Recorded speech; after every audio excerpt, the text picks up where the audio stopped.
Establishing battlefield control, standby. Hello Brigadiers, Haywire here. Brushtail Command has launched an adventure beacon. We will be joining up with the fleet momentarily, please find a comfy seat and strap in for adventure. Make sure to rally up by activating the roll call beacon in your channel redeems. For your safety, remain seated with the doors closed, keeping your hands, arms, feet, legs, tails, and wings inside while the adventure is in motion. Diagnostics in progress. Timer, set. Loaf Quest, online. PokeCare, ready. Troll and Roll, armed. Grand Mining Facility, running. Token Shop, open. Submines, operational. Diagnostics complete, everything's green. Safety checks are cleared. This adventure is ready to depart. Get ready. We are launching in 3, 2, 1. Good luck, have fun, Brigadiers.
Oh my goodness. Hello everybody.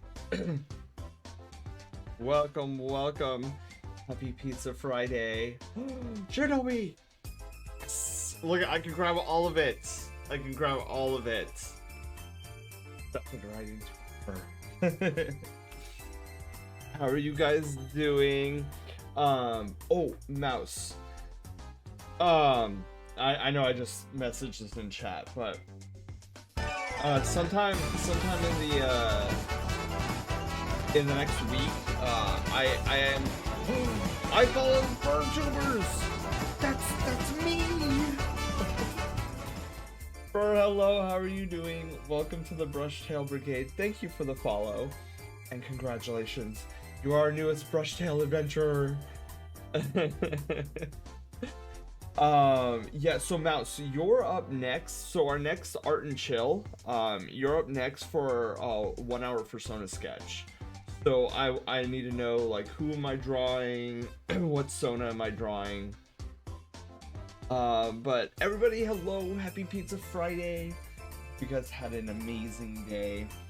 Mine was pretty chill, which is cool, since this week has been crazy the past week. Fur, how are you doing? Welcome on in. Welcome to the Cozy Vibes channel. I'm sure there's a bunch of Cozy Vibes channel, but yeah, this is our unique brand of cozy. Shifty, hi. How are you doing? Welcome. Oh wait, I get to. Oh wait, hang on. Can I pet Loaf? Oh, will it allow me to pet Loaf? Oh, I don't think it's not gonna allow me to pet Loaf. Loaf is unpettable. Phoenix, thank you for the host. I like this alert a lot.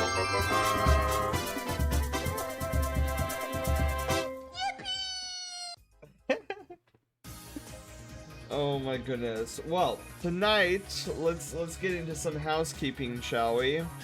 So tonight, what's on deck today is Yoshi's Island any percent. Even though it's an any percent, it's not a speed run, but we will be trying to go somewhat fast. Our plan for the night is to get it, get from start to finish. Let's see if Blue catches me. Ah, I got out of the ball. But your channel is the coziest. Well, thank you, Phoenix. I definitely try to make it super cozy. I know we had a big conversation. Oh, yes. Big conversation about that last night with our Art and Chill. If you guys like just chatting streams, our Art and Chill streams every Thursdays are a really good time for that. We can get into some really awesome conversation while we do art. I caught you once before, I'll manage it again. Yes. Darius, hi. Welcome on in. Also, now that I'm thinking about it, and one of our mods give Darius a shout out. Darius is a fellow Sweet Bean member. Amazing. Caretaker of the lodge, the Snow Lodge. I'm playing Rogue Legacy too. I've thought about playing Rogue Legacy, and then every time I have the time to play Rogue Legacy, something happens, like, I don't know, like a new Legend of Zelda game comes out, or like a new game comes out that I really want to play, or some sort of DLC. I'm like, well, Rogue Legacy's going back on the shelf. Lucas, hi, hello. So yeah, shortly we will be doing some Yoshi's Island. I'm looking forward to it. I grew up with Yoshi's Island. I don't think we have any like new announcements. We just have some of our usual, so limited edition white fudge chocolate Oreo cookies. Oreo, sponsor me. I will sell these limited edition white fudge covered Oreo cookies. They are my favorite Oreos of all time. And at least here in California, they only seem to sell these limited edition Oreos in the month of November. So get them now. Act now. So it's the weekend. Yay. For my ferret to sponsor you. Yes. If your ferret needs to sponsor me, since his name is Oreo. We're nasty. Coke cookies? That sounds awful.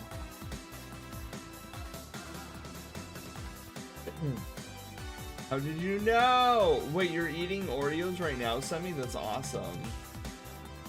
So, again, not a new announcement, but I want to at least remind everybody here, since we're on the topic of announcements, this Sunday, an out of schedule stream will be happening on Sunday. We're gonna be playing Super Mario RPG. We're gonna be speed running Super Mario RPG. I was gonna say Legend of the Seven Stars, but this is the remake that we'll be doing. And as such, I will not be live on Monday because Monday is my birthday. So, friendly reminder, our stream title on Monday should be like stream canceled, birthday, blah blah blah. So, for those that haven't been here this past week, well, at least know. And red, and take red. So I take the white fudge Oreos and take red chocolate, stripe them like candy canes. That's a brilliant idea, Mouse. That does sound like a really good idea. This is our stream schedule for this week. So we're on Friday. Sunday will be Mario RPG. It's my favorite game of all time. So if you want to see a person who adores this game speedrun it, if you want to hear about way too much information about this game, be there on Sunday. It's gonna be epic. There's way too much knowledge of this game. I blame my friend Pidge. She is a whiz. Like, she knows more about this game than I feel like any living person on this planet. I am but just her student. Most of my information comes from her when she finds out something new about the game. We usually like nerd out about it a little bit. And boy, dude, the last thing she told me about was how the triple move for Geno, Bowser, and Mario works with the buff. It was a lot of numbers and a lot of nerding out, and I wrote a lot of information down. So I'm like, dude, this is good information. So I started like typing away in my speedrunner notebook. It was funny. That's when she was like, you know, it's always fun to talk to you, Sen, about this because you get so excited about these numbers and like a lot of time. And I was like, I get it. A lot of times numbers scare people and then they like glaze over. But I was like, I need all this information. Volve, hi. Zelda, hi. How are you doing? You speedrunning now? Yeah, Blue.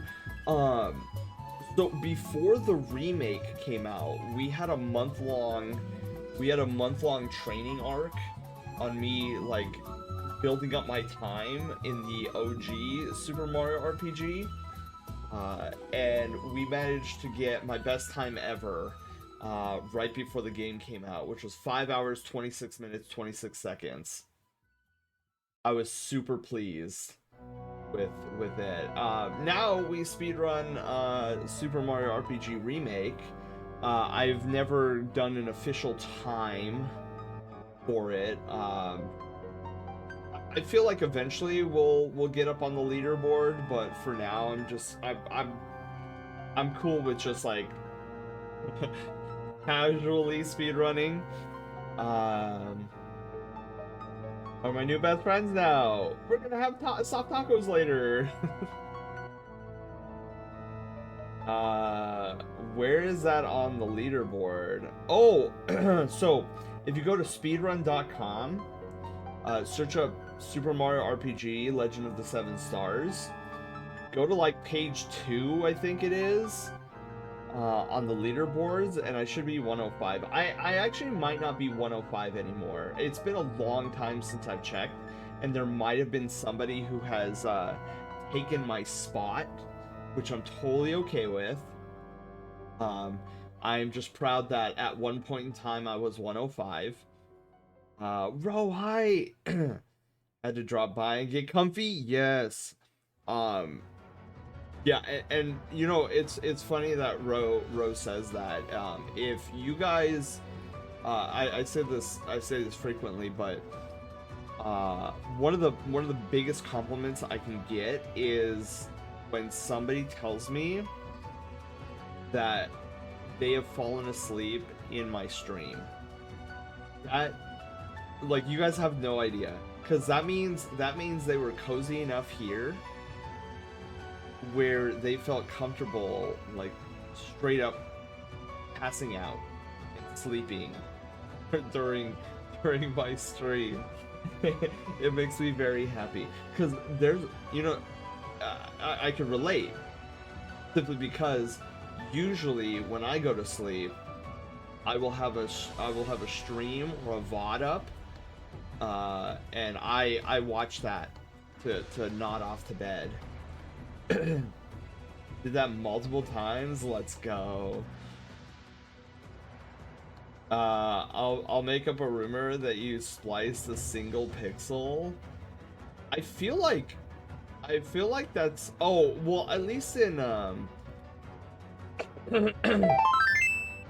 don't know how that works in speedrunning, but I do know that I'm pretty sure there's ways in the digital art space to split a pixel. I forget how to do it though. Must reclaim 105. Yeah, I'll have to check that eventually. I haven't checked the leaderboard in a while. Dude, look at all these cute curses. Okay, let's look at next week's stream schedule. So next week's stream schedule is a little light. So we only have Thursday and Friday stream next week, but next Friday is going to be Ocarina of Time, and I'm so looking forward to it. Nico, hello, Nico. Welcome. Yeah, so I think that's it for housekeeping. Yeah, so no patch notes today. But yeah, we got Yoshi's Island and 8%. So let's close out housekeeping here, and let's get ready to rumble.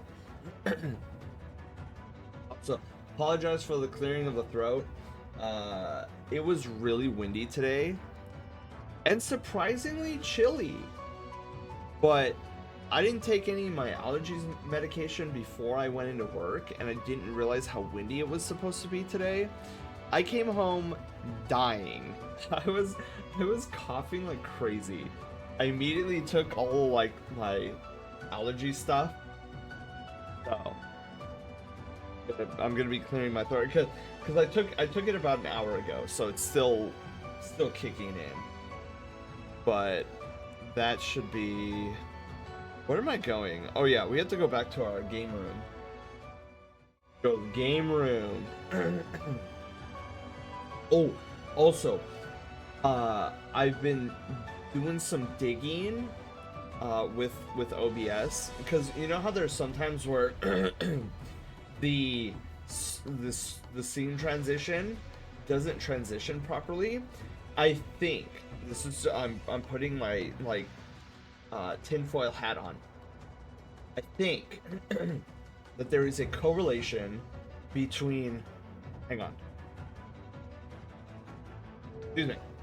I think there's a correlation between a media source playing during the time of a transition and the transition glitching. I got pooped on the nose. So I'm gonna see if my theory holds any water. I don't know if I'll be able to get to it this weekend, but I have a solid theory. This is a good pose. I like this.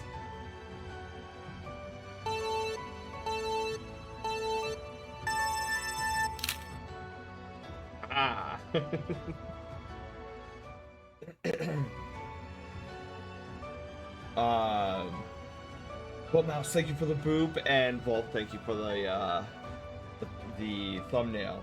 So let's pause this. Let's unpause this, because clearly I'm playing this on a traditional SNES with its HDMI input. All right. So, Yoshi's Island, 1995. All right. So we're gonna start this new file. Also, is the game on? That felt like it was loud. Was that loud to you guys? You're 103 now on the board. What? Wait. Time out. How in the world did I go up? 103? How wait. Hang on, guys. I'm sorry. I have to look at this really quickly. Panda, do you have a link? I don't know how I went up on the boards. A long time ago, in a time far away, 27 minutes ago. Yeah, of course. Like, see?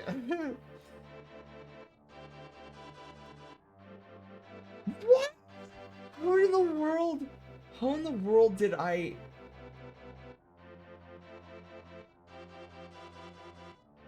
How in the world did I go up on the leaderboard? And oh wait, do you think maybe there was a disqualification? Like somebody like one of the leaderboard people maybe was caught cheating on it? Do you think? Two people had their own records stripped? Dude, I wonder. Yeah, I kind of wonder if like they found out that those runs were invalidated because they did something that any percent doesn't allow.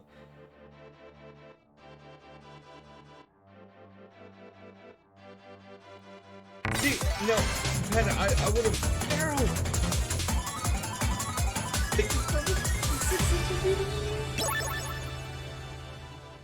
But see, Panda, I would see that if I went down in rank, right? Because like, oh, people. But like, let's say, let's say I was, I don't know, top 25 on the leaderboard, and I got a 4-hour run, right? How would I be able, like, let's say I'm 20th place with, oh my god, I'm huge. Let's say I'm 20th place and I had a 4-hour run. There's no way that, let's say I submit another run and it's 6 hours long. So I'm like plus 2.5 hours, we'll say, from my previous record. I don't see them being like, oh, well, this run you got 6 hours, so we're taking you from 20th place to 107th place when your best record, like my best record, is still 4 hours. So like, that's where I don't understand. So my best guess is, I mean, it literally could only be one of two things. Either somebody in between 1 and 105 was found to have like a fraudulent run, and they were disqualified and pulled from the leaderboard, or number two, a person, like there was two people then, I don't even know if this is possible. I suppose it is, but like if the runner is like, hey, I would like to remove myself from this leaderboard, I can see that happening. So those are literally the only two things.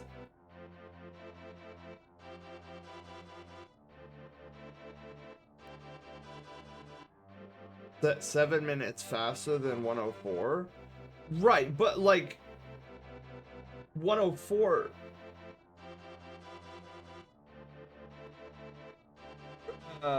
There's a couple of new runs from last year alongside yours.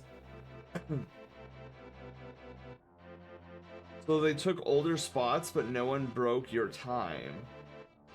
Yeah, but I still don't know how that would bump me up. Right? Closer to first place? Like, if I was further from first place, I'd be like, oh, yeah, that makes sense. Like, somebody bumped me further from first. But I am literally now closer to first.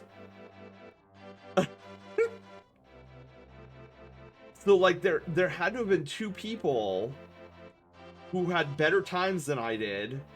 Either, like, remove themselves from the leaderboard, or they got disqualified.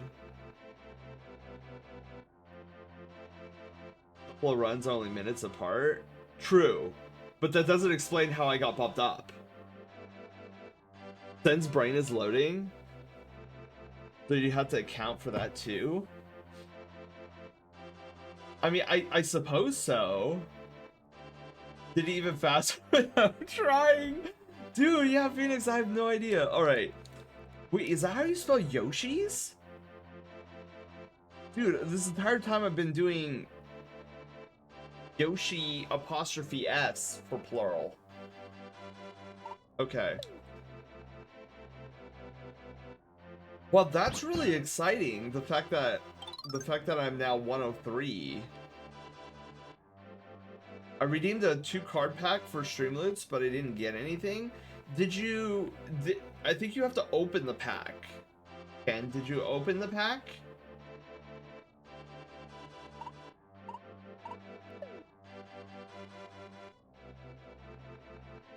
No, Phoenix, you're missing an E between the I and the S. Like, it literally showed an E. No, yeah, Blue, yeah, like, apostrophe S is possessive. But, like, I didn't know, like, my brain was just like, is it, like, an IS? ES? I heckin' don't know, so I just always used to do possessive, but I know it wasn't correct, but, alright, well, welcome to Yoshi's Island. Midway through this run, I am going to try to recall which world I actually hate, because there is a world I actually really hate, because the levels are, mean to me. Those are very mean to me. Sen's confusion arc? Oh my god, yeah, you watch. There'll be levels where I'm like, I hate this world, I hate this level. Make eggs, throw eggs. So there was one time, a very, very, very, very long time ago, like 4 or 5 years ago, where I attempted in one stream to 100% this game. And I quickly realized 4.5, 5 hours in, where we were only halfway through the game, that I realized this game is really, unless you're like super speedrunning, this game is not 100% friendly. Or sorry, one stream friendly for 100% runs. So ever since that moment, we have done, for at least for Retrovember, we've done, oh jeez, any percent runs, because any percent is doable. But yeah, I know game. This isn't my first rodeo. Well, they don't know that actually. The game's just like, oh, this is the first, this is a new game. Oh, cursor more cuteness. Oof. I am now super cute. It could also be someone changed their username, and so they were holding 2 positions. The old username had 50. Oh! Wolf, that is a good point. I didn't think about that. Dude, you know what I should do? Oh my god. Okay. We won't be able to do it for this December's mystery box game. But next year, we should totally... So, you know how we started? Well, that's death level 1. Oops. Hey Panda. Could you do exclamation mark set death to one? Oh, there we go. That's, you and I are on this like the same wavelength. No ads. Yeah, so that was our first death. But you know what I was thinking? Okay, so uh we should consider, oh geez, I almost did it again. So remember when we started how there was a file 1 and it was already to world 6? What we should consider doing is going back to that file and actually trying to 100% over the course of maybe a few streams in the new year. And the reason being is when you 100% this game, I believe it's 6 hardcore levels get unlocked, and let me tell you, some of these levels are excruciatingly brutal if you try to 100% those. And we should throw that into the challenge runs for next year's quote-unquote mystery box game. Another thing I was thinking about, but this would have to be, I guess it could work because every Retrovember we do Yoshi's Island. I was thinking about in a future, in a future mystery box challenge for our December streams, there's a glitch that you can perform in this game that will erase your entire save file. And it would be kind of funny to make a challenge run where we go from level 1, or maybe, yeah, level 1 to that level with the explicit intent on triggering the glitch and then erasing our file. That'd be kind of funny. 61 points. No food ad? Oh, dude, I got a Carl's Jr. ad the other day while watching a stream. I was so excited. Sorry,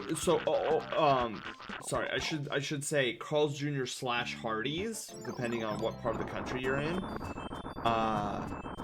And I was really, really happy. I love Carl's Jr. Couldn't believe it. I've been wanting Carl's Jr. ads for a long time. Now I need to get an In-N-Out ad. That would be even greater. Oh shoot, I forgot those things still hurt me. Woo!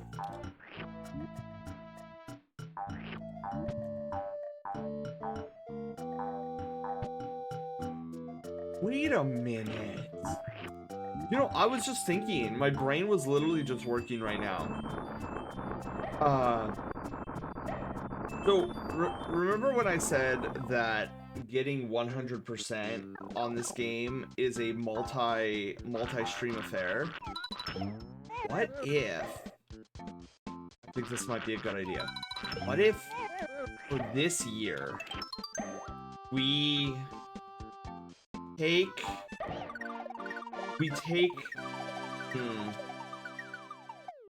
Yeah. What if we take Worlds? And in the small box, we add, like, get 100% in World 1, 100% in World 2, 100% in World 3, and have those as different challenge options? Oh, dude, I like this idea. Hang on. I gotta write this down. I think this is a great idea.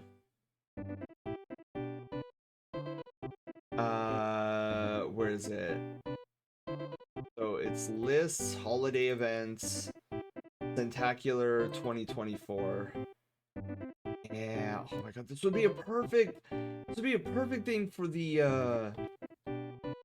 and it would help us for next year for even more challenges. Okay, so you guys can see what I'm doing here.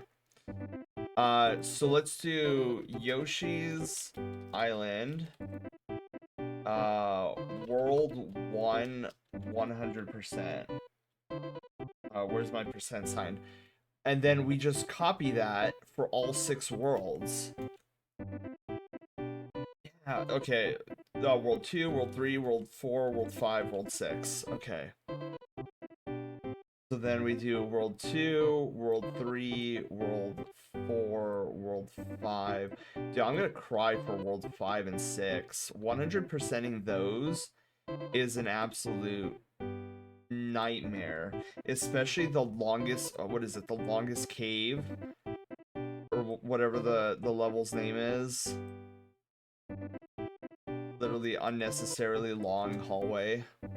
Okay, so now we have 70 challenges in the small box. So let's change this to 70 and save. So we have 28 challenges in the big box and 70 challenges in the small box. So we are loaded for next month's mystery box game. Repetitive, this music hits. Yeah, it's literally I believe it's like a 20-second long, maybe 15-second long loop.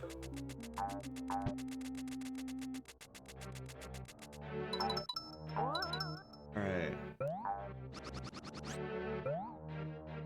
you know what, can I, no, we'll just go this way. Yeah, speedrunning this is not too bad in the early levels. It's the later levels that's like, ooh.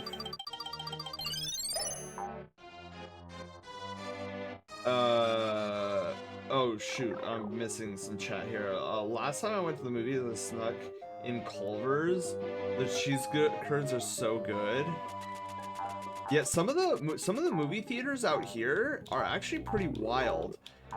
Where they have recliner seats now, and they have waiters that come to you, like you can buzz in on your movie theater chair.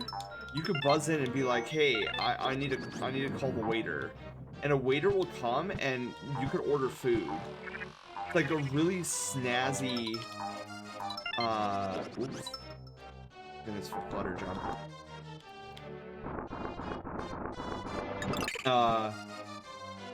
That's a good idea. Yeah, Dragon Cat hide. Let's get rid of this guy.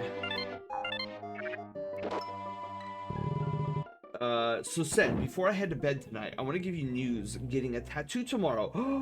Nice. What are you getting? Got how repetitive this gets. What world average per Mario game or Mario character? Wait, what is the world average per Mario game or Mario character spin-off? Wait, Ken, what do you mean by that exactly? Ooh.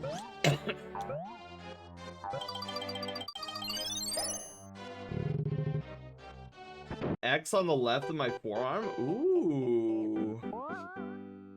Let's go. Oh, Sammy got their first cutie point. Okay.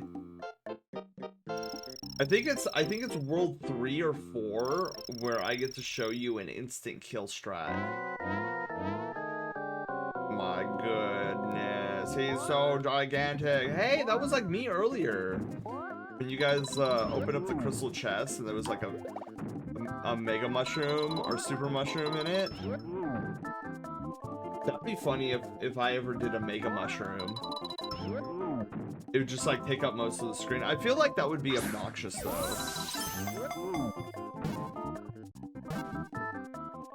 Oh shoot, I'm out of eggies.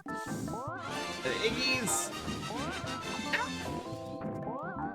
Okay. Holy moly. Now.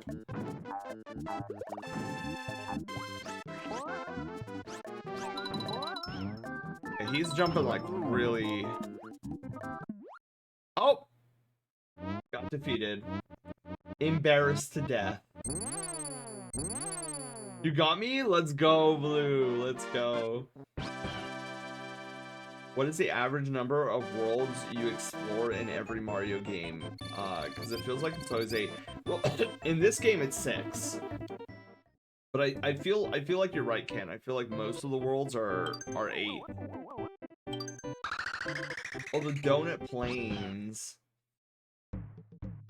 Hop hop donut lifts. Oh, sorry, donut lifts. This is the I think this is where the term donut came from. Well, for the donut platforms. I hate these things with a giant passion. Also, I do find it unique that the first auto-scroll in this game, it makes the screen auto-scroll the opposite direction of what is normally considered forward. Hopefully I didn't need to... Oh, there goes the red coin. That would be an instant restart if we were 100%ing. But yeah, I think within 2 hours I could get 100% in a single world. I also need to come up... I feel like I need to come up with a little bit more... excuse me. A little bit more big box challenges. I'm trying to figure out what those could be.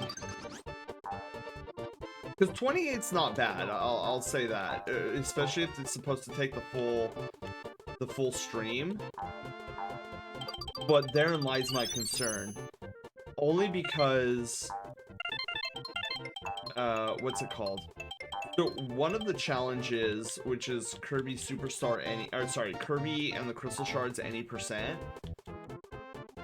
I think I can actually get that done within. Well, hang on. What? How many hours was it? Was it 3 hours that we took to get any %? Oh, I guess it wasn't any. It was 100. See, I feel like any %, it would be a lot quicker.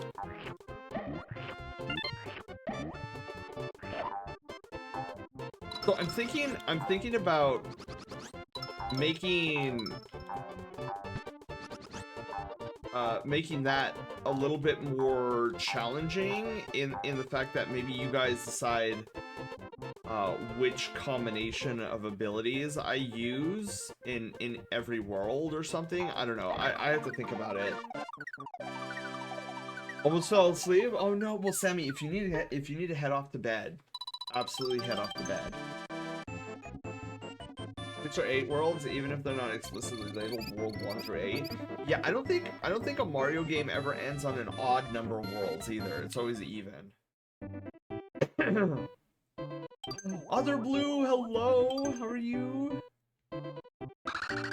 Shy Guys on stilts.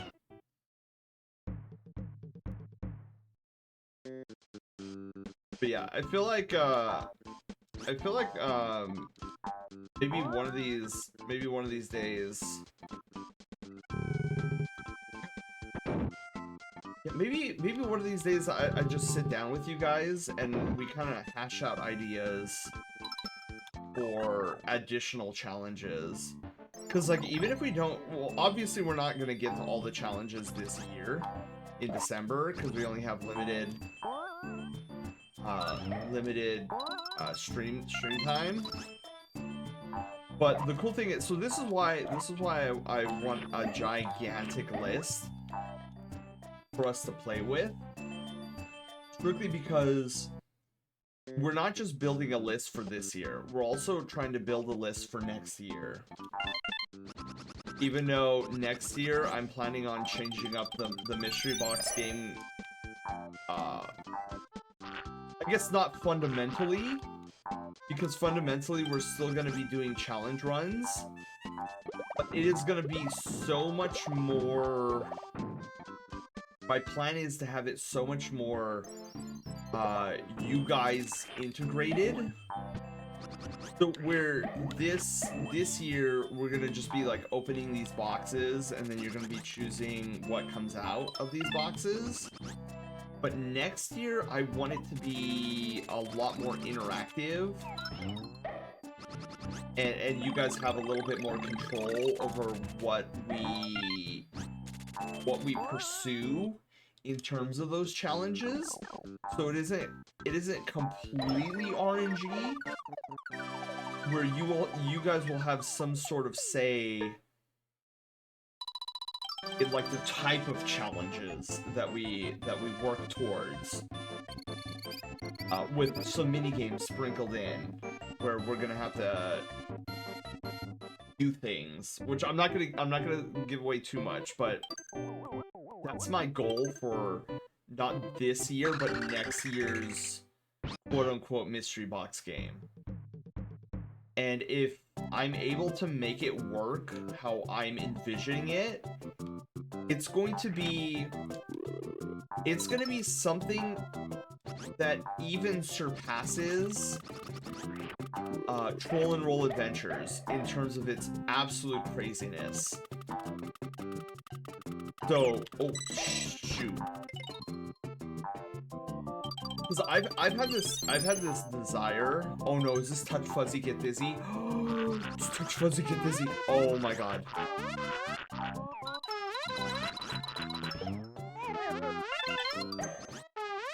Yoshi is really feeling it right now. He is like seeing the stars. Oh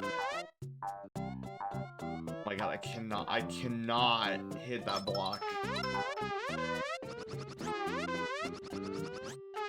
Oh my god, Yoshi is... Oh, okay, Yoshi is back on track. I hate those things.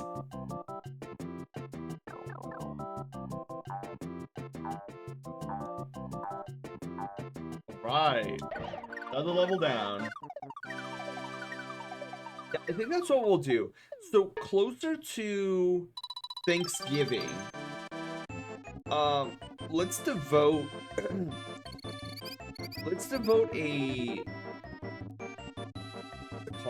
art and chill to coming up with maybe some ideas of different challenge runs that we could potentially do. Where we'll be light on the art, so maybe just like one hour Persona sketch, and then we take an hour or two and just talk about some ideas for challenges. And it could be something as simple... Oh, I went the wrong way. It could be something as simple as, I don't know, like beat a particular level with a particular ability or something. Wait, I feel like... Oh, shoot. I feel like there's a key or something I'm supposed to be getting up here.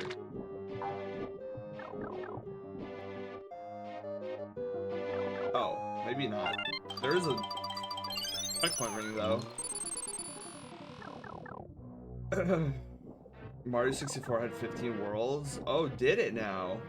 Odyssey has 15 keys. Yeah, I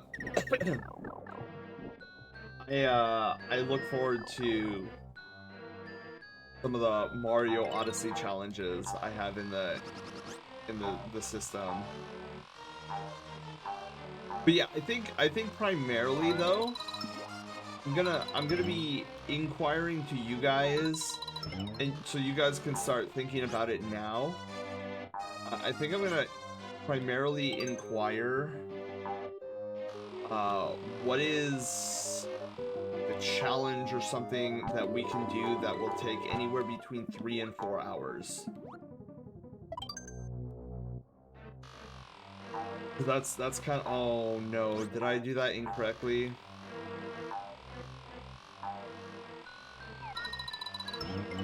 Okay. Perfect. Oh! I always look at these and I think Yoshi egg crates.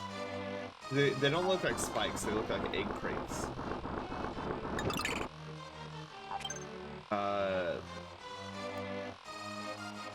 Like, I don't know how long it takes to win Super Mario 64. Because I did think about like an any percent Super Mario 64 run, but I don't recall how long or how many stars I would need to beat the game. Does anybody remember how many stars you need to beat Super Mario 64?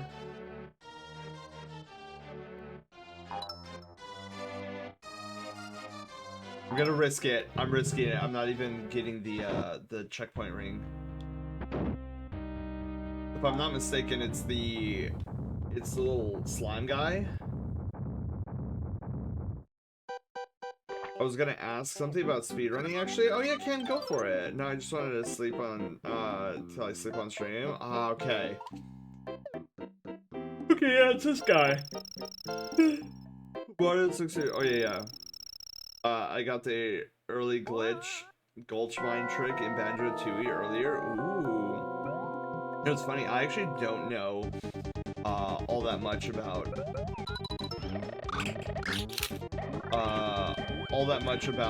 Banjo Kazooie. It was one of those games I didn't actually play as a kid. Oh my god. Okay. At least I got refunded. This guy is annoying in the oops. In the castle.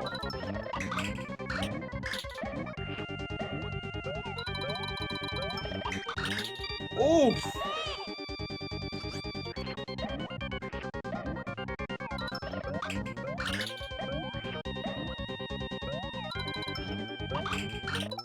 Oh yeah, baby. I couldn't get the stars. It makes me sad. Was practicing speedrun tricks. Let's go. Are you planning on speedrunning that game, Blue? I was mainly referring to 2D Mario, but I get what you mean. I do have the original Mario in the small box. Drunk Yoshi and Fuzzies, they make you hear colors and taste sound. Accurate, actually. Hey, we got 69 points on that one. Pretty nice. Alright, well, there's World 1. Looking and working? Oh, let's go. 3D Marios are a bit different. Is there... I'm trying to think if there's, How long is Super Mario Galaxy? Because I know Super Mario Sunshine is also pretty long.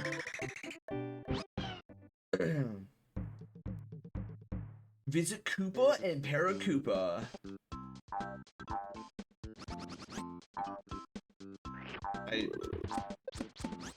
Whoever thought making blocks of rock as donuts, like straight up ew. 10 to 20 hours or 10 to 12? There's Poochie. How many stars? How many stars do you need for Mario 64? To get to Bowser anyways.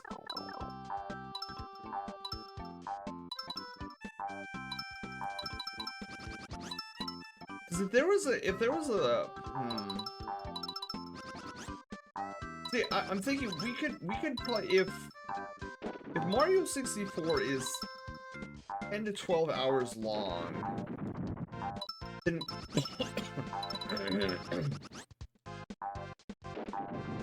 if I knew of a stopping point that was a third of the way, then I'd be like, sweet, let's do. I don't know why I'm doing this.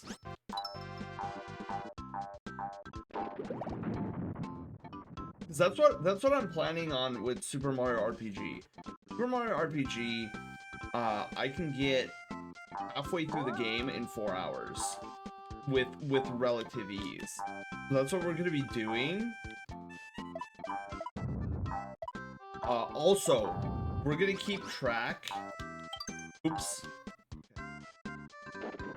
We're gonna keep track this Sunday on if that's the case. If I can get to Bunt and Raspberry in 4 hours, then that's our challenge run. The big box challenge run. If we get it in under 3 hours, then we'll push out that challenge to maybe like Johnny or Yuridovich. That'll definitely be 4 hours. Had to sleep. I just fell asleep for a second. Sammy, you might need, your body is telling you might need sleep. 5 minutes. Minimum stars without glitches looks to be 70. Dang, I wish we had done Super Mario 64 prior to this moment. Just so that I had a reference of how long. I was gonna ask about watching speedruns. Oh my god, that guy. Wait. Regarding the fact that I'm using platformer games as a frame of reference for my web series that I mentioned several times, do you recommend I watch speedruns and playthroughs to get an idea of the games I'm using as reference? So, Ken, refresh my memory, is your story about speedrunning? Like your character speedrunning through a game or something?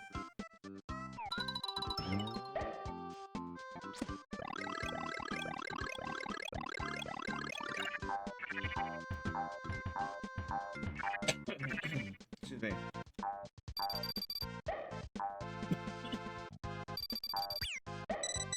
Well, this is unfortunate. Yoshi, can you... Thank you. I actually almost died there. There we go. Get that stun going.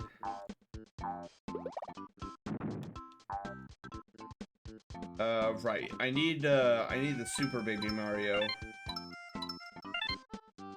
Alright, Sammy, you have a wonderful night's sleep. Thank you for stopping by. Actually, I'm gonna take this brief opportunity. There is a bag of cough drops that it's like literally right up here. I'm just reaching and stretching and in my seat. I actually like grab this thing because this little tickle cough phlegmy thing is getting annoying. I want to spoke and not have to cough. It's based on the platformer genre of video games, including this game. So, what do you? So Ken, just out of curiosity, what do you hope to, I guess, hope to learn and or find out by watching speedruns? And then I do have a follow-up question to that. That doesn't pertain to speedrunning, but rather pertains to you. So but I don't want to hit you with the double whammy of questions before you've had the opportunity to answer at least one of them first. Oof. Okay. Oh, I hate these guys. Oh, I hate these guys. Out of here. Because two games that I have in my arsenal right now is Super Mario Sunshine and Super Mario, well, actually 3. Super Mario Sunshine, Super Mario 64, and Super Mario Galaxy. All of them are being on the Nintendo Switch. However, I don't know how to go about playing those games and trimming. I knew that was gonna happen. Oh my god, that's not what I want to happen. There we go.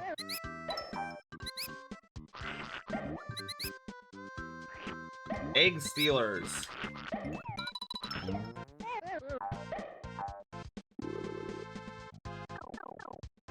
Hope that by watching speedruns I can get an abridged version of what I'm after, than borrowing a reference from other games. Okay, so my follow-up question then, Ken, is Do you have a strong understanding of platformers in general? Like, do you play a lot of platformers? Oh my god, this is a dead end. Where I want to go. There are so many mice in here. Better squeak, squeak it in. Oh my god, I always forget that guy's there.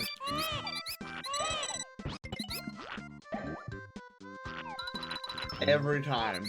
Got me last time, it got me this time.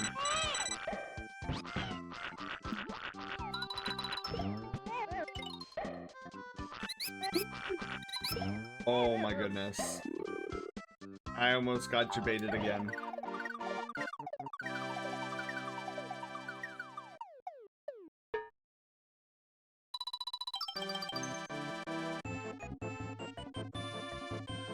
Yeah, so it's definitely an interesting question to ask, Ken, for sure. Because it couldn't hurt. Ultimately, it couldn't hurt to watch speedrunners do their thing in platforming games. But I'm more so wondering what your background is in terms of platformers, and then I will have a follow-up question depending on how you answer. As soon as I'm not dying by gutsties. Yeah, I should have gotten hit right there, but I'm gonna take it. Pretty good, pretty good. I played a lot of platformers, almost everyone has. And the rundown is that you run, jump, and occasionally power up. And every level and or hub world is crafted like a modern garden. Model garden. So, would you say that platformers are your favorite genre of game to play?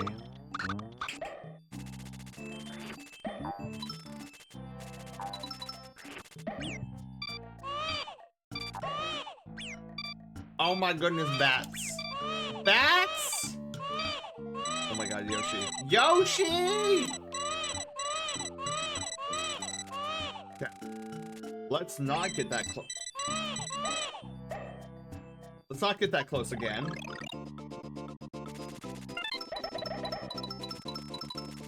I think it's strange. Hang on. I think it's strange, but this might be the first game where you are technically controlling a different character on each stage. That's true. Different Yoshi every time.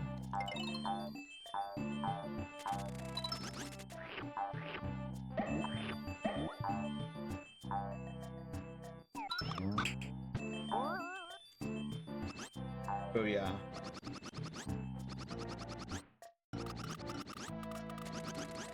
Oh. I feel like I'm supposed to be rolling a rock here. There we go. Without my parents getting riled up, I see. To answer your question, platformers are one of my favorite genres, but my most favorite are puzzle games. Okay. And then, okay, so wait. So, a lot of platformers. So, wait. Mentioned several times, recommend a and get an idea of the games I'm using as reference. So, okay, wait. Ken, remind me again. So you are writing a story. Is it a story that's based off of platforming games, or is it a platforming game, period? So I'm trying to remember what it is that you are trying to do creatively. Oh, I hate this puzzle. Because I always get it mixed up every time. Like, I know you're supposed to go up here and then go through here. here, I think. And key? No, that's not the key. I know I'm looking for a key. Okay, key is there. Oh.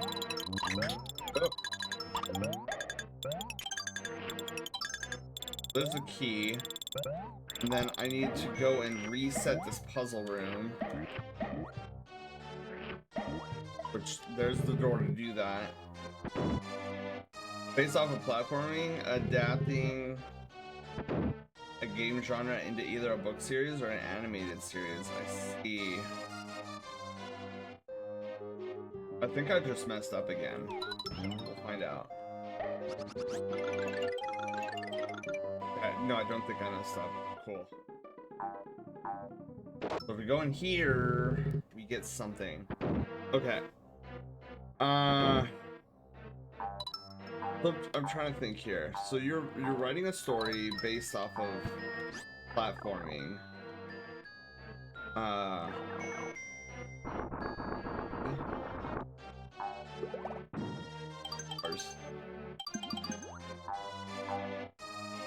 We go up this way.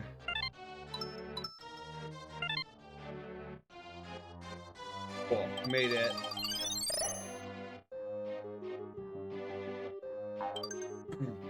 Yeah, so I guess it wouldn't hurt, but I'm kind of in the same boat with Panda.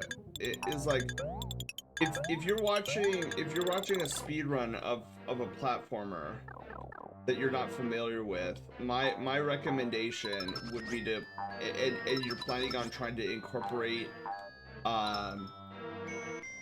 like pay homage to that particular platformer, I would suggest, instead of watching a speed run of it, instead experience the game yourself. Oftentimes, in my experience, writing about an experience you had comes off a lot stronger than an experience you watched.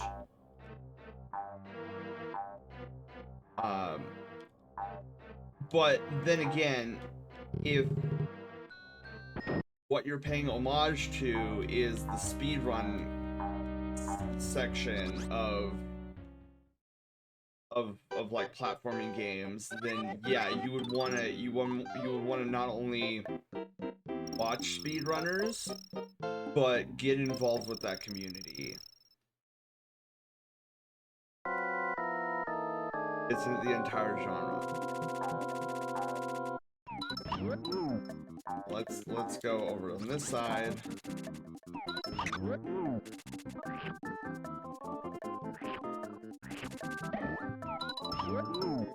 Yeah, we're gonna move over here. We're feeding him eggies. Getting big. And he's gone. Plunkified.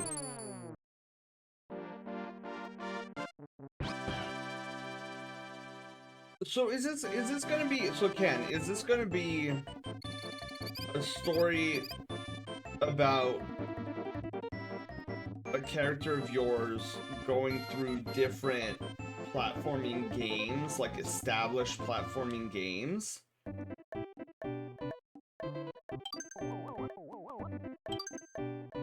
Because when you say it's the entire genre, right, it makes me believe that you're talking about, like, multiple different games. Ooh, I hate this level. This level makes me very uncomfortable. One ground pound and I'm dead. Like I almost did there. Cool. This lunatic doesn't make it any easier.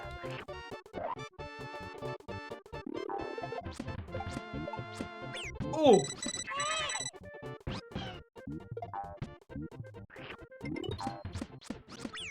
Oh, that's unfortunate. The blade too big and round, yes. We made him too big and too round.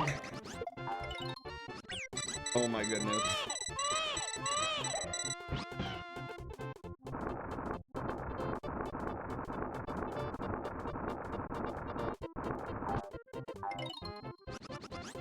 There we go. What are the games I'm using as reference? Let's see. If I may ask, what game is it that you are planning on referencing? Oh, you hag! Oh yeah, I stole his cloud. Let's go. Now we zoom to the end of this level.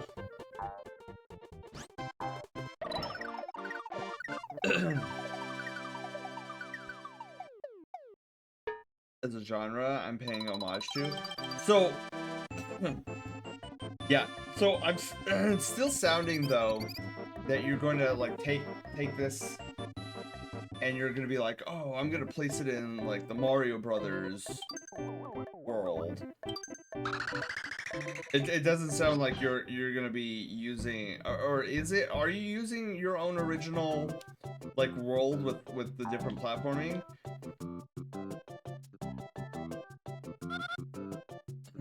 Moogle, hi!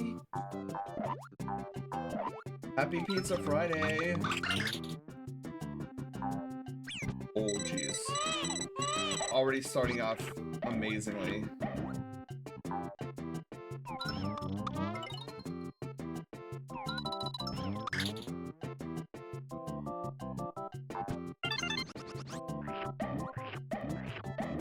I will say this entrance, the entrances in this level have always found to be very unique in terms of its design. Oh, we got one up. Okay, cool. Whoopsie.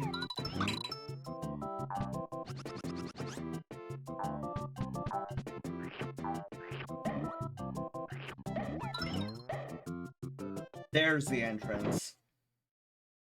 And making it isn't based on a pre-existing franchise. Okay, so it is an original world. And using every game that's labeled as a platform as inspiration. Okay, okay. So that's where I was getting a little confused. Because at first I thought it kind of sounded like you were planning on... Oh, jeez. It almost sounded like you were gonna take like a pre-existing world and try to like, oh, I'm multiversal hopping into this world. But if it's gonna be your own original world, that'll be cool because that gives you a lot more flexibility. And so the big thing I would say there for what you're doing is just utilize that experience that you've had throughout the years playing a platformer. Like, understand some of the stereotypes behind platformers, some of the things that are well-known tropes in platformers and whatnot. Fire Cat, hello! What did Mike Tyson say to Van Gogh? Are you going to eat that? Oh my god. I don't like using the word original anymore because despite what YouTubers will tell me, originality doesn't exist. Ken, I would be careful on getting too hung up on you know, oh well, originality doesn't exist and whatnot. I would highly avoid getting too hung up on the weeds on that. Yeah. Oh, we're starting backwards and with the big guys. Best I got.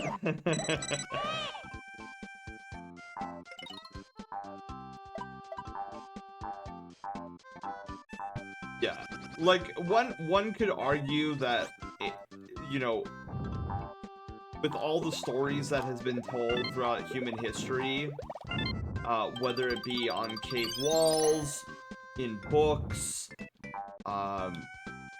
visual novels, movies, video games, one could argue that, oh, well, there is no such thing as an original story. Like, it's all based off of another story of another story of another story.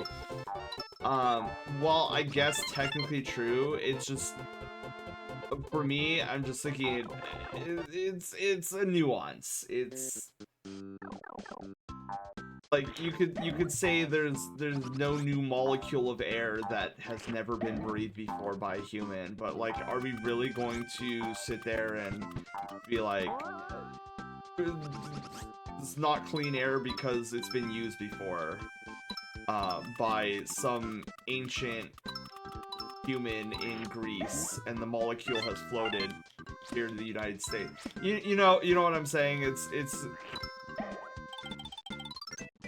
It's a little bit nuanced, and I would just avoid. I would advise avoiding getting into the nitty gritty of that.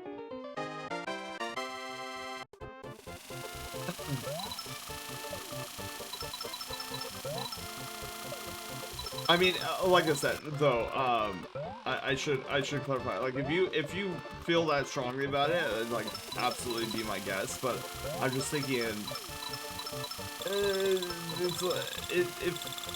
oh, jeez. Oh, well, there we go. Like, especially if you're, the reasoning for that is because a YouTuber said that there is no originality when it comes to, like, examining something under a microscope.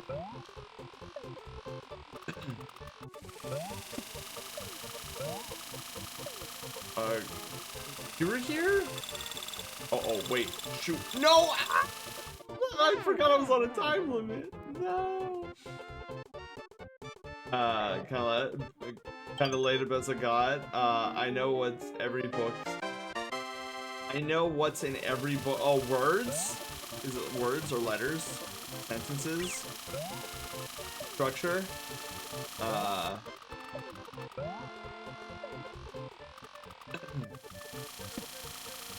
Okay, this time I'm not gonna be dumb. Yeah. Go.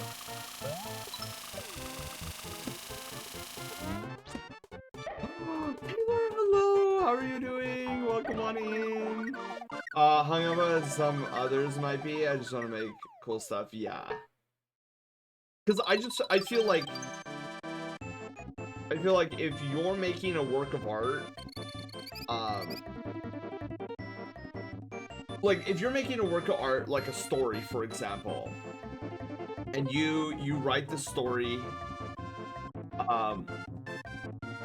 like any researcher can go back through the archives of human storytelling, and they will never find a story, unless of course you outright copied, but they will never find a story with your exact characters that play out in a story in the exact way that you write it, in the exact time period that it is set in, with the interactions that your characters like encounter throughout that story. And that's why I'm like, oh yeah, of course it's original, because there will never be a sequence of words that are exact to the story you just told from another writer, unless they're trying to blatantly like plagiarize your work. But anyways, getting back to the story, yeah, so that would be my suggestion, is like, if you need to brush up on the game, I would say your first resource. Let's say there's a group of, I don't know, 4 games that you're primarily getting inspiration from. I would say start by replaying those 4 games as kind of primary works cited, and then use watching speedrunners as supplementary citation for your ideas. And I'm not sure if citation is the right term to use in this context, but primary and secondary inspiration sources, like that's how you should. First, primary should be playing the games, getting a refresher on the games that you're getting direct inspiration, and then secondary should be watching streamers and maybe seeing how they platform in the game as opposed to what you do, is how I would go. Next question. Okay. Did you have pizza, Taylor? Did you have pizza today?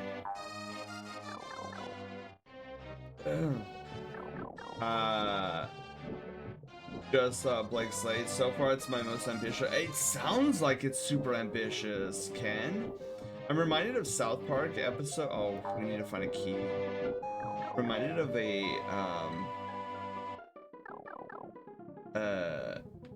an episode where someone was obsessed about doing something original and not something that The Simpsons had already done. Oh my god.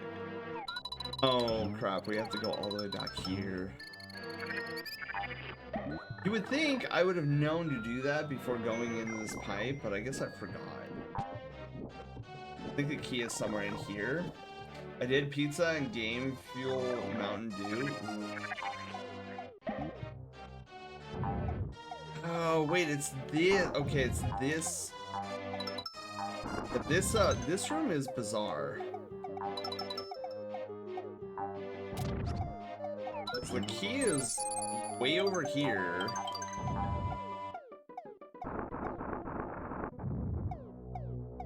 Then we have to push this thing. I'm gonna do that. They're gonna be like, oh no, no, no. You're a bad ghosty. And I'm like, it's not his fault. I'm the one causing the earthquake. That actually hit me. Good at this game.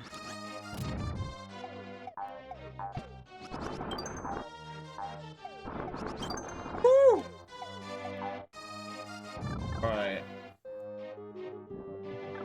The original works from alternate dimension, room full of monkeys with typewriters.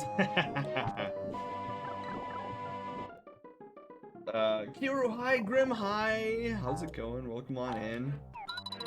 We are vibing.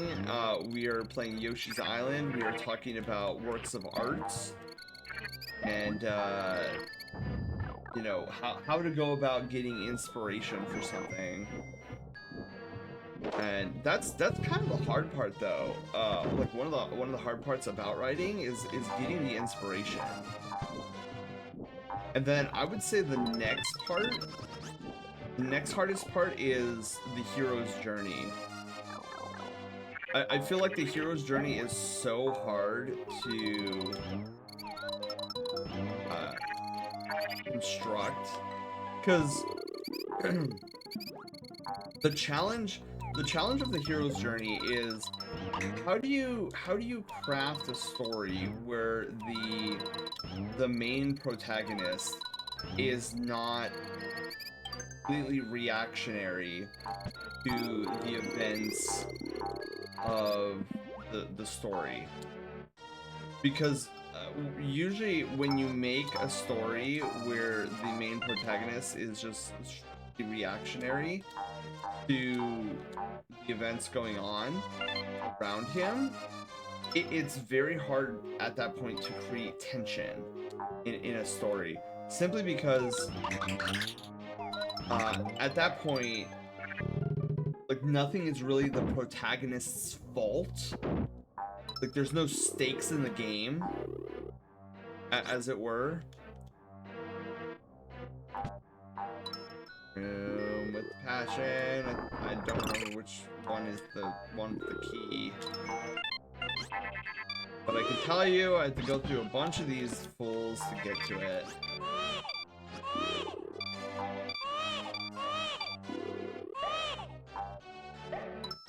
Okay. Because I know that's kind of where my story that I've been like slowly planning has hit a few snags in the past where I was writing and it was just like my character was just consistently reacting to events that were outside of his control, and there was really nothing inside of his control. And so it started feeling stale because it's like, oh well, this isn't his fault, this isn't, like, he's not responsible for this, blah blah blah.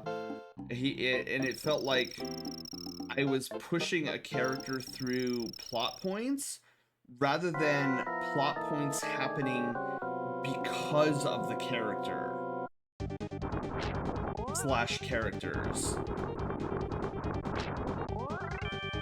And so I was like, oh, I've got to change this. And that can be difficult. It can be really, really difficult to come up with something like that.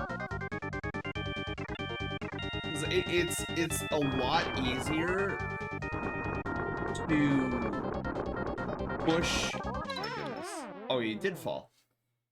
It's a lot easier to push a character or a group of characters through a sequence of plot points that you've already, like, scripted out. But at the end of the day, that usually makes for a relatively bland story, because at that point there's nothing really unique about the character. Because like, let's say you're moving a character through plot points, right? And you could almost think of it like a VR type of a game, where it's like, oh well, you can just switch out this furry avatar with like a scaly avatar or a human avatar or an elf avatar, and the gameplay would be the same. So at that point you're like, oh well, the main character then doesn't matter. It's the stuff that's happening around the character that is, you know, the important thing. And I'm not saying that a story like that can't work, where the story is more, I guess, environmental slash lore driven rather than a character story. But those stories have challenges in and of themselves, because if you're not designing a character driven story, then the question becomes, well, how do I make it interesting so that it doesn't come off sounding like a documentary? And that's kind of the challenge there. But I feel like most writers want to design a character-driven story because oftentimes those are the more interesting stories to tell, because you generally, with a character story, you have to have growth, you have to have a low point, and ultimately the audience can relate a lot better to a character-driven story, since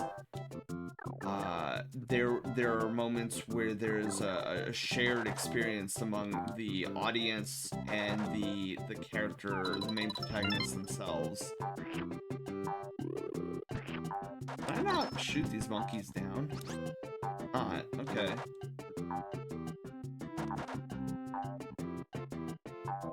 I thought I was able to take those monkeys out, but I guess not.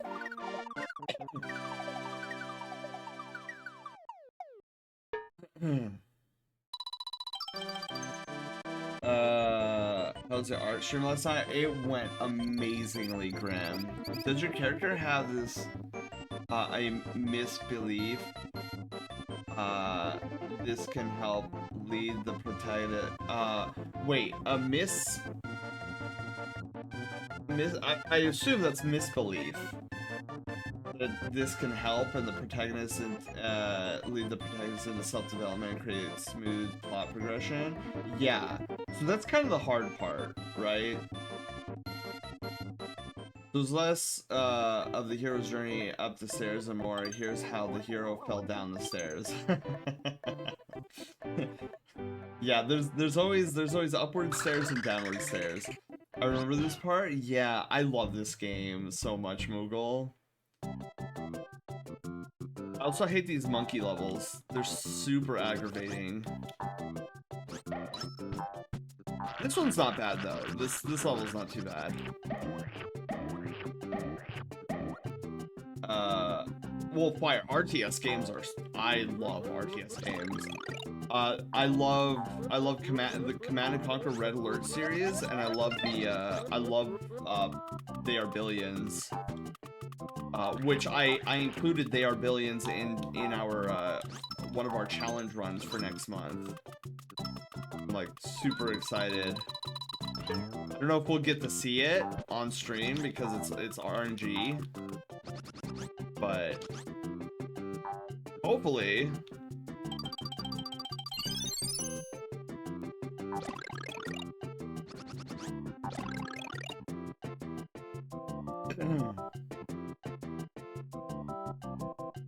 I think you should allow them to experience events and react accordingly. Yeah. Yeah, that's a good way to put it. You want them to experience and react to things, not strictly just react. Then it gets a little bit stale and boring. Blood play draw. Do they think it's their fault? Yeah, cause like what a and that's another thing about writing stories is try not to self-insert yourself.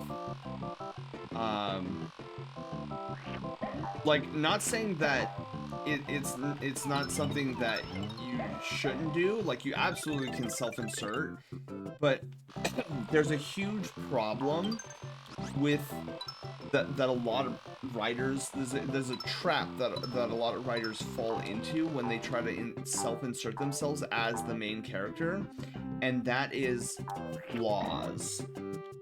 Oftentimes when a writer attempts to self-insert themselves as like a main character, they wind up writing the character as an idealized version of themselves, and the character suddenly becomes a Mary Sue, where the character doesn't have any flaws. There's nothing that this character can do wrong.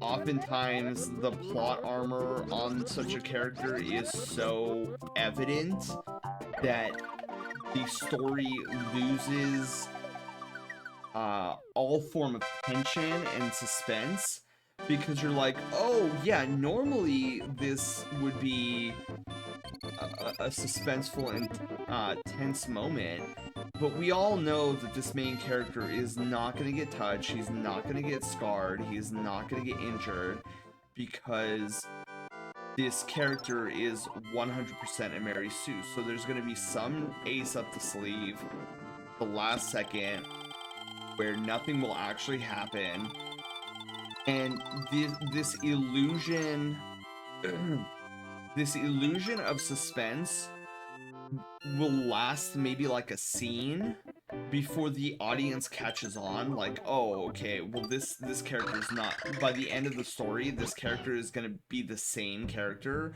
without a single scar on him. Now again, it's not like, I'm not here to say don't self-insert if you really do want to self-insert yourself as the main character, but understand that it's gonna be a lot more difficult, because what you'll have to do in order to make that character, that self-insertion, interesting and a relatable, good character, is you're gonna have to give that character faults. And oftentimes those faults, if it's a self-insertion, will have to come in the form of your own faults. And let's be honest, there's not a lot of people out there who can, you know, be relatively objective about what your shortcomings are. And that's why a lot of people dissuade up-and-coming writers from self-insert characters that are supposed to play an integral role in the story's plot. Now, if it's some like random side character that is, I don't know, like a shopkeep that doesn't have any significance on the story, then by all means, like, self-insert all you want. But I'm more specifically talking about one that has huge ramifications on the story. I think this is the way I'm supposed to go. Yeah, okay, well, I just overshot that. Also, if a story has a large cast, allow them to believe different things, even if it's morally wrong. Yeah, so I feel like a lot of times, like, I feel like recently, like, some game stories, don't seem to have, like, really interesting, diverse, mindsets anymore. Like, I know one of the, maybe this isn't a good example of it, but I will say, like, I definitely noticed, me kind of snoozing at the Halo Infinite storyline. Like, it was interesting to an extent, but it was just, I don't know. It's like, you take the story of Halo 2 and you compare it to this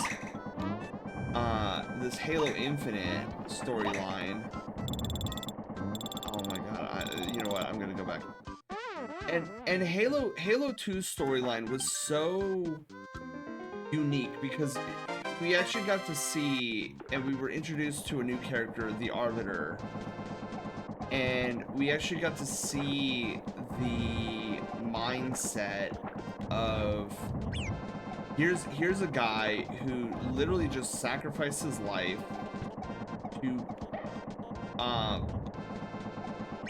atone for his quote-unquote sins against the Great Journey, and I'm gonna die here. And, like, he gives his life over, and we as the audience is like, no, dude, this is bad. Like, you should absolutely not be working with this covenant. Like, your whole point of view is incorrect. You're marching towards absolute destruction of all life in the universe. I need to be using my explosions a little bit more. And I just feel like nowadays you don't get those types of, like, rich contemplative story beats where, you know, you had this guy in Halo Infinite. Oh no. I will get this. Like it was basically Chief, you know, Chief does Chief things. And then there was the scared human who was just like, I just want to get out of here, which fair. And like he did that side character did have some growth towards the end where like he actually became a little bit braver and wanted to try to help. But then you had this maniacal guy. Oh shoot, I think I might be dead here. Nope, okay. Who's just like, I want to see it all burn, right? And I'm sure maybe his lore entry is a little bit more interesting. But what we got in the game was just like, oh, he's just bad guy number 314 on the Pokédex. Is like, oh, he just wants to see everything burn, big deal, big whoop. And there wasn't any like chance to experience a character that had any like moral issues about them and like going through, I don't know, a huge conversion. And I feel like you get that a lot with a lot of modern games, and I don't know what it is exactly, but it just, a lot of them just don't seem to be that interesting. It looks like a mediocre story where you don't have any form of like moral questioning and real change and whatnot. Stranger Than Fiction, I have not. Will they branch out into their own adventures, the same series? Interesting idea for sure. As much as I want to be like Mario, I always have. Well, I would definitely, if you're going for a story-driven game or like having a focus on story, I always tell people avoid Mario. Mario is a cardboard cutout. He is a one-dimensional character that doesn't have any personality, really. So, it's pretty sad to say that, especially since his brother Luigi has infinitely more personality than Mario does. Mario is like a box of Cheerios. It's like, okay, cool, I recognize it, but it's a box of Cheerios. It's not that exciting. Mario is just like me, for real, for real. I know for my character, like one of his major, like, I guess two major flaws that I want to try to see if I could make this work. One is like an overabundance of curiosity to the point where he will do things that skirt the line of like safety for himself and others just to get an answer for something. Where like even though he knows this could be dangerous and it could have like pretty massive consequences, he has this desire to know and understand. And the other thing is that I'm thinking about as like another weakness of his is I don't want to necessarily say I don't know if I want to say empathy, like a lack of empathy. It's more of due to his upbringing, and being kind of a loner growing up, there's a struggle for I guess to an extent trust of other people, and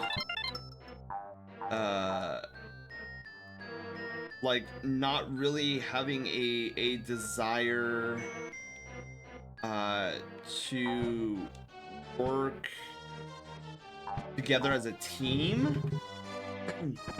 So those are kind of like the main weaknesses I'm thinking about in terms of my character, because like you couple those two things together and you can have fairly disastrous results.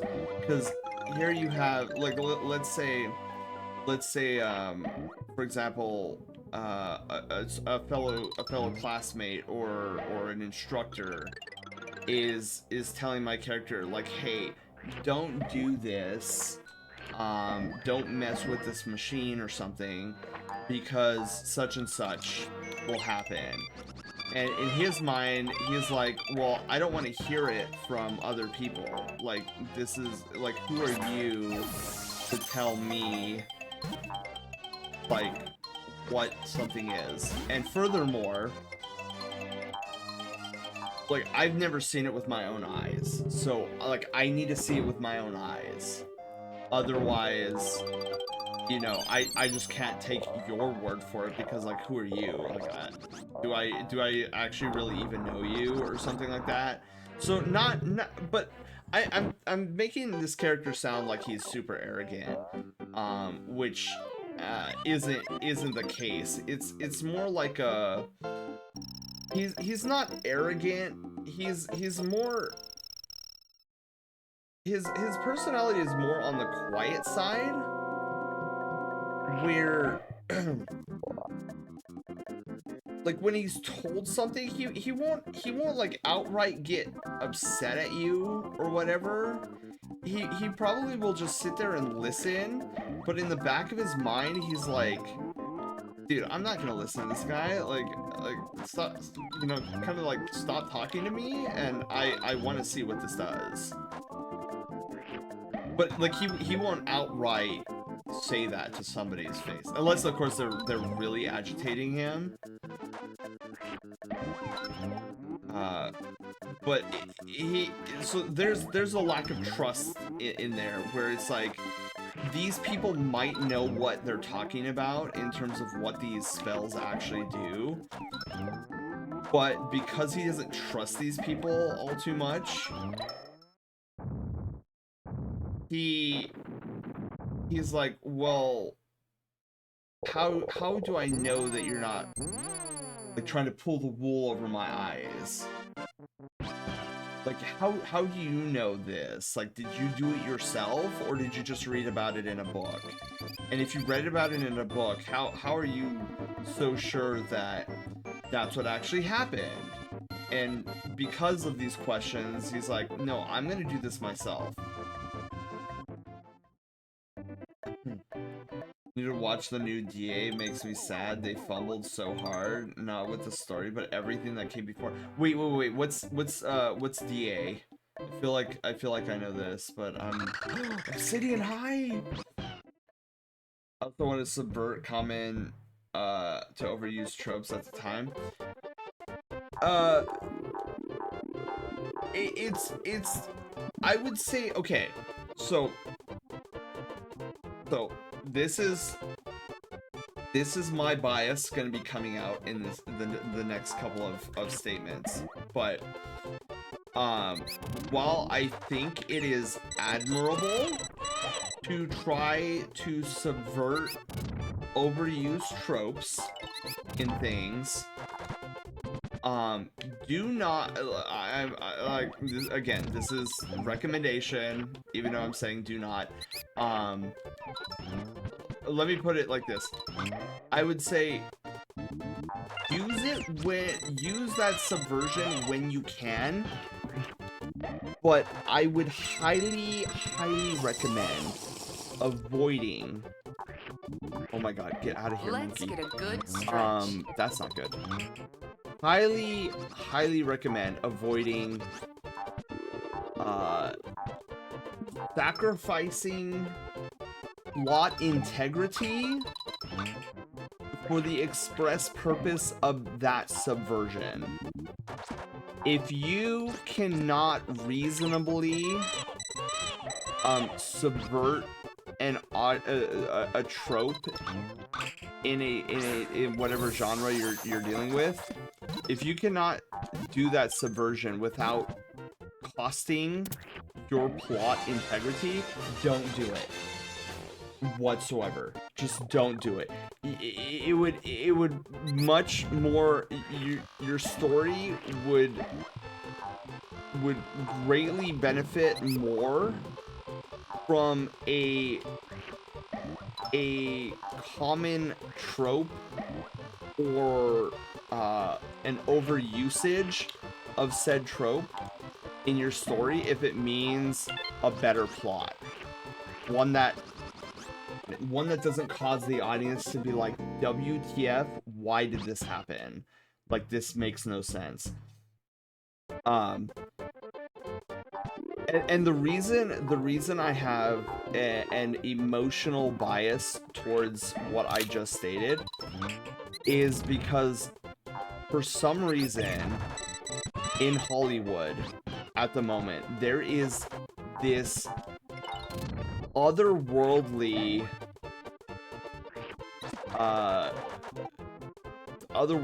desire, lustful desire to subvert audience expectations, to try to get a reaction out of the audience and be like, whoa, dude, this is like so far beyond the normal trope of this type of genre. And so that's what these Hollywood writers are thinking, like, oh my god, I'm gonna get such a great reaction. But oftentimes they will bend the plot backwards and forwards just for that subversion, and instead of getting a positive reaction, it leaves the audience scratching their head being like, why did this character do that? Like, this makes no sense. It is completely out of this character's personality to do something like this, and ultimately it makes no sense. And it frustrates me because then that leads to a very bad story. Oh my god, I hate this level so much. Medic, hello. Leona, hi. Gato, hello. Oh, there's a hydrate and a stretch break. Shoot, is my... Dude, I wonder if my headset is on or if it shut off or something. Because I did not hear either of those things, so I'm gonna stand up. Oh, that's another death on the table, by the way.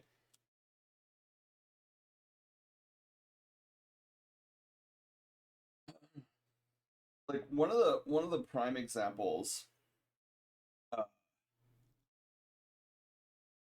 No, is that even a subversion of expectations though? I'm trying to think of a movie I recently watched that had a subversion of expectations, and instead of getting the reaction that I'm sure the story writers wanted me to have, instead I was scratching my head and being like, this is dumb. This is so out of character. This makes no sense whatsoever.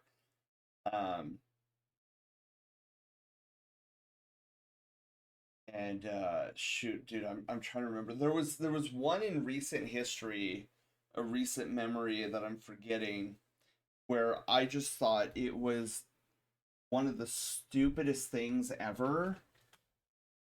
And it was so out of character for this particular character that it literally ruined the rest of the season or the series for me, because I'm thinking, like, we're now in a plot where this character, because of this absolutely out of character move, now the entire story has shifted in that direction, where if the character stayed in character,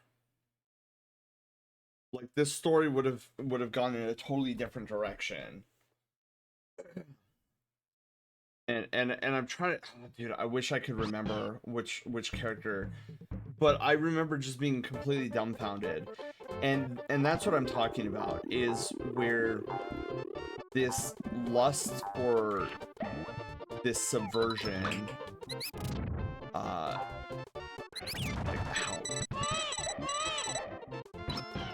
like it's destroying plots just for the sake of like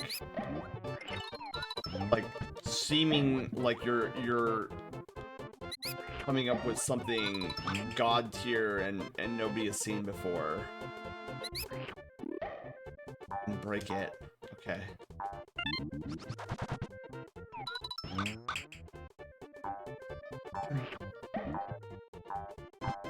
But yeah, it comes off as insulting my intelligence, and that's what I dislike about it. Like this subversion of expectations, because in almost every instance of it coming out of Hollywood, I just leave that story being like, do they actually want me to believe that this character would have done something like that? Like, where are you pulling this from? But anyways, let me hang on. Thank you for the stretch break and all that good stuff. The superiority complex, I get you though, in seriousness. Yeah. Don't need a team. I thought it's a subvert common overused trope, since canonically the web series would take place during the height of video games when platformers are still dominating the market. Ooh. That's why my protagonist is like funnily enough. But my reason is due to him having a blue nose that you would even say glows, as a result making everyone fun of him for it. Interesting. Sure, I was told not to hit the red button on the blue machine, but how do I know for sure that this button? Yeah, so that's kind of where my character comes from. Like that's his personality. I'm gonna do this. I'm gonna flutter jump through this entire thing, and there's the ring, baby. Let's go. We have our first checkpoint, and we are out of this god-awful section. Oh, thought I was never gonna get out of there. Okay. Leona, hi. Medic, hello. Dude, I was in deep talk conversation. I hope you're all well. I'm doing phenomenally. It is Friday, Pizza Friday. Monkey's jungling that bubble like a beach ball, right? Alright, I think I'm starting to get caught up. It's gotten so common that I think people spend more time trying to figure out how stories are gonna surprise them. Yeah. And it bothers me to no end, because I can spot bad storytelling from a mile away. And when a showrunner in an interview says the keyword, oh, this story is gonna subvert so much expectations, I'm like, okay, there's already a 60% chance that this story is gonna wind up garbage,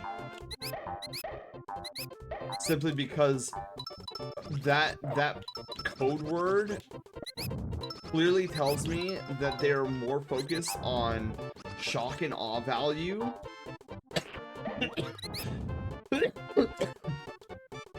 excuse me. Shock and awe value, like cheap, and it's not even good. It's cheap shock and awe value. They're more focused on that than coming up with a smart, cohesive story.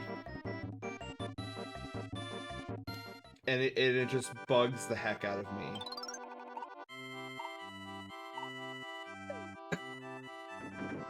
Oh, you know a good example You know, a good example of subversion of expectations is Star Wars Episode 8.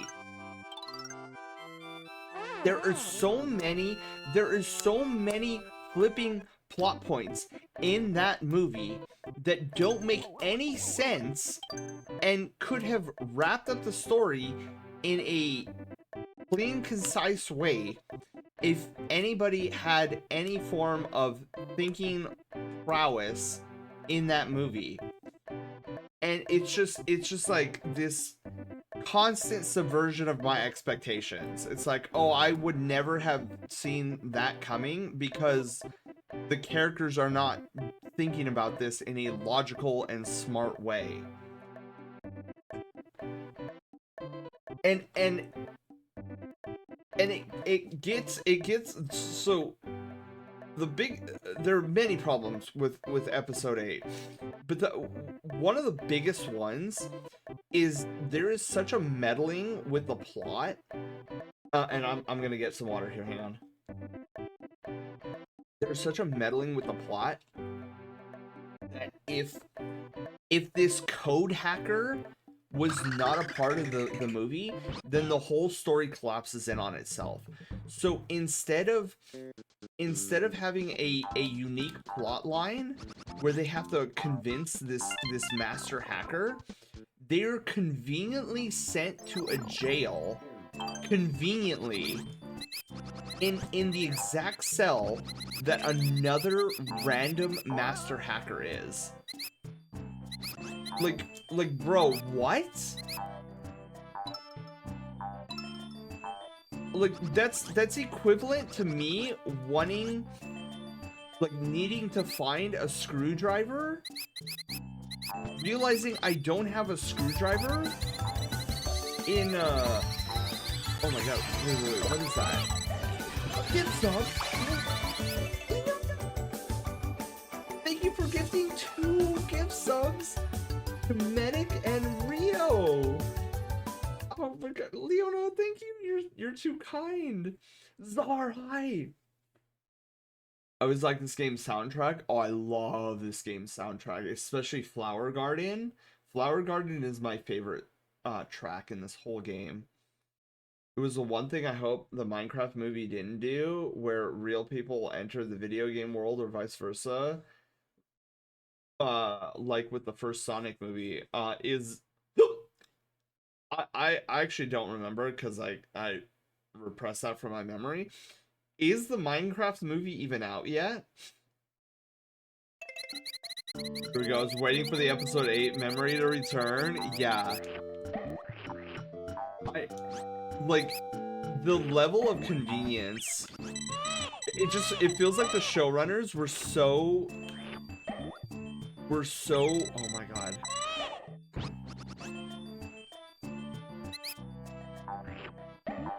They were so focused on subversion of expectations where they kind of forgot their own plot, and so they had to write in like a convenient escape to the dilemma. Like, I could not believe, I was into it, by the way. I was into it I was like, okay, they need a master code breaker. Okay, let's see how they're gonna get a master code breaker. Because I feel like every MacGuffin in the Star Wars movies up until that point were these inanimate objects. But now this MacGuffin is a person which we can actually talk to and have a conversation with. And this could potentially lead to something interesting. And so they zoom in on this like super rich guy with this red lotus on it. I was like, oh, it's a super rich guy. All right, how are we gonna even like convince this guy? Like, what do we have that this guy doesn't have? And then it's just like totally thrown away, thrown to the dirt. And it's like, oh, well, we don't need that master code. We could just find another one. And then this random dude in the same jail cell is like, oh, I'm a master code breaker. And the lapses in logic of our main protagonist go beyond my understanding. So, if I go out right now and I go to my local 7-Eleven store, and I say, dude, I will give $1,000.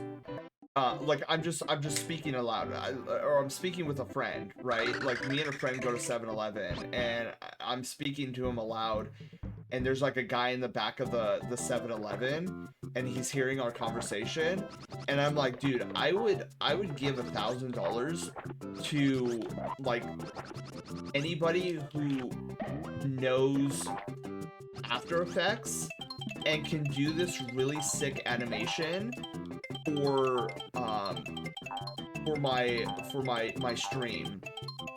And then the dude in the back like comes up to me and says, dude, I'm a master at After Effects, I can totally do this for you, no problem. And according to our main protagonist, my reaction should be, oh dude, sweet, here's $1,000, please make me this really cool animation. Like, I'm sorry, you're not gonna question that this guy is actually who he says he is? Like, why is there no vetting? Literally, you're talking about breaking out of jail and needing a master hacker, and there's a guy in the same jail cell as you, and he's just like, oh yeah, I'm a master hacker. I'm like, you don't see that as suspicious? Like, bro, if I'm a prisoner in this jail and I can tell that you have the means to break out of this jail, of course I'm gonna tell you that.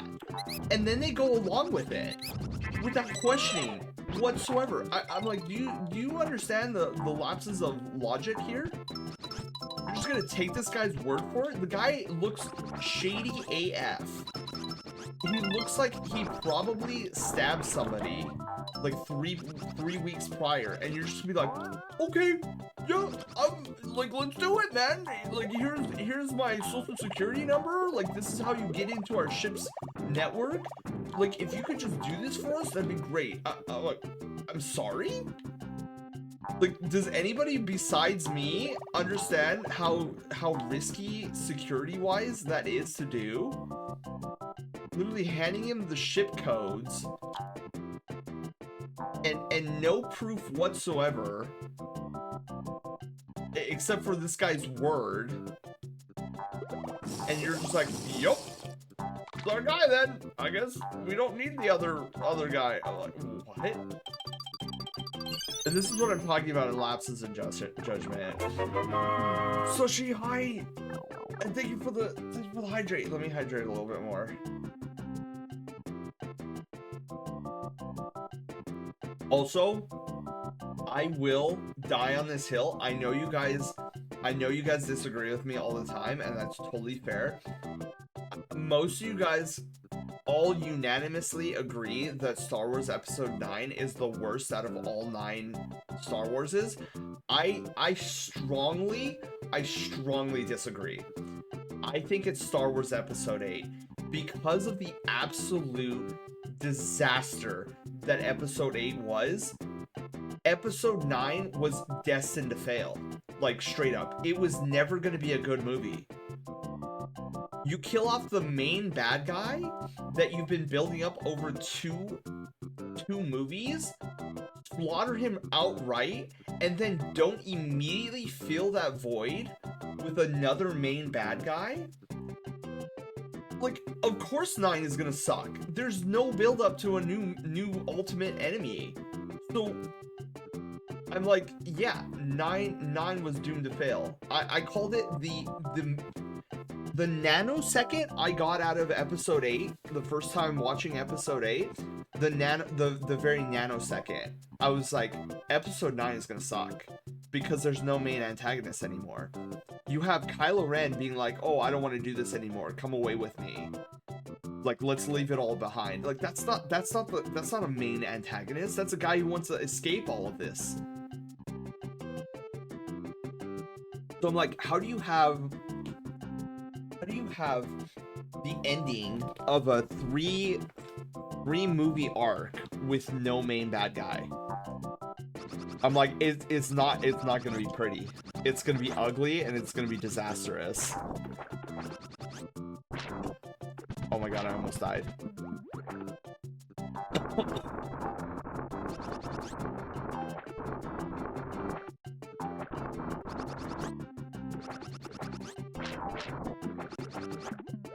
Oh my goodness.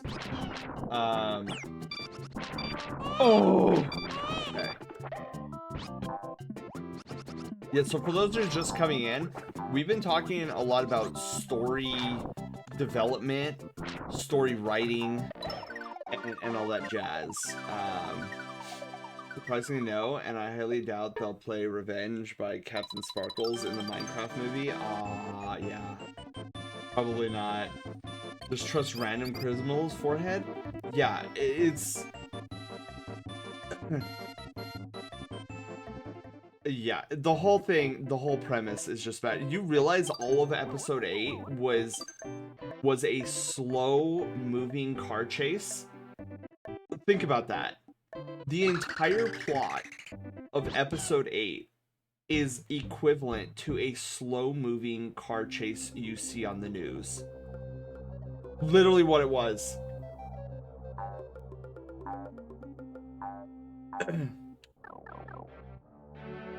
And after you come to that realization, you realize, oh my god, this is who signed off on this movie. I just finished watching big Netflix event. Ooh, what was the Netflix event? I'm not even a fan of Star Wars anyways. And it feels like it's doing what not to do. Yeah, and it's sad. It's really sad because, dude, I'll tell you what, everybody was giving Star Wars Episode 7 such crap for being like, oh, it's a reskin of Star Wars Episode 4. Yeah, it was. And I really liked it. And I liked the direction. Like, they were setting up plot points for future movies that I was so into. I was like, dude, Rey could be this really cool, really flipping amazing Jedi that we've never even seen before. Like, finally we're moving away from the Skywalkers. Like, we get it. Like, Anakin and Luke are great Jedis. I don't need any more of them. They're good as it is. Give me somebody new. And when they brought Rey on board, I was like, dude, here's a new Jedi that I can definitely get behind. Like, I liked where it was going. And then I was like, all right, let's see how they develop her as a character. And then they didn't. And instead, they leaned into, like, this Mary Sue aspect where she was just, like, she could just do anything. And, like, bro, what? Like, she can, like, hold on to a giant ship and, like, she could just heal people. Like, what? Why do we even... I was so disappointed. Hang on, I'm gonna blow my snooter.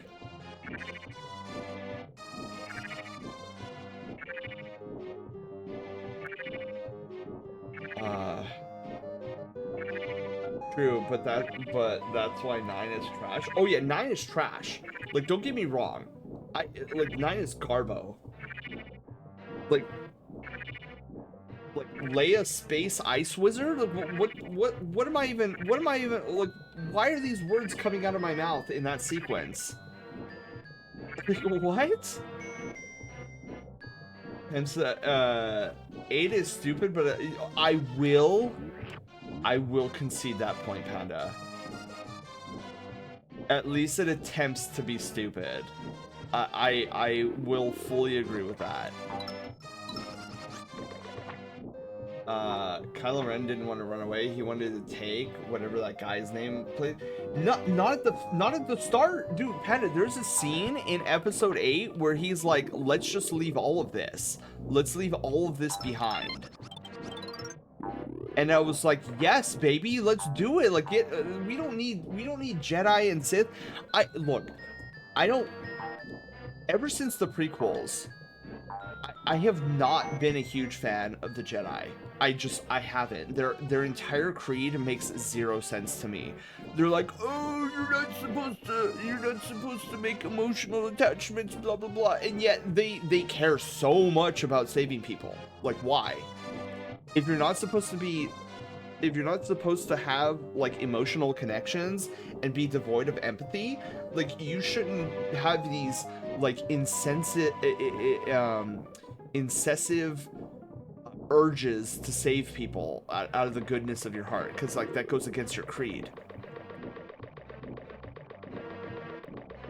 And the Sith are Sith. Like, heckin', like, they're just annoying, power-hungry people. And so, for the most part, at least how they're depicted.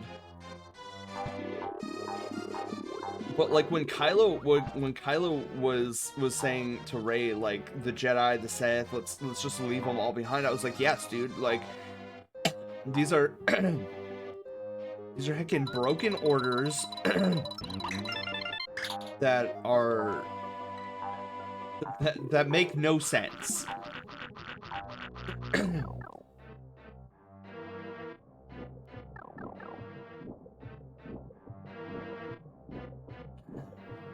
I had no hopes for 8 when 7 was just episode 4 all over again with Mary Sue, Luke Skywalker. Yeah. Like I definitely saw there was a touch of Mary Sue-ness in episode 7. I was willing to overlook it at first in hopes that some of the plot points that they seem to be setting up for could have been something interesting. But yeah, like I totally messed that up. Went directly into that guy's muzzle.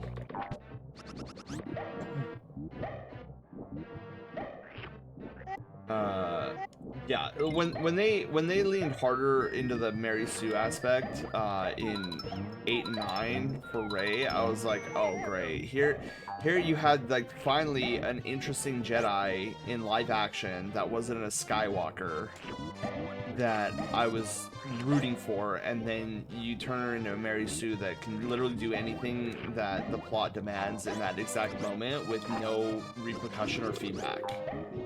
Like the most egregious being her healing ability, like force healing. Like, bro, if a Jedi, like, she's an untrained force user who can wield like Jedi healing to an extent where I feel like Jedi Masters would, or even Jedi, like skilled Jedi Knights would have been able to utilize this power if it was that easy. Like an untrained force wielder can use. I'm like, then why did Qui-Gon Jinn have to die in episode 1? Like, why didn't, you're telling me like some scrapper from a random planet is able to use force healing when a fully trained Jedi Knight could not in such a way? Like, what? And then the other problem I have is that she had no repercussion. If you're telling me you're using all this force ability to heal a fatal wound on somebody and there's no backlash on your body,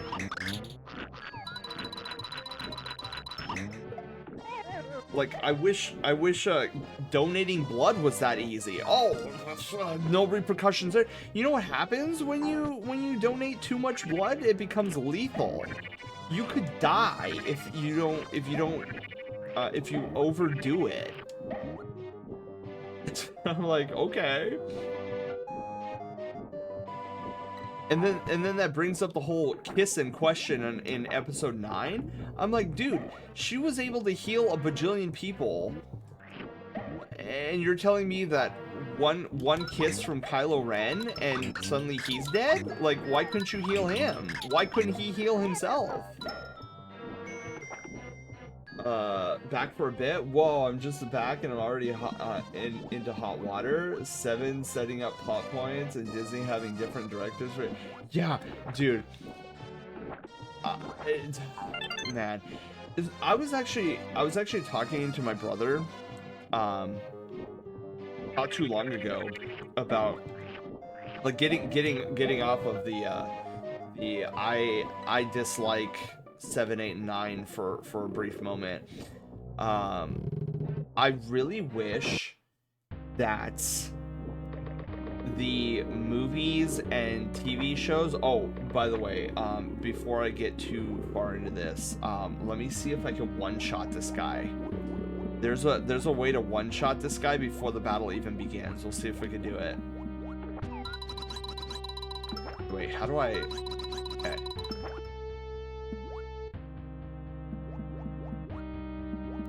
I'll load him.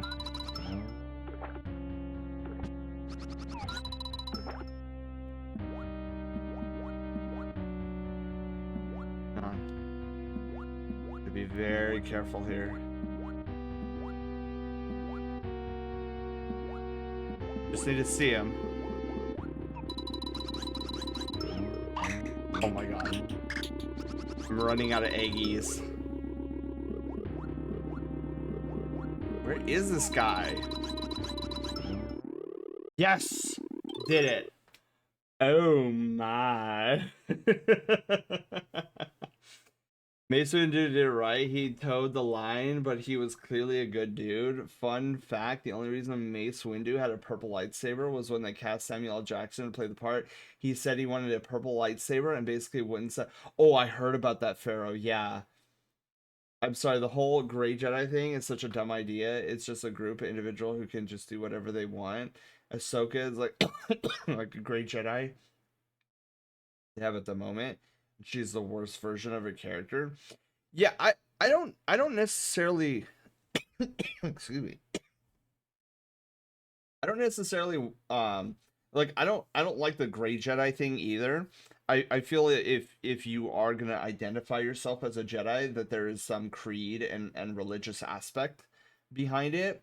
But I think the way the Jedi Order and the Jedi Creed and the Jedi religion is depicted in the movies and TV shows is so loosey-goosey that it frustrates me, because like I hate the fact that like visually I think it's cool to see like new Jedi powers, but practically, I'm just thinking, okay, you just created this new Jedi power, and while it's really cool, it brings into question, like, why Jedi in the past movies weren't able to use this power. So, I really wish that there was a TV show or Disney Plus series that really delved into the Jedi way of life, where we follow a maybe young-ish Jedi, maybe not like a kid, but more so like somebody maybe in their 20s or something at the Jedi Temple. They're like a Jedi Knight.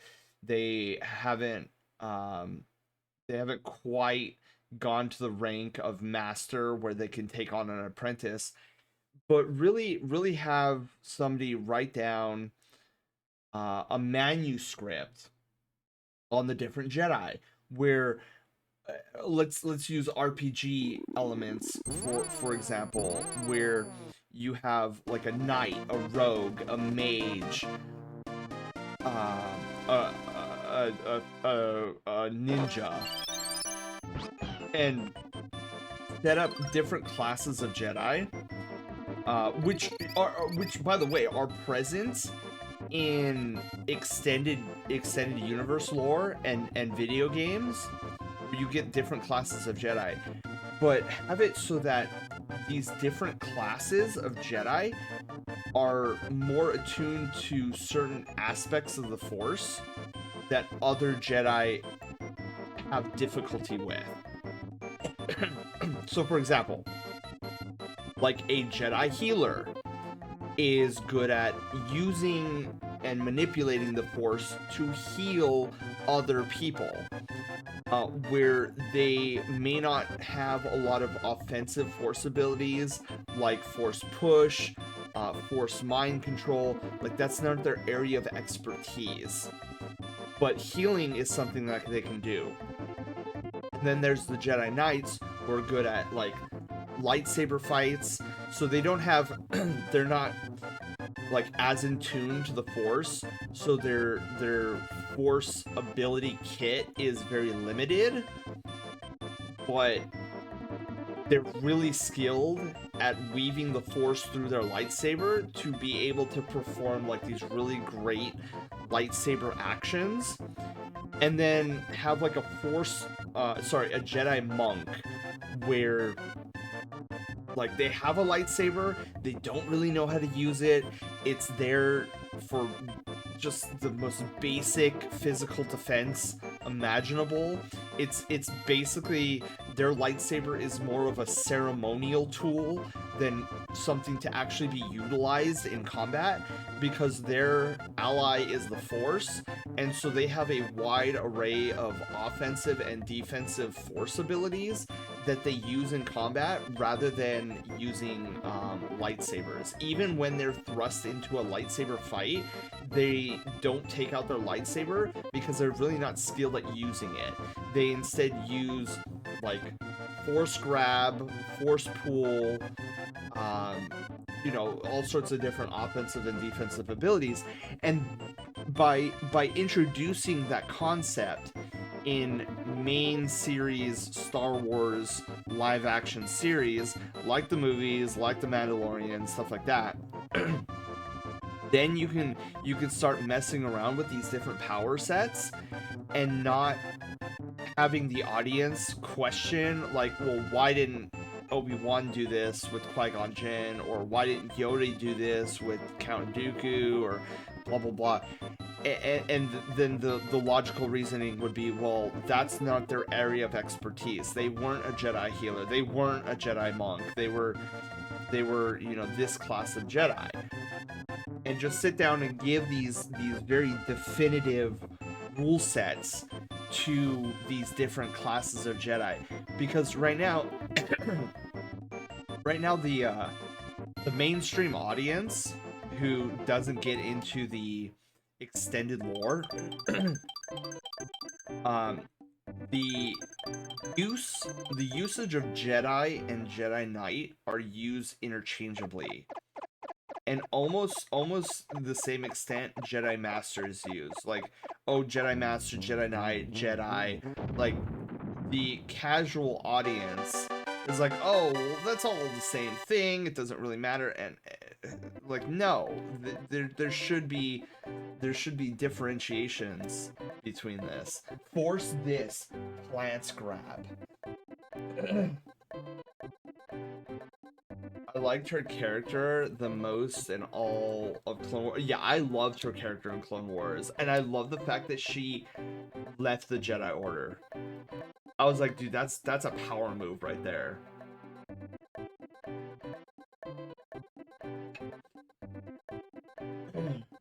Like, not even Anakin had the plants grab to do something like that.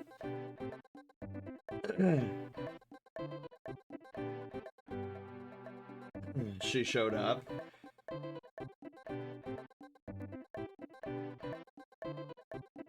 Yeah, in The Mandalorian, she really doesn't have a character.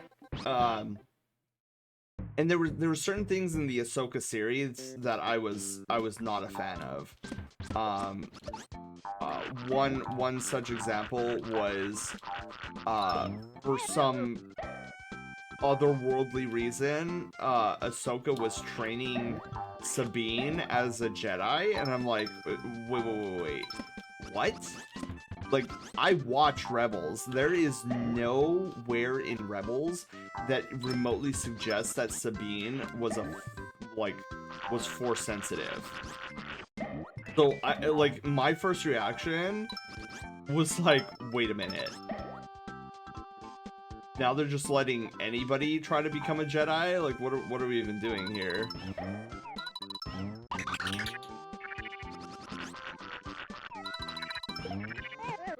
But yeah, I would love to see different Jedi classes and have them be like explicitly defined in these shows and movies, so that when a new power set comes to the playing field, we could either like set up a new class of Jedi that wasn't heard of before or was never touched on before, or or like utilize it in such a way where, oh well, we haven't seen this class of Jedi really all that often in the series, so like Yoda being a Jedi Master wouldn't have necessarily like focused this aspect of the Force. And then that way you don't get these like, well, why didn't Jedi in the previous films do this kind of a situation. Category is something that isn't meant to be unless so much thought is put into it beforehand. Well, heck, Panda, like the Silmarillion, the Silmarillion from the Lord of the Rings series, like there's like that's what I'm saying. There should be more thought put into the Jedi as a whole, rather than every new series that has Jedi in it is making like more and more plot holes in previous films, undercutting those scenes and those heroic moments by previous Jedi. Like, for example, what they introduced with Rey, in 8 and 9 with her immaculate healing ability. It's like, well, if she has that much healing, and she's not even a Jedi, then what kind of healing does a Jedi have? Like, it must be way more refined than what she's doing. And then you think about it, it's like, okay, well then why did Luke's father had to die in the end of episode 6? Then, if like Jedi just had these powers. and this is what bothers me, because like these great moments are now undercut by like these new powers, and they're not properly explained how or why. And so the audience just assumes, oh, well, all Jedi must be able to do this, right? Pictures taken instantaneously. Oh, I can't. Okay, wait, hang on.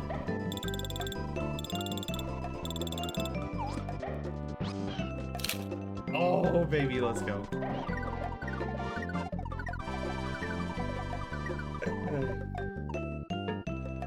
When she walked. Yeah. That's, oh my God, Paul. That is another great point. Why would Ahsoka train Sabine to be a Jedi when she walked away from the Order? That's why Lord of the Rings, for example, hardly goes into its magic. It's just powerful that the whole can of worms to go into figuring out. I mean, I suppose so. I suppose so, Panda, but again, Lord of the Rings, though, can get away with that because I feel like the series doesn't revolve exclusively around wizards. And so we as the audience don't necessarily need to understand these wizards and their magic on a microscopic level. But then you have Star Wars on the other hand, where literally the entirety of Star Wars is all about the Jedi and the Sith. Like, that's the main focal point. So if it's gonna be your main focal point, you should probably, you know, do something for your audience to clearly define what these two are.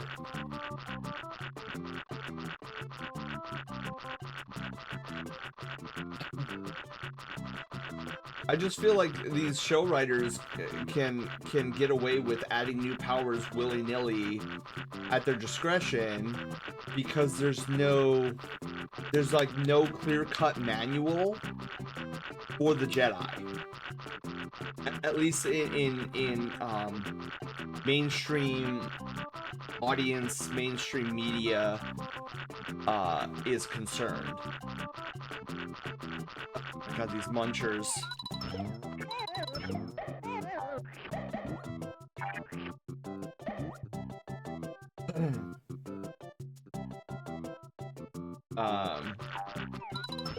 But yeah, I agree. I agree that there's not a lot.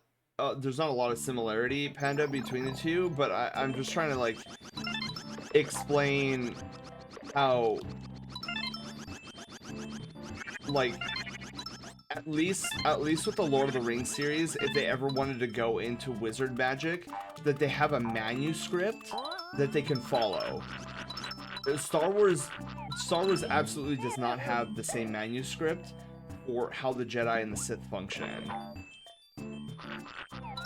And I just feel like at this stage of the game, somebody should be making a manuscript for these two religious sects, and what are some things that they can do, what are some things they can't do, and like make it, I guess, understandable in some way, shape, manner, or form. Like, just have a little bit of organization. Otherwise the Jedi and the Sith start coming off as like, oh, well, how do we power creep them more and more and more with no check and balance behind it?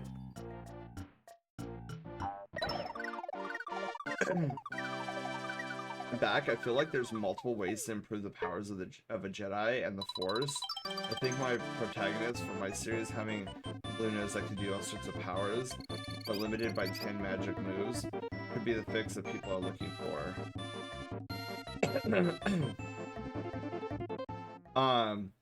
Yeah, I don't think there needs to be a limit, necessarily a limit on what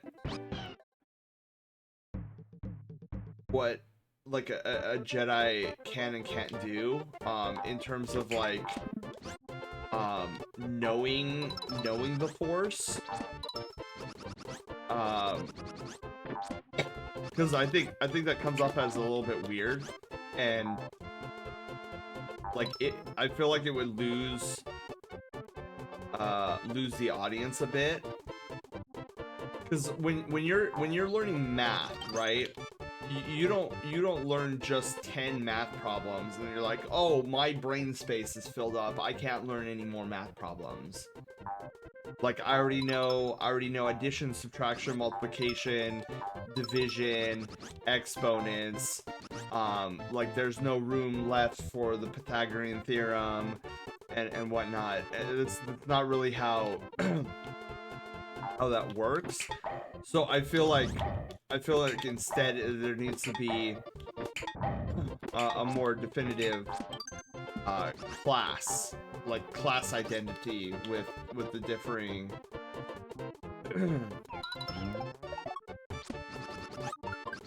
almost. Bestus, hello. How are you doing? The Silmarillion is the entire lore and world of Lord of the Rings, from Morgoth and his age to, yeah. And so we wouldn't necessarily, for Star Wars side, we wouldn't necessarily need something that in depth, but in terms of like understanding the Jedi, their Force, like how they weave the Force to their command, and like what are some of the things in recorded history that Force wielders and Jedi have been able to accomplish, I think would go a long way for future storytelling of Jedi and Sith. Because I always found it weird too that it's like, you're telling me that the only dark side powers in the history of the Sith is Force Lightning and Force Choke? You're telling me that there's not something other that Sith have been able to come up with? Like, I always thought that to be super unrealistic.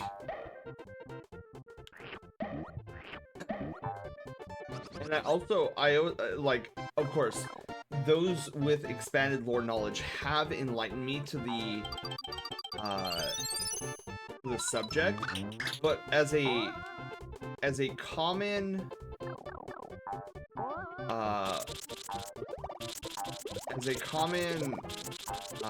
not so in-depth lore guy in terms of the Star Wars universe, I for the longest time I never understood why Jedi couldn't use Force lightning. It's like, what defines Force lightning as a dark side power? Like, I just see it as energy coming out of your hands.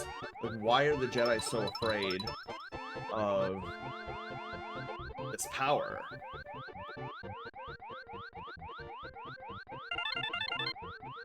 Ah.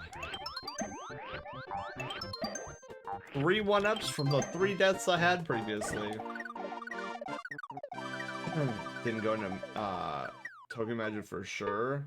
Best is high. In terms of magic, I thought I'd limit it to 10 spells. Oh, for your character, yeah, that's fine. But I'm talking about Jedi here. Like I feel like Pokemonifying Jedi, where they can only learn up to 10 magics, I think is kind of unrealistic in my opinion. Another form of magic, the primary form of magic, power-ups, and I was thinking of taking notes from how Mario handled power-ups. Ooh. Ooh, jeez. Okay. I hate this. Oh, I hate this even more. This, okay, I need to lock in here. I absolutely hate this. This guy sucks. Okay, I'm okay. Oh. God, dude. That, I hate that. We have, I think, 2 more of those to go. Not necessarily in this level, but in other future levels.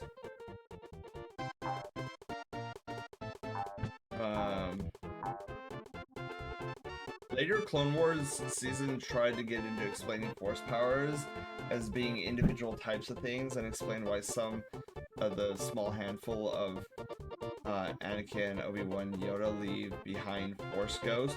That I thought was cool. That I really enjoyed those episodes, Wald. It was like, okay, finally we get somewhat of an explanation of how Force Ghosts are made. The closest thing I can think of similar are the devil fruits in One Piece, but those are permanent, not temporary. To me, the Force is basically just magic. Yeah, it literally is. It is 100% magic. 100%. I can pull out whatever out of my rear for this moment, and that's about it. And I feel like, and I understand that's probably how the Jedi were originally constructed. It was just like, oh, they're magic users, like whatever they could do, blah blah blah. But I think that only works, or that only worked initially because I don't know if like, I don't know if George Lucas ever foresaw Star Wars being anything more than 3 episodes long. So like at that point you're like, well, I really don't need to go into a lot of detail. It's just, they're basically just space wizards. Like, who gives a rat's tail about like defining what these wizards can do? They're only going to be in 3 movies. But now that Star Wars has become kind of an empire in and of itself, I feel like, I feel like it's high time to you know, get a little bit more structure going in terms of what Jedi can and cannot do. And maybe even expand the power sets. Like I do, like I said, I really enjoyed how the light side powers have seemingly expanded with like force healing and and whatnot, but I feel like there's still a lot lacking on the dark side powers. And I feel like there's so much room to improve, because like I don't know, if there's force lightning, why can't there be force fire, right? What's stopping when the Fire Nation attacked?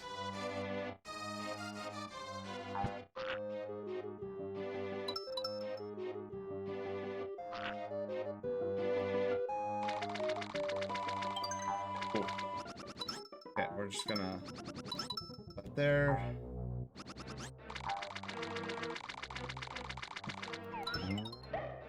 Alright, 2 keys.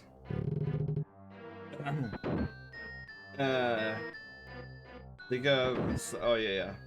Outside of you, abilities are common trend. I'm getting sleepy and I should get my fluffy butt to bed. Sleep well when you get there, everyone. And Kiru, you have a wonderful night's sleep. Thank you for being here. Always loved, and thanks for having me in your stream set. It's a lot of fun. Oh, thank you for being here. You don't have to thank me. I want to do this one last. I want to get the spike one over with. Spike one scares me. That's something I've always wondered for a long time. I've been alive. I've always asked the questions on how certain things can work, and always got the same disappointing answer because it does. Yeah, and sometimes though, Ken, sometimes in storytelling, you don't need to go into detail on why something works. Like let the audience's imagination run wild. But if it's something integral, that is like a centerpiece of your story, and big portions of your story revolve around this centerpiece, then there definitely should be some level of understanding and explanation of how this works and how it functions. Otherwise, you're gonna get an audience that is probably confused at some point.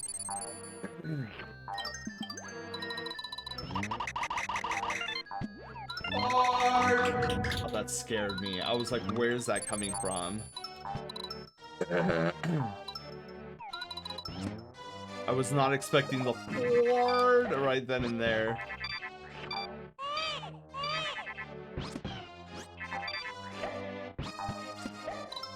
Okay, there we go. 4 stasis, 4 strand. There we go. I disagree. I don't think Jedi Sith powers should be expanded upon. Interesting.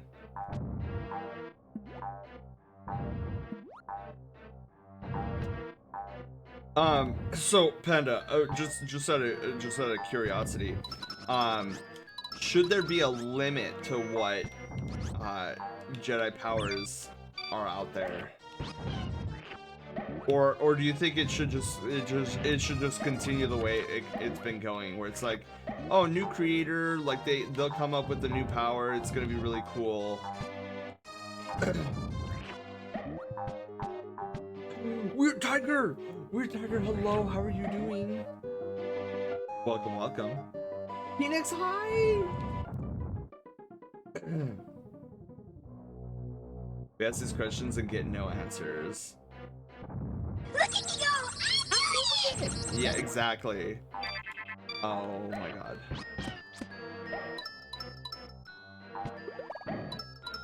That was easy. I can't recall if the key is behind here, or if it's just this guy.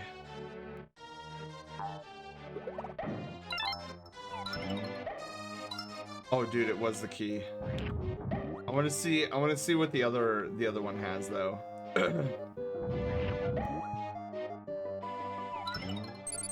Okay, stars. I hate how those spikes are instant kill. Oh jeez.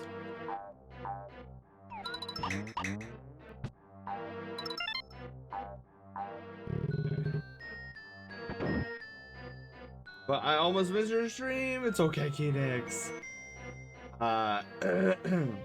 The inevitable end of all magic systems is that they become science the more details and in depth they are. Excuse me. I don't need to know exactly. I don't need to know that Jedi use this inherited like thing inside their being that then allows them to manipulate molecules around them to then force atoms to push forward, which causes like I don't need any of that, but I'm starting to have an issue where like these creators of these new Star Wars pieces are creating these new force powers just on a whim, and it's super cool and all, but it's like where were the like there's the audience will eventually start asking like, well, where were these powers in the Clone Wars? Where were these powers in episode 1, 2, and 3? Where were these powers in 4, 5, and 6?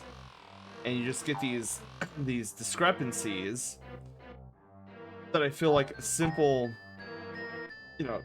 explanations, like the one I offered earlier with the differing Jedi classes, like Jedi Monk, Jedi like Ninja, Jedi Healer.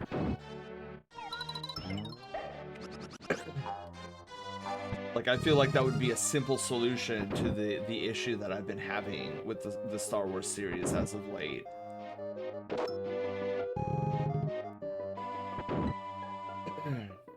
I'm surprised Game Theory never made a video about what the power-ups, what they were actually in Mario. They could be totally tools made by ancient civilization 1,000 years ago.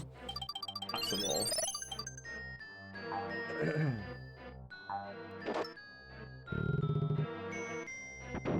Like, I'm doing it exactly. We'll have figgy pudding. Gotta make sure not to take any risks. I mustn't give Trash Friend a reason to ban me. What? General relativity. Have you gotten your least? Yes. So we are currently in the world that I hate the most, and I think we're almost done with it, thankfully. Because the next one is the ice world. I probably would have stated I hated this world more if I wasn't like knee deep in talking about Star Wars. We got talking about Star Wars.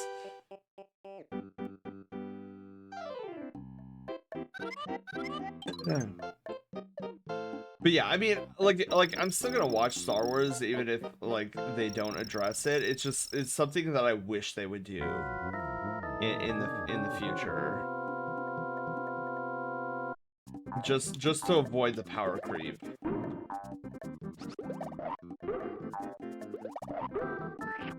And then we eat them. Eat.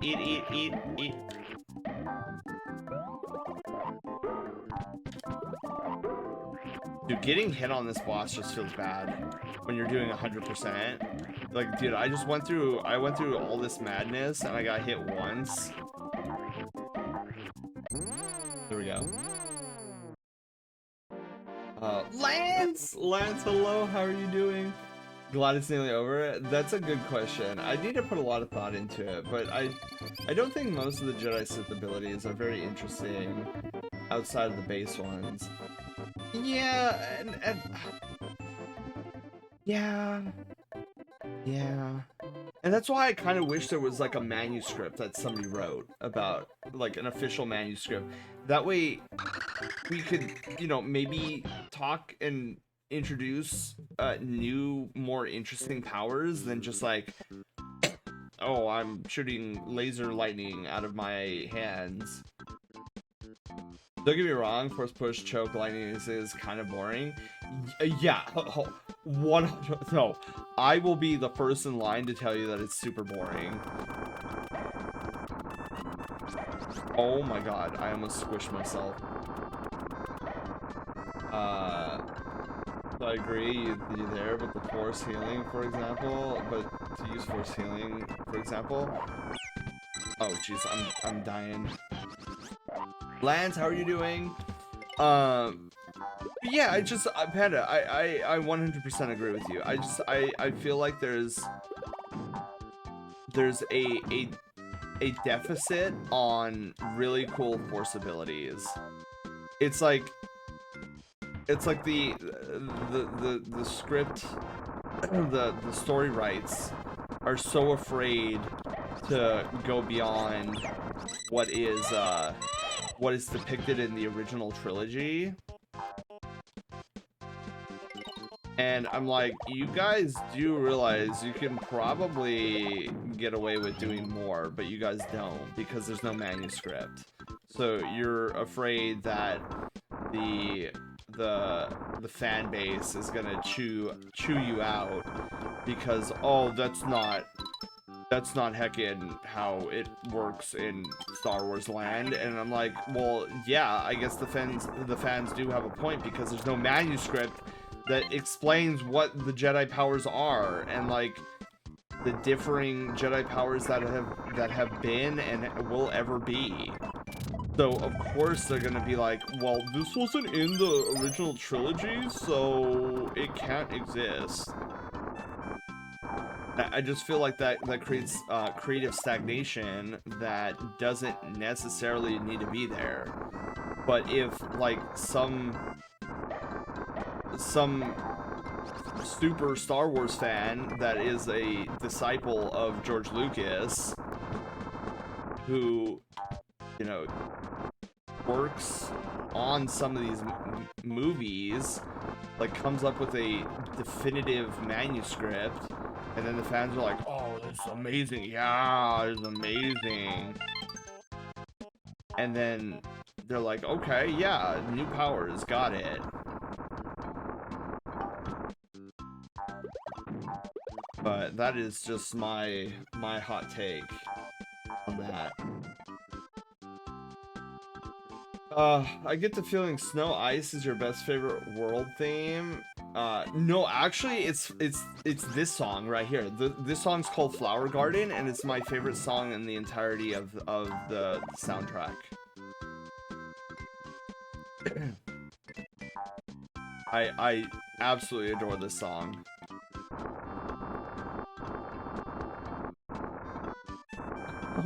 Oh no, Lance. Oh no, dude, you should have been here. You should be here when we get to the touch fuzzy get dizzies. I bet you that's gonna like, you're gonna probably feel like Yoshi does in that instance.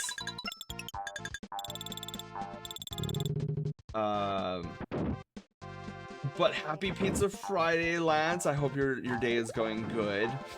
I hope that you're not in too much pain. I know you probably took something for it earlier. Oh my god, why am I not able to? Hello? This thing is supposed. Thank you.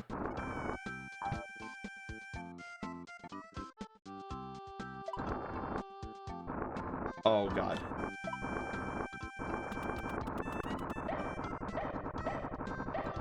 I don't know if I need to be doing this or not, but we are, because it's a rock and we're rolling. Okay. Is this oh, this is just for coins. Whatevs. I missed? It was 3 feet from me and I missed. Alright, there we go. No, Lance, I want you to be here. Like, don't say sorry. This is, you were meant to be here. Hubby the Wolf, yes. Miyako, hi. Goodness, that was hard to type. Yeah, I like if you need company, you came to the right place, Lance. It said least favorite world theme. Oh, least favorite. Yeah, so Flair, we're in the midst of the world I hate the most. Though 3 was definitely giving me issues. Maybe it was. Wait. I'm questioning myself again. Because so far I really haven't died, and I really haven't been like, oh, this is evil. But those monkey levels sure were. Maybe these next two, wait, hang on. Get up there. Oh my god, I almost, okay. Not see that. Yeah, we just need to get through this level. I DM'd you, but it doesn't have the right bow. I'm very high and very pain. Oh no, Lance. Okay, I want you to be with us tonight. I don't want you to be by yourself. So I'm super happy to see you. Oops, where's my controller here? But yeah, Lance, we're gonna beat this game tonight, so you're in for a treat.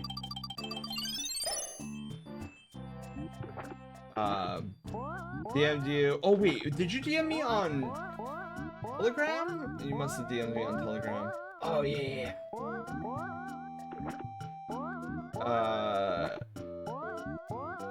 Yeah, yes, Lance. I just read it. Yes. I'd be totally down for that. Oh, my controller. Darn it.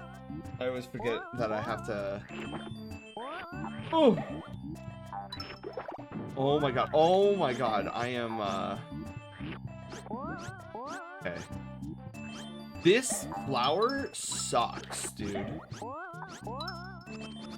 I will be by myself, it's okay. I just want to say hi. I will lurk because typing. Yeah, no, I don't blame you, Lance, for sure.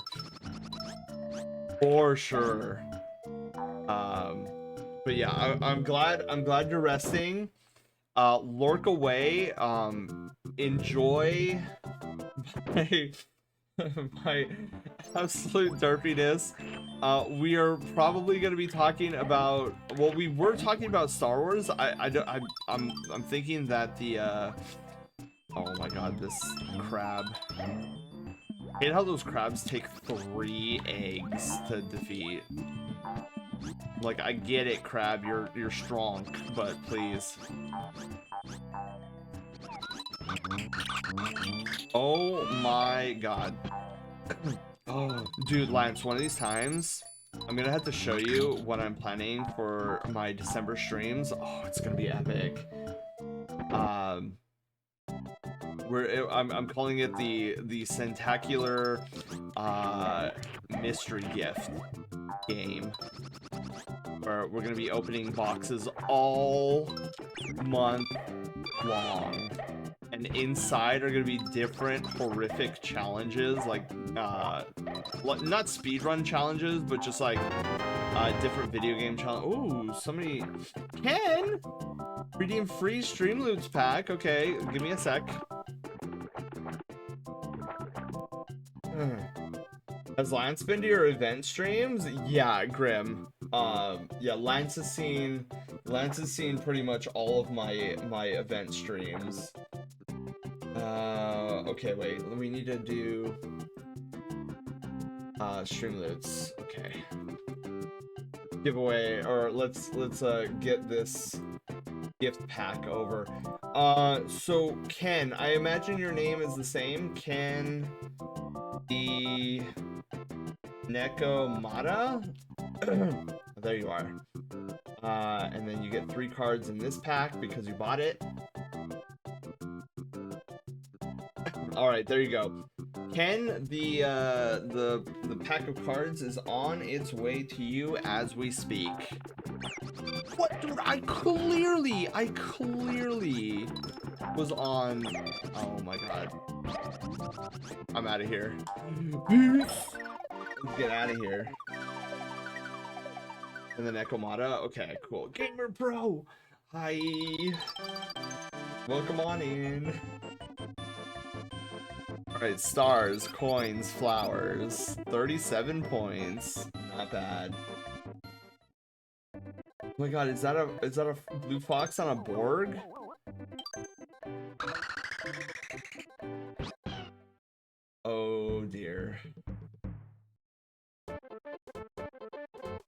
If this is the level I think it is. Okay, it's fine. Everything's fine.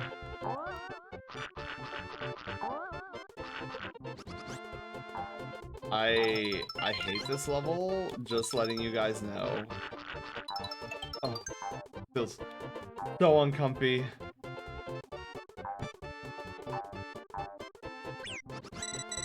Oh my god. No! Get back here.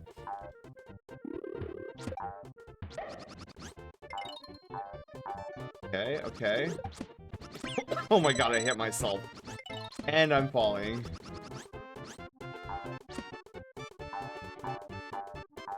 I'm able to get out of here, I swear. Okay, maybe this isn't the level I was thinking of. There's a lot less death-defying jumps that I thought would... What? I went through the door! Get me through the door! Okay. Maybe this is the part where it starts getting awful. But I'm okay, wait. No, I'm pretty sure I'm thinking of a level that is in World 6. I don't think it's this. Okay.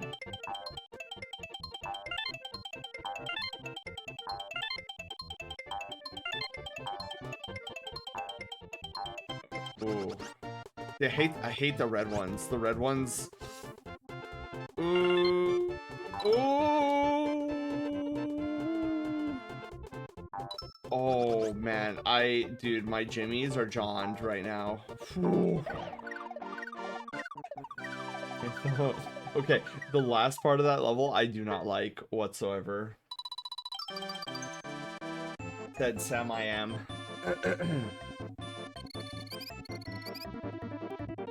We found 0 flowers.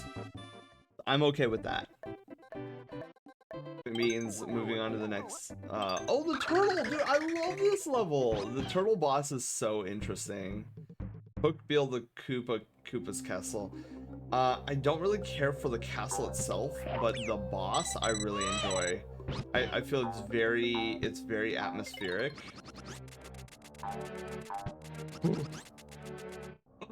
Oh, and I get to tell you guys about the 5-4 skip that I will never be able to do, but I find it super intriguing.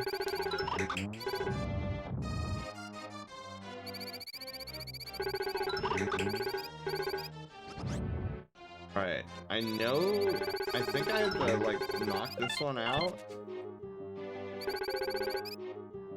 I think there's a secret down here.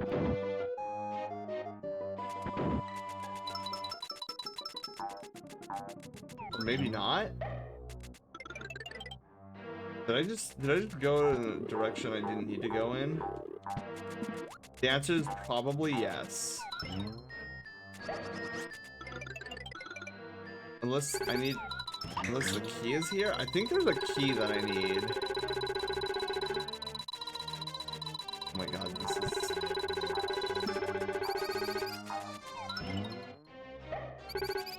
Ooh, okay. Ow. Alright. Oh, that's all this was for? Rip, dude. I thought I was breaking the Matrix here or something, but nope. Not breaking the Matrix at all. Just a trap. Alright, I'm a little concerned why the arrows told me to go down instead of this way. Oh, is it because I need the, I need the key. Oh, I need the key, and in order to get the key, I need a Koopa shell. Oh, of course I do. This is why I hate the castle. It's just like a constant circle. Circles and circles and circles. Okay, I need you.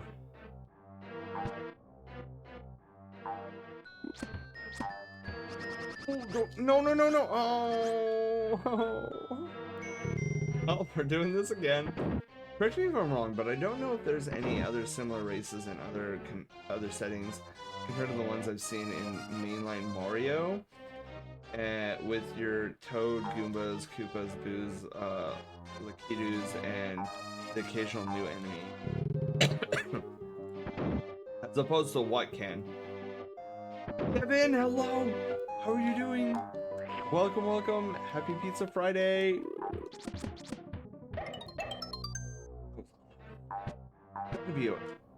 Hang on, I'm gonna take this shell. Actually go down here. Ah, here we go. Yes! Okay, we're making progress. He's gotta be in here. I've not been able to capture streams lately, but today I could even,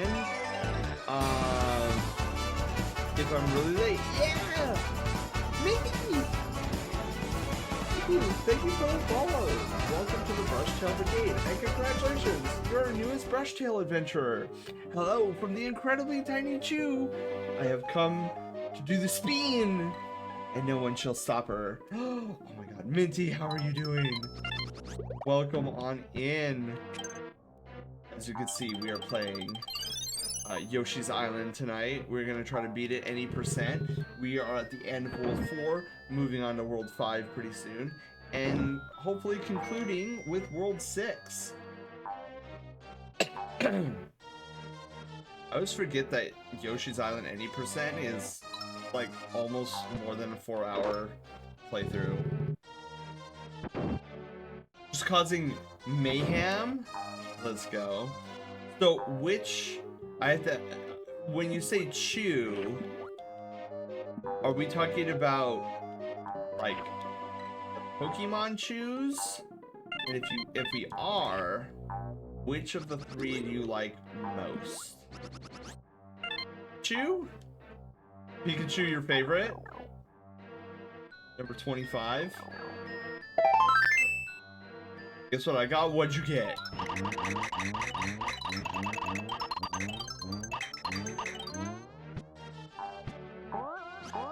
Well, that was easy. Yeah, let's go. My favorite Pokemon is actually the one that it evolves into. 26, Raichu. You got enough points, Leona. Let's go. Okay, hang on. I gotta write you down. Let me write this down. Yeah, Raichu is my favorite Pokemon, specifically the Cantonian Raichu. I don't mind the Alolan Raichu, but it is definitely not a preference of mine.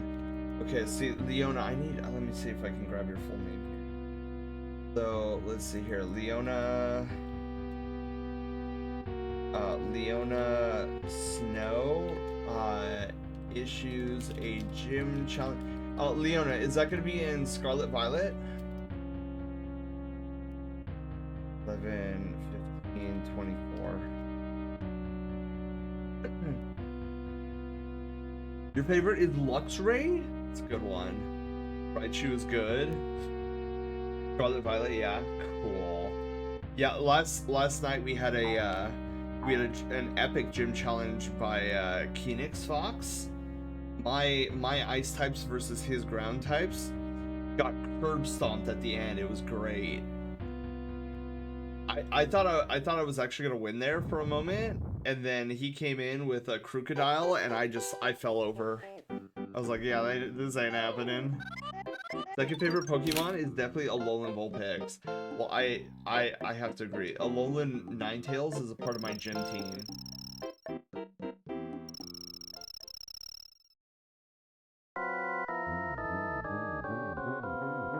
You have been cursed with what? Cuteness? I have been cursed with cuteness. Okay, we're gonna knock you over. And belly stomp. You know, this wouldn't be a bad thumbnail either. Oh god, oh, I'm gonna die.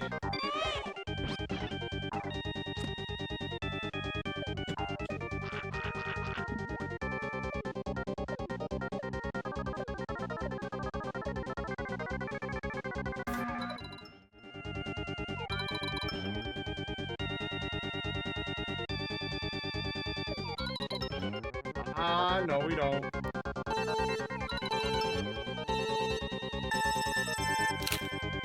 Yeah. Woo! Now I got belly stomped. Okay, I need more eggies. Luckily, he eats eggies for breakfast.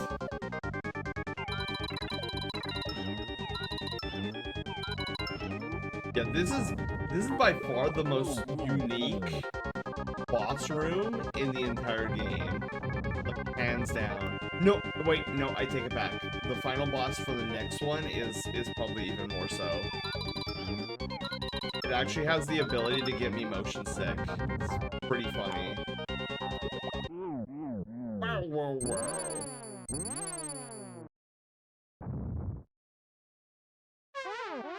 There goes the Koopa.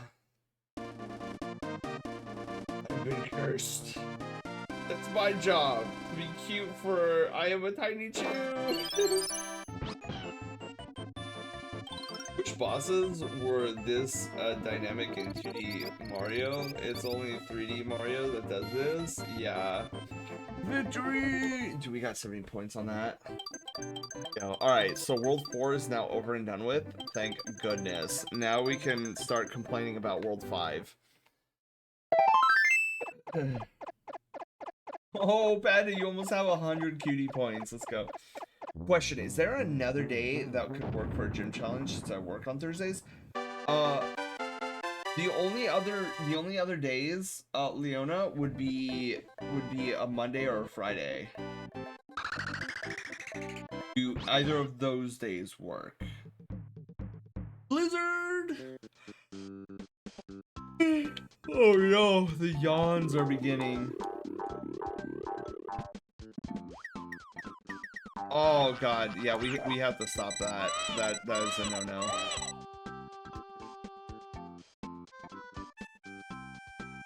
We're gonna noon past as much of this as possible before the cloud disappears as it is doing right now. All right, we got a decent ways away. Oh god, these steep hills scare me. Of course, there's falling rocks. And more falling rocks. And even more falling rocks.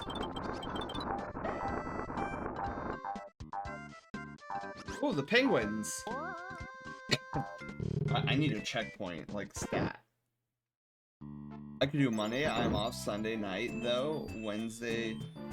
Sunday night through Wednesday afternoons. Okay. So we'll pencil in for not next Monday, or this coming up Monday, Leona. We'll do for the following Monday.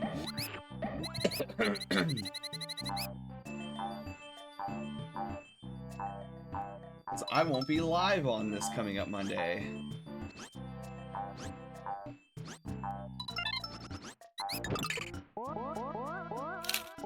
Jeez, okay, alright.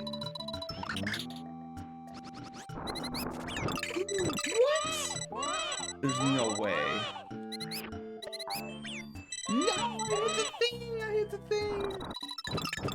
Can't believe I did that perfectly. Out of my way.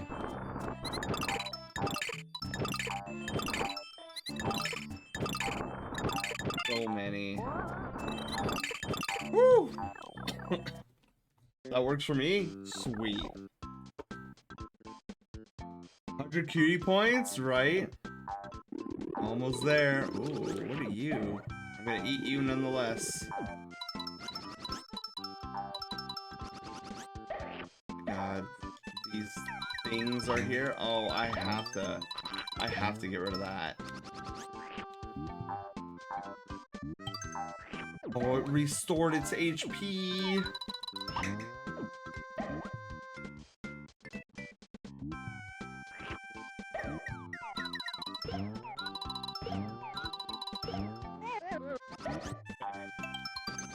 Of course, this guy.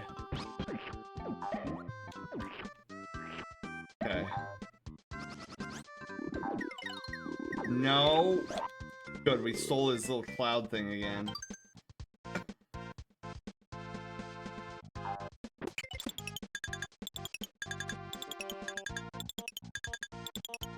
Why do that when we could just fly over? Okay, that was pretty good. That was pretty good.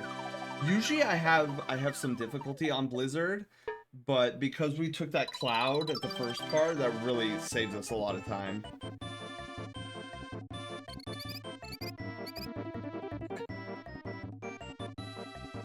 I remember these penguins from Super Mario 64.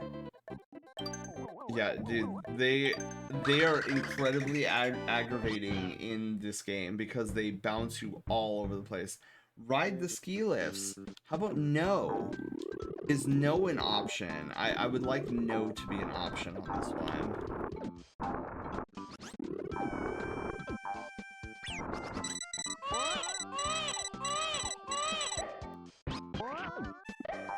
Whoops, I did not mean to do that.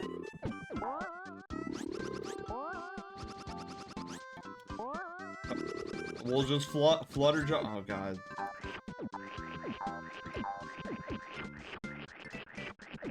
Okay, there we go. Oh no. You're telling me I needed to move the... I saw that earlier too. I don't know why I stopped. Alright, we need this giant snowball.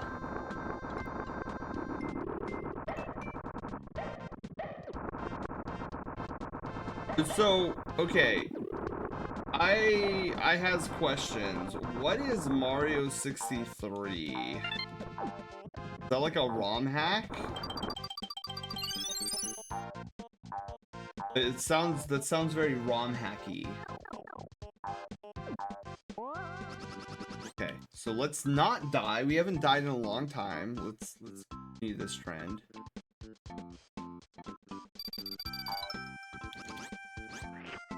Yeah, we're not doing that either.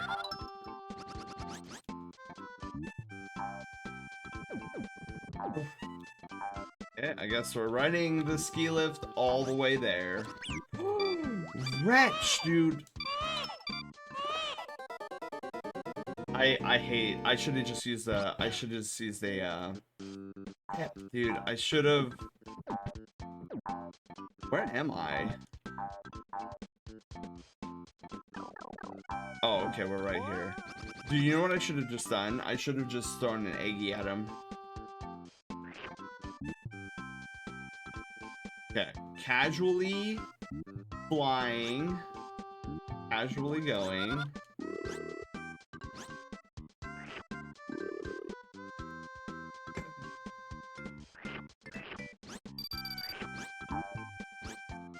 Okay, all we gotta do. All we gotta do. We just gotta keep the penguins in line. We've gotta eat the clouds. Turn them into square clouds. Clouds. In the early 2010s, it's like a 2D Mario, but it plays like 3. Oh, dude, I think I know what you're talking about. Alright, whoop. We're back to this madness again. Dude, I didn't think I was gonna make that. I almost tripped up right there. Alright, cool. Well, we got the ring. The ring of power. Now we go up, up, up. I can't remember if this is the level where we have to go down, like it's the sequence. There's the one-up that I trashed earlier.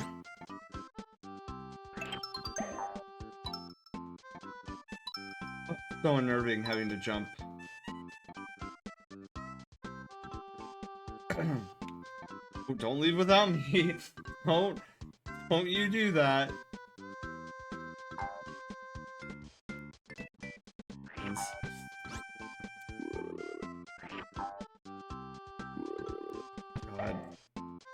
God. My jimmies are rustled. Okay.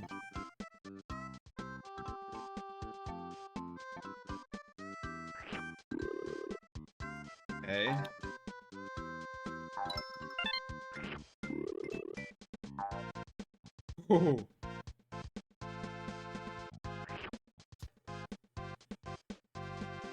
Dude, that was scary.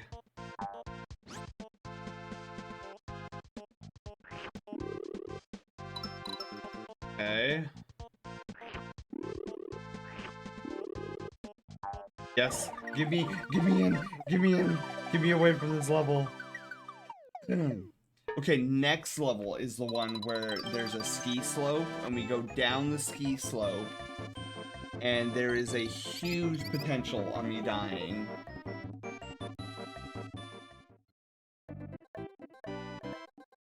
But the good news is, after this level, it's all sky from here on out. Danger, icy conditions ahead. Yeah, I see that.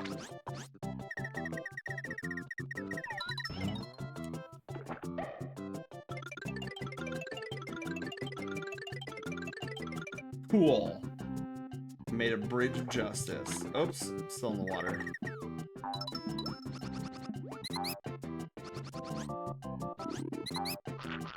Ooh. Oh, okay. Those are some skills. Oops. Alright, we're just gonna use this bucket.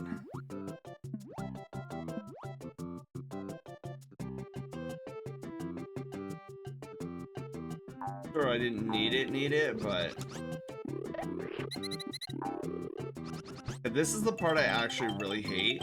There's an RNG chance that those penguins fall down and boot me off.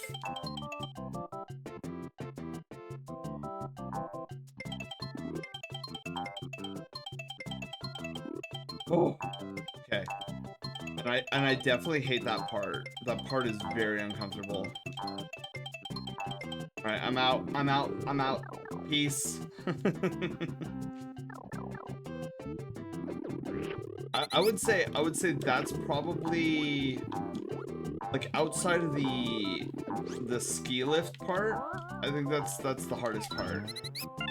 Right there. I think everything is easy until we get to the skiing.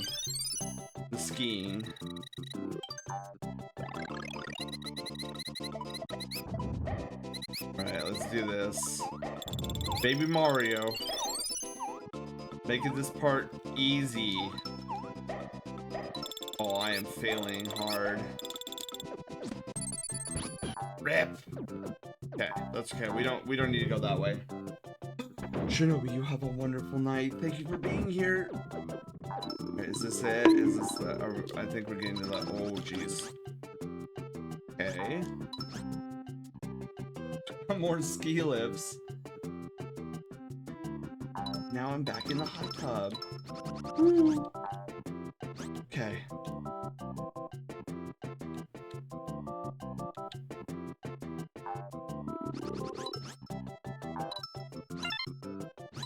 Woo. Oh my god, I should have died there, but I'm not gonna. I should have died there too. I didn't. Oh, I should have died there too. Okay.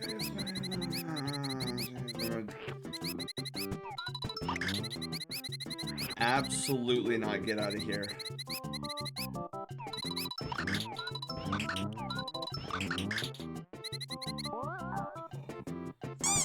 Dude, that was horrifying. Dude, I actually clenched there.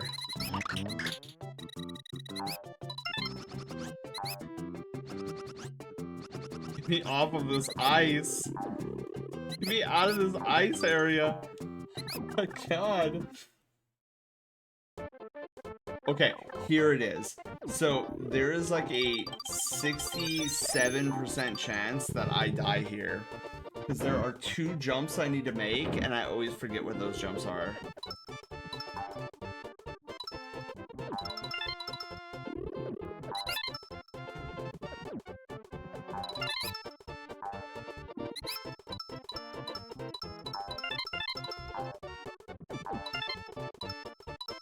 Okay.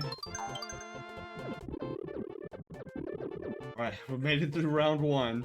Round 2. We're going. I didn't even jump there, dude. It just auto-jumped for me.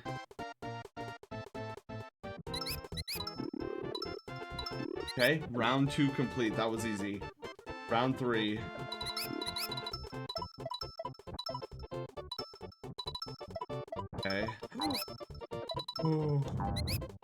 Oh my god.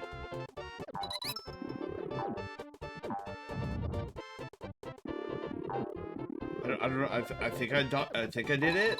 I think we did it. We got it. We got it. Let's go. Yes. Oh. I can't believe I did that in one shot. CJ, hello. Doing okay? Though I had a rough time getting my car to go home. Wait, what happened to your car? If I may ask, CJ? Dude, 69 points. Let's go. Oh, this guy is so weird. I actually almost lost to this guy the last time we played this. Lucky.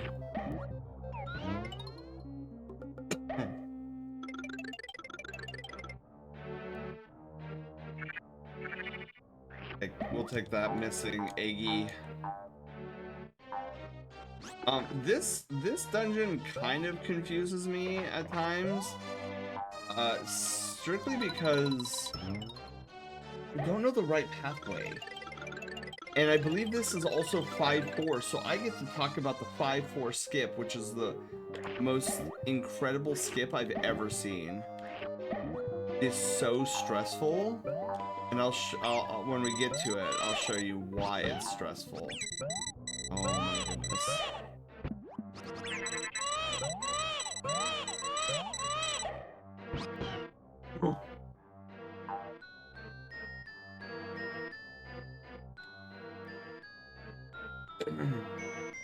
Alright, I guess we're getting off here.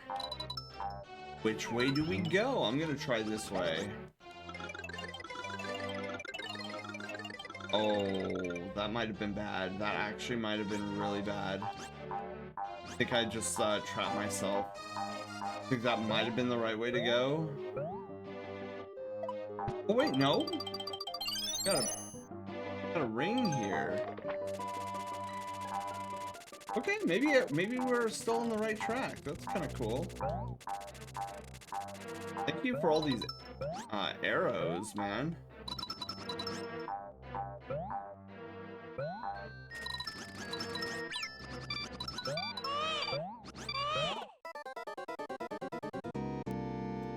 Wow. That happened. Let's try that again, but without the death part.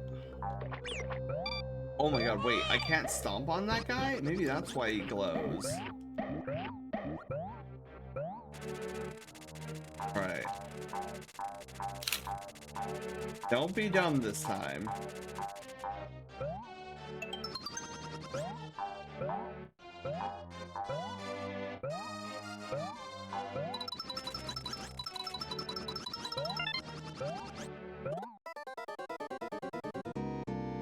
If those bats weren't in the way, this wouldn't be an issue, but these bats are in the way.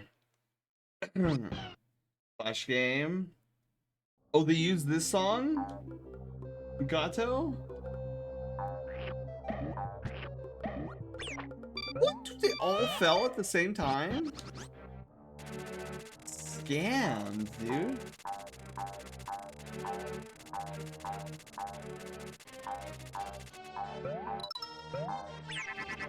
Whoa, whoa.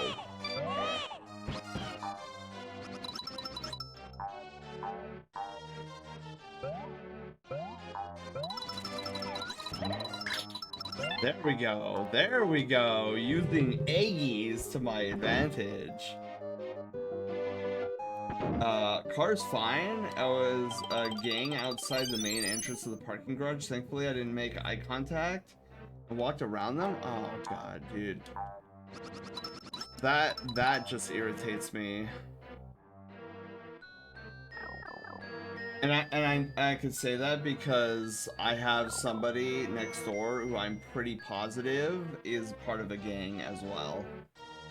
And I'm like, I can't wait for that element to leave this neighborhood. Okay, so guys, this is the room in which the 5-4 skip happens. I want you all to take this opportunity and just look at how long this room is. We're gonna go through this room, and I want you guys to keep track of how incredibly long this dumb room is. No, let's get on our little ride here. So all we have to do is ride on this guy's head. He'll take us all the way through. Now just keep in mind how far we're going, how much distance we make. Oh, Wolf, hi! How are you doing? The longest horizontal rooms in the game? Yes. This is one of the longest horizontal rooms in the game, and it's a mini auto-scroller.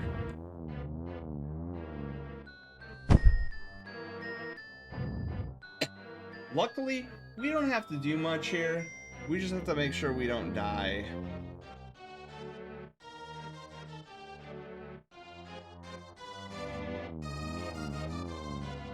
We're going.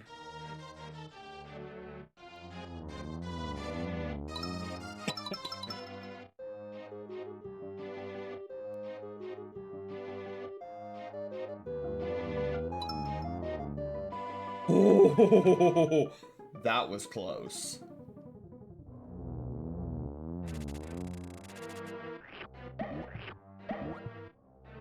Oh, that's what the level's called. Yeah, I hate the very long cave when I'm trying to do this 100%.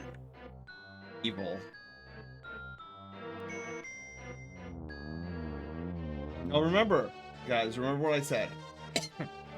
Keep track of how long this room is. Like, we're still going. We're still going.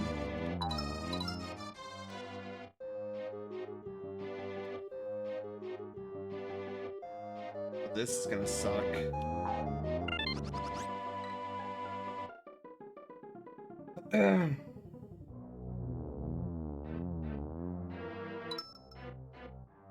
Well, there is a way, Wolf, to bypass the trigger that makes it an auto scroller,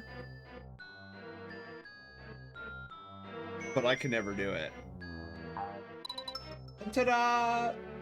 We finally made it to the other side. So what is the 5-4 skip?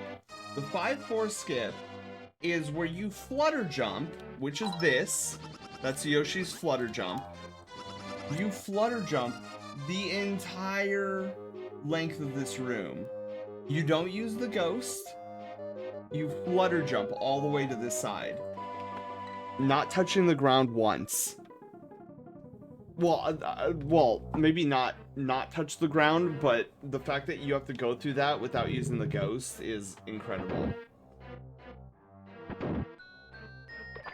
Oh my god, look at all the sluggies. They're after me, Lucky Charms.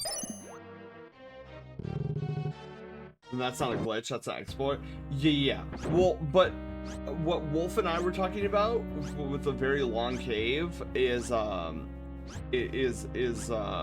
yeah, I guess that could be considered an exploit. All right, let's battle this weird slugula. Yes, make this slug gigantic, and then we'll deal with it.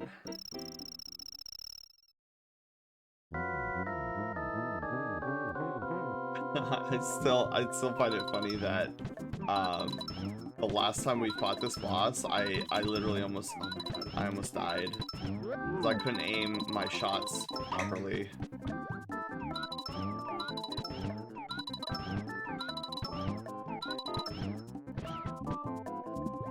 Where are my eggies? Okay.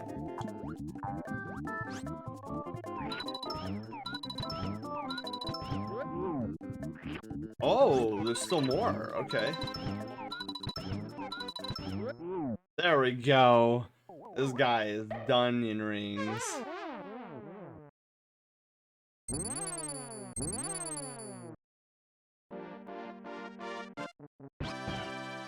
Let's go. All right, now we get onto the cloud world, the cloud portion of this world. I like a lot of the the cloud levels, I think. I don't 5-7 though. I think 5-7 is one of those where I cannot stand.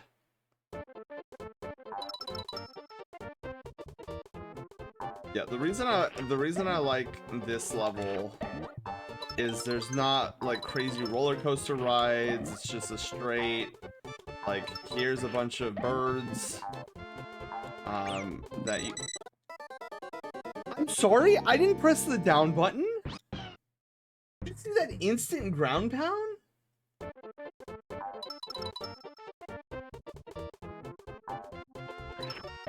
Dude, that was Garbo. Instant death, dude. These birds in this game are called Goonies, and I wish that was a reference to the movie. Oh yeah, the Goonies movie. I think that's Dan from Game Grumps. One of his favorite movies is the Goonies. This time I'm gonna like be a little bit more patient. They're everywhere. They're everywhere.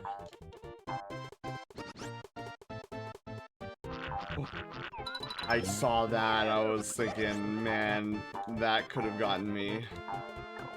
All right, next part. I like the face here. There's like a little, see the little face? He's staring at the ring. Oh, interesting. I don't remember this part as much. All right. I get the sinking feeling that I'm going to hit a bird and we're gonna go falling down. Well, that's death. Good thing there's a middle ring. Let's try this again. And let's try not to die.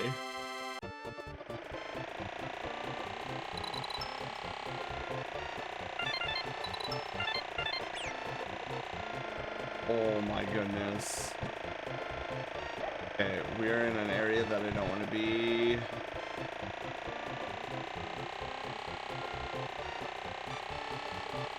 Oh, oh, oh. There we go. Down, down, down. Oh, oh, oh, there we go. Perfect. Only one death there. First try. Did the Goonie save me there? Very much so. I'm very good. What in the world? That was a very bizarre flutter jump.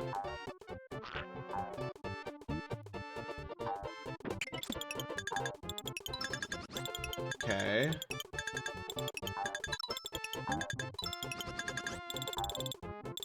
No, game, no!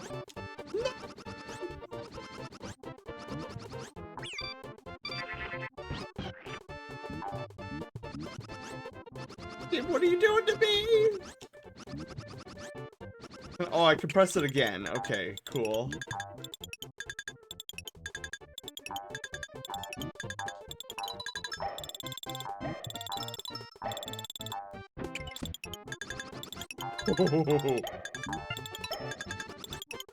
Yeah, that definitely needed the buttons there.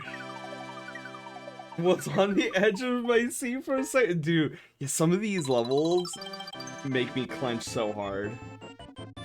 Oh, this game is very anxiety inducing, especially if you're trying to 100% this with total points that equal 100 per level. It is very stressful. So tonight we actually included all of the worlds 100% in our small box. An auto scroller. We are making it into space.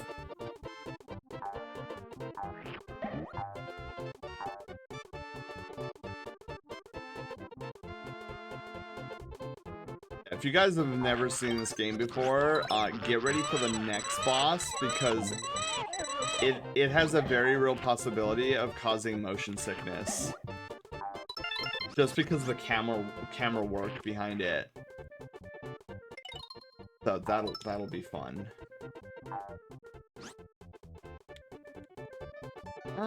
Good old auto scroller. Relaxing until it actually isn't.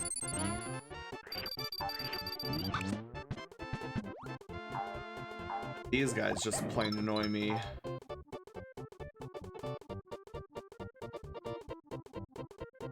Weird how these duckies don't have any mini duckies, because usually they're followed by like those small duckies.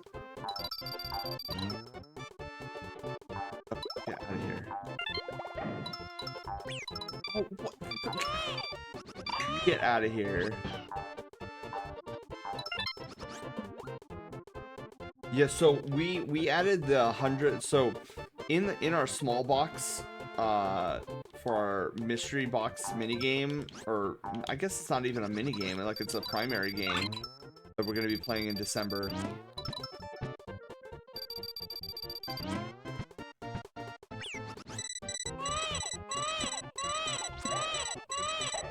Yeah, I'd rather take care of that guy first before trying to get Mario again. So each world is gonna have its own challenge, like a challenge option in our small box. There's 2 of them now. There are 2 of them. Blast from the past. Oh, hello! Yes. A blast from thy past.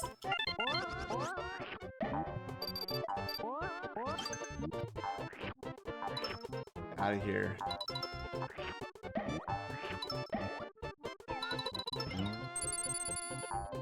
Stars! I need to get up here. Can we not for a brief second, please? Did their baseball boy just smack the... Yeah, it did that. Which is funny, because I actually have never seen that before. I didn't know the baseball bat guys could swing at Baby Mario's bubble. Good thing Baby Mario was in a bubble. That would have been child abuse right there.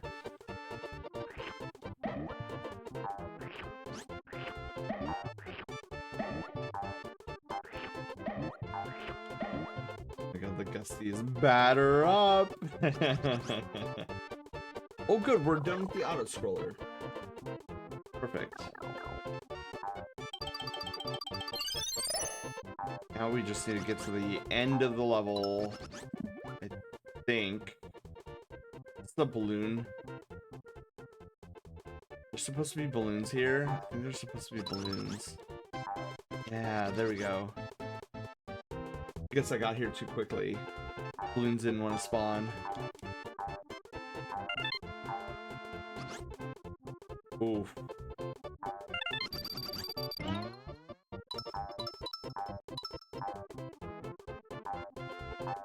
About this part, and I have to say I don't like it very much. Oh, this part sucks. If you jump too high, you have to do this whole part over again. It's... oh, jeez. Oh, dude, the baseball guy actually helped me there.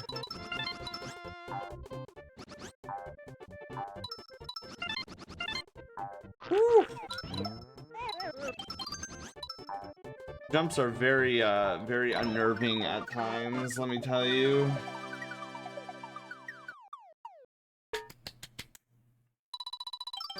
Goal! Stars, coins, and more flowers. Oh, we got 3 flowers out of 5 on that one. Pretty good. Okay, this level. I'm pretty sure I hate this level, but we'll find out. 15 platforms ahead. Oh yeah, I definitely hate this one. This one sucks. Anytime a level revolves around these infuriating platforms,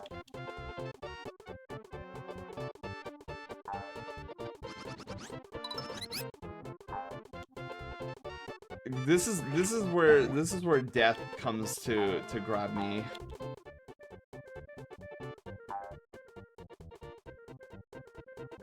Like I love how they started off so gently, so gingerly, like, oh, no big deal. You're just gonna be going around these nice casual platforms that are moving outside your control. And then they whatever the word I'm trying to say, they ramp it up to a level that is very uncomfortable.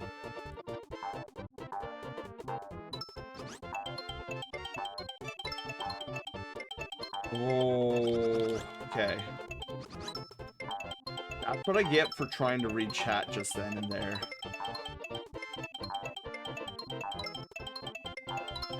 Okay, get me off this. So the yellow ones I can handle. But then they go into the red ones. Oh no.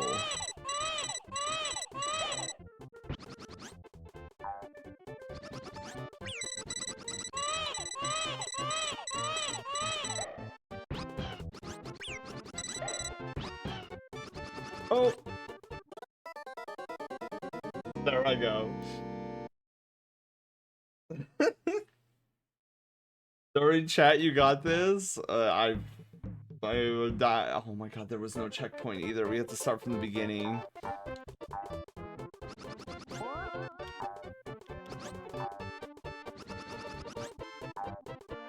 Okay.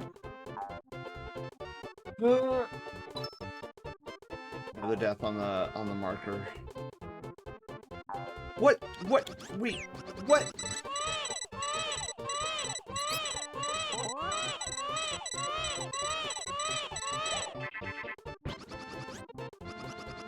Okay, let's not attempt fate again. Oh god, alright, let me get my bearings. See, thank you for the lurk.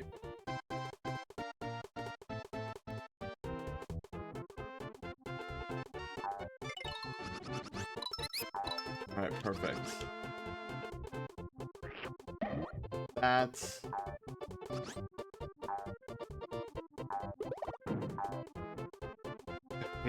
I hate those birds.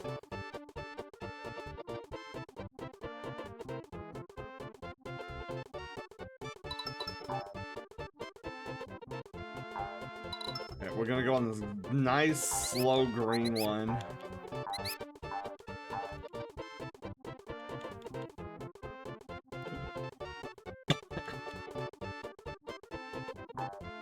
It would have been really nice if they had set up a checkpoint ring right there.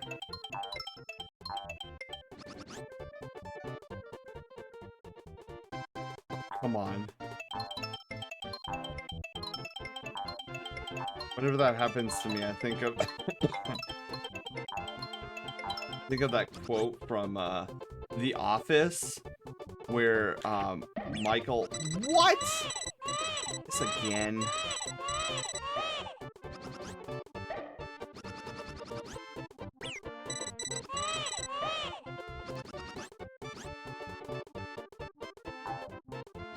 Okay. Try this again. Flub it up. Oh, okay, we're back here. Good, that bird is already dead. Okay. Oh, okay.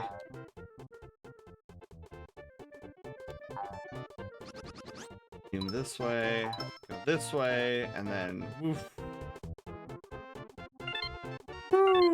Okay, oh jeez. Oh my god, I didn't see that was ending. Okay, here we go. Stress-filled stresses. Oh, clenching. is the savoring? Where is there a touch of grace?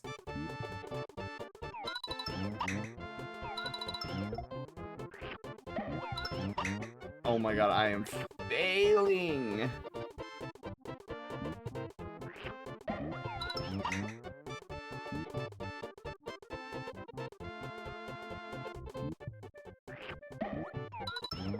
Okay. Oh, my frantic input data? Me like just mashing buttons out of sheer panic. Okay, you know what? I don't even care. Get me down this stupid pipe and give me an yes.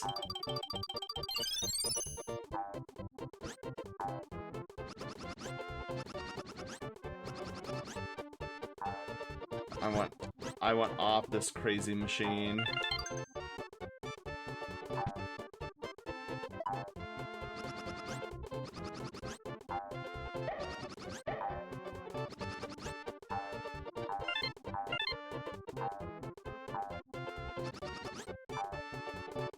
Okay. Get me out of here. That's not where I wanted to go.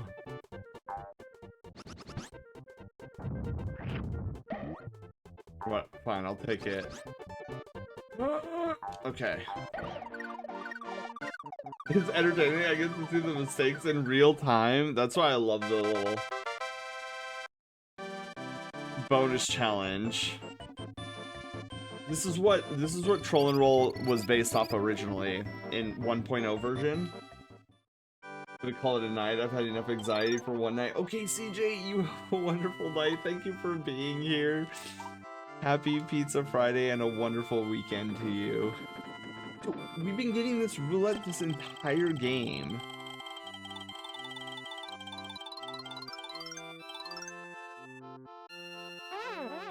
Yoshi's Island games have time travel? Wait, does it have time travel?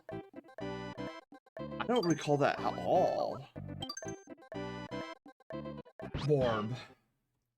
The DS and 3DS title?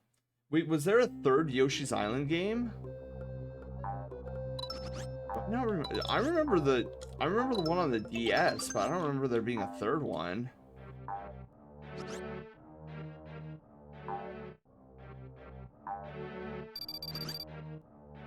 Ooh. Let me get in here. Yoshi's New Island or Woolly World? But can Woolly World really be considered a Yoshi's Island game?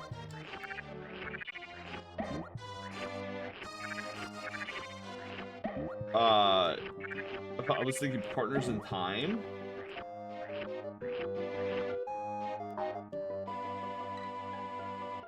Guys, the definition of what do you have in your hand? A knife? No! Oh. I don't know how I dodged that, but yes.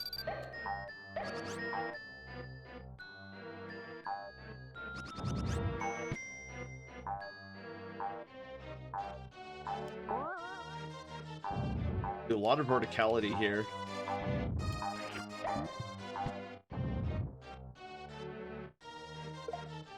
Oh, flip. You know what? Screw it. I don't need the middle checkpoint ring.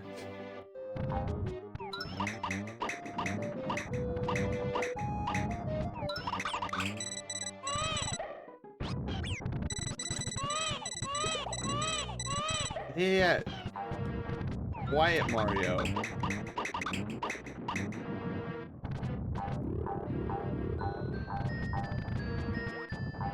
Oh my goodness.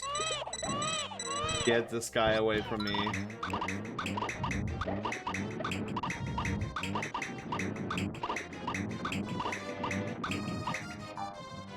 I see why I need this this thing here.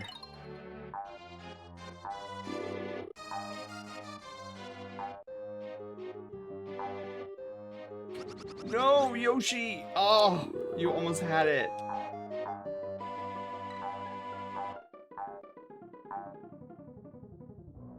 There we go. Yes, please, thank you. I do like this room because it looks really nice. Don't like the birds though. Could actually use without the swarm of birds. And more birds.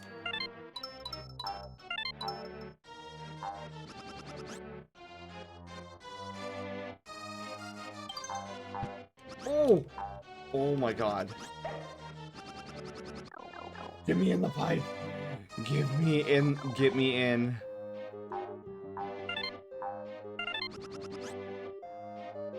Mode 7 at its finest.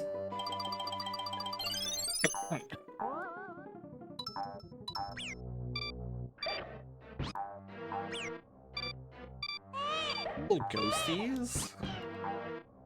Uh-oh. Well, that's not what I meant to do, but sure. There's a bunch of burbs that spawn. They actually come up the lift. I see. Alright, hang on. I'm gonna wait till 10 and then... So they're... Okay, Yoshi's New Island. I've never played Yoshi's New Island. Alright, you guys ready? Prepare your eyeballs to potentially getting motion sick. The camera of this boss fight is very, very trippy. I'm ready.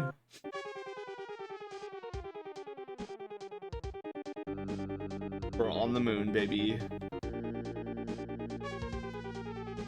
For Super Mario Galaxy, they did peak Mario before actual Mario.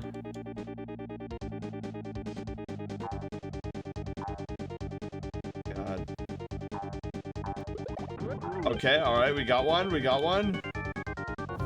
Oh, forgot about that. Okay, forgot about that, honestly. Totally forgot about that. Okay. Ooh. This way. Ooh. Of course, he stopped right there. Yeah, I need to move these pylons.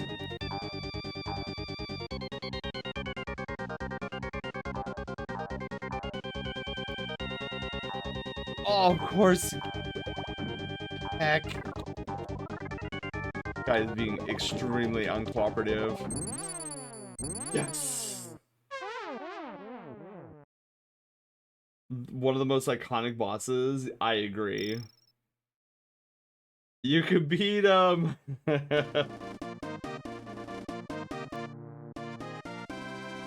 Alright.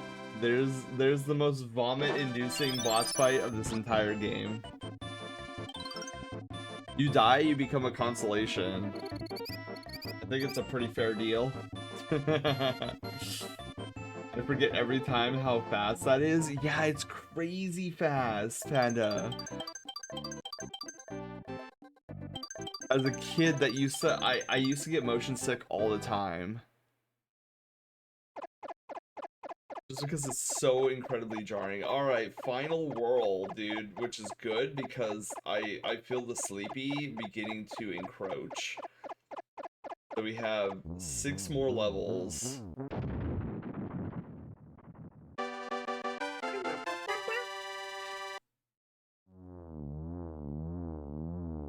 Hey, you're eggy hatched. Wolf? 69 on 5-3? Yes. Very nice.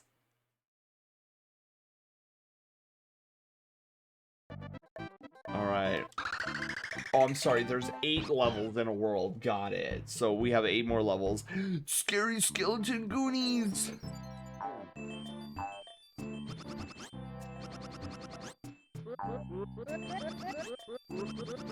Yeah, these, I remember as a kid, these levels used to be really weird to me.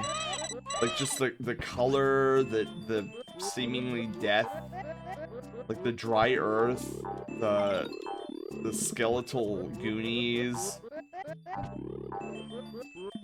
They did such a good job capturing the emotion and the feel of, like, there's something very wrong with this land.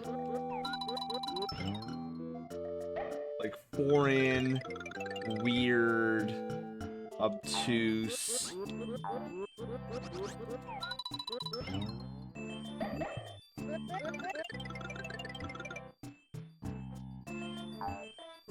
And then also utilizing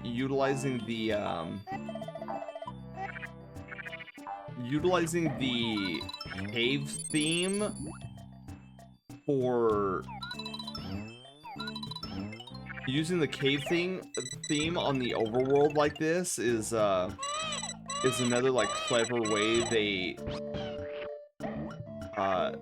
they incorporated the weird vibe of this area. Because the entire game, you're like, okay, this is supposed to be underground, and yet it's playing on the overworld. That's not normal. Okay, I will get that in just un momento. I want to get out of this horrific area first.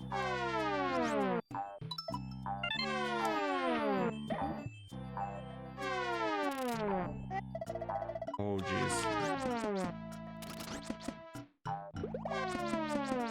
Oh, these guys can't die. Oh, that's interesting.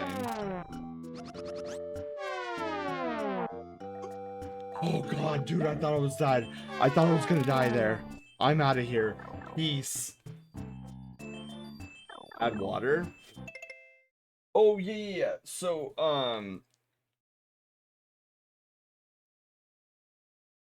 okay. Hydrate. Yeah, so Wolf, so I designed a little mini game for those who get stuck in ad jail, and I call it the Just Add Water mini game, and I spelled ad as in like an advertisement with just one D. And the goal is, like, when you're stuck in ad jail, if you see a food ad, there's a oh, I think I screwed that up. Oh well. If you see a food ad, there's a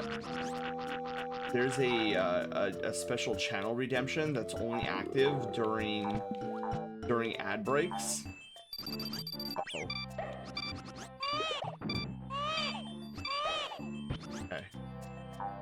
So if you see a hate these enemies. So if you see a food ad, you can report it as a food ad, or if you see an ad with food in it, you could report it as a seafood ad, where you're like seeing food, but you're not. It's not actually a food ad, a food specific ad, and it tallies points. And at the end of the stream, Haywire racks up how many points we got at the end of the stream, and then we see if we beat a high score. So it's just something fun that we can do for those that like get stuck in ad jail.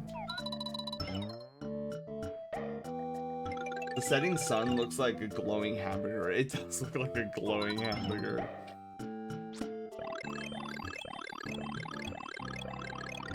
Oh, that's just that? Oh, rip.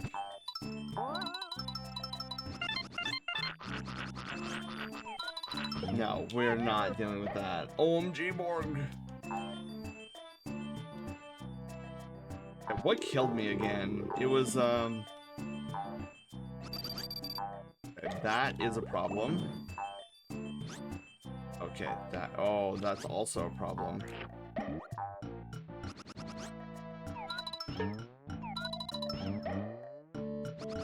Okay. Problems being solved in real time, baby. Oh, and I'm getting bombed for it. Okay, that's fine. Okay. That level had minimal checkpoint rings.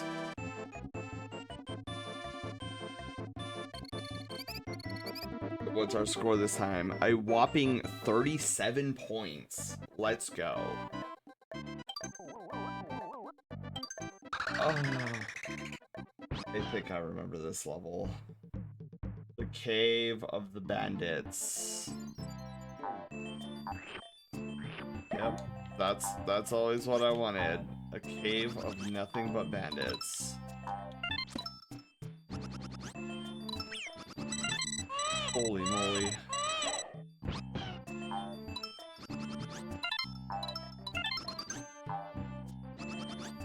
Oh, they're everywhere. They're everywhere.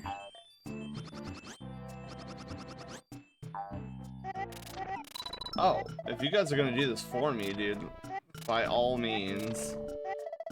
That way I don't waste the eggies. Cool.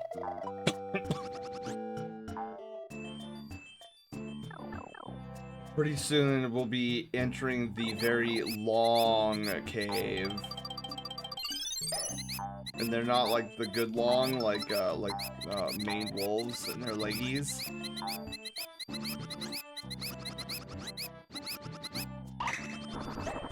What on earth?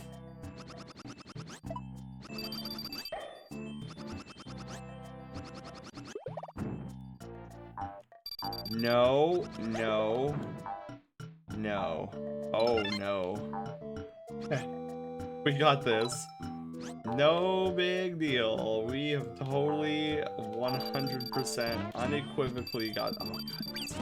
Oh my god. Everybody and their grandmother is trying to kill me. Get me out of here.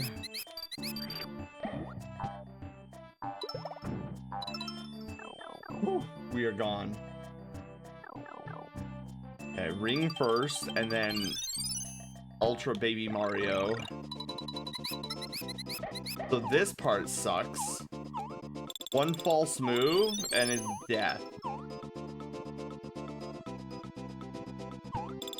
Like that. Oh, man. Oh, nope. Oh, you creature feature.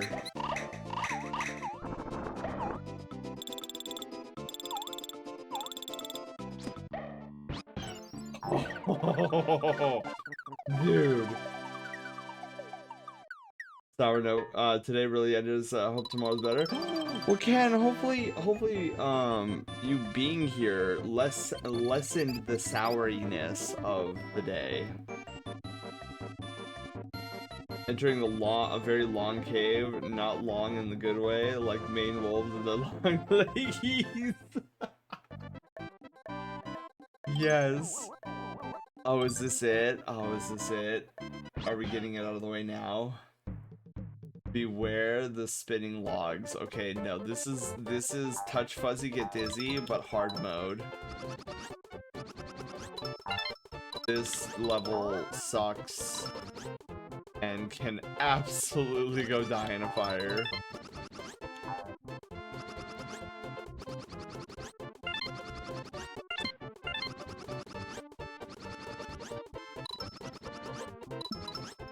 Yep, here we go. Oh, this is the worst. This is the worst.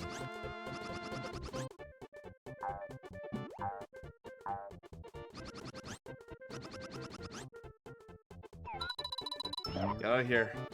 Oh, jeez. Oh my god, there's so many.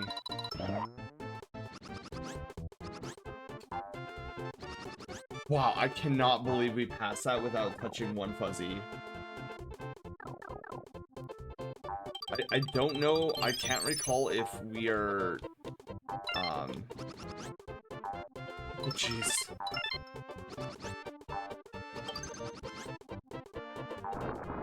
I think we might be done with the touch fuzzy get dizzy part. Dude, there is no way on this planetoid that just happened. Okay, it's fine. Oh, it's fine. Well, it's fine.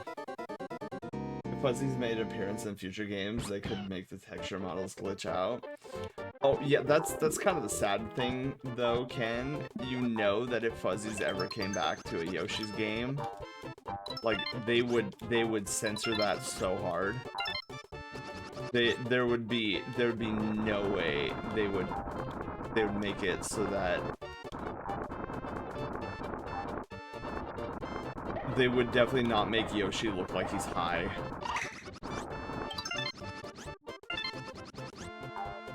Okay, alright, cool, we did it. There's one of my problems down.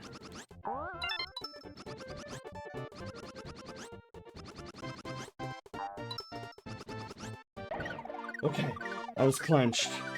There was a lot of clenching going on there.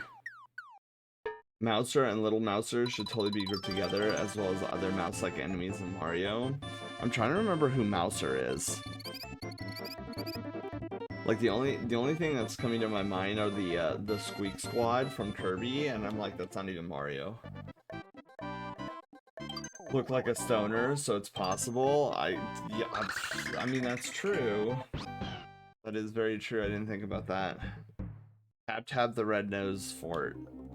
Okay, so this dungeon I actually kind of enjoy. It's very unique. It's mostly a mode 7 dungeon, which I think is why I like it so much. And I think it's pretty clever that we like Kamek takes an enemy that is ultimately unkillable and we actually kill it. Because these enemies normally you can't kill, except by by just pushing them off the cliff. Oh, okay.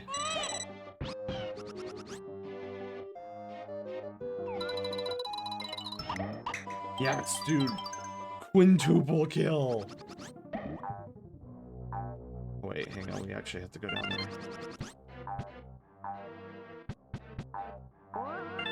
Alright, cool. Oh, I hate this part. This part I can get squished so easily.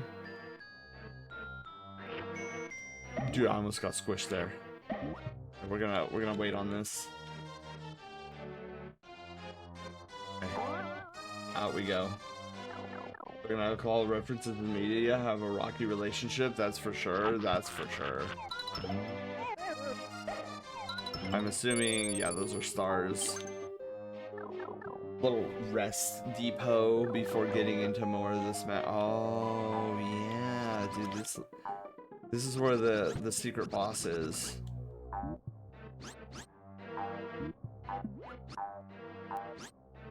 Okay, so this guy is relatively easy because we have an egg generator right here.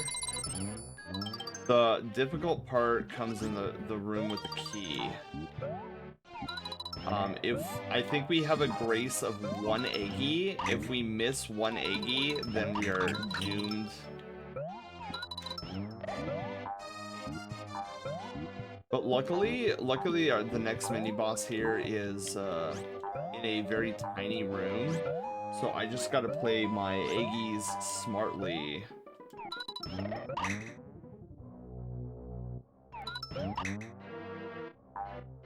Alright. This guy going.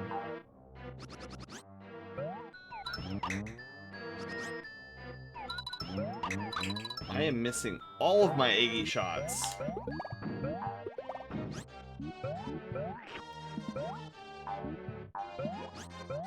The frustrating thing is I think this guy holds the key too. Okay.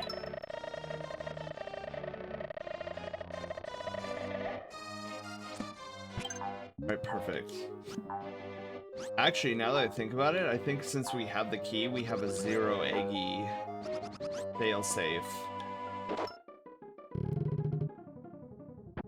Riser still on? Yeah, right? It's because I'm determined to beat this game tonight. Oh, wait, is this... Am I thinking of another room then? Heck, I forget which one. I think we have to go here. Yeah, this looks correct. Ooh.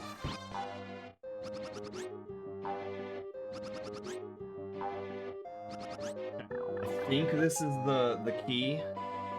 Yes, okay, here we go. So we have to play this very... We're gonna have him do the jiggle. Come on, jiggle. Jiggle for me. Little jiggle. Wants to say jiggle jiggle. Okay, I guess he's not doing it.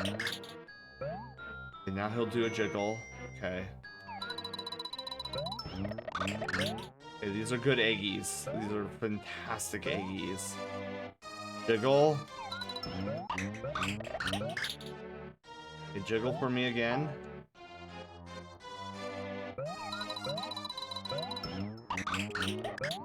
Okay, that was an ineffective eggie. We have 2 more eggies.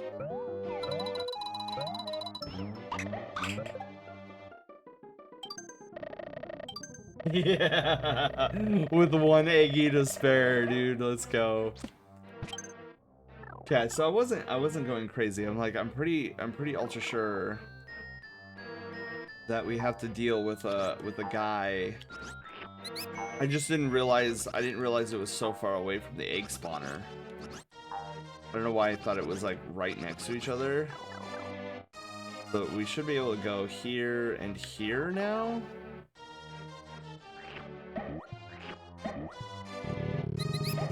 Yes, let's go.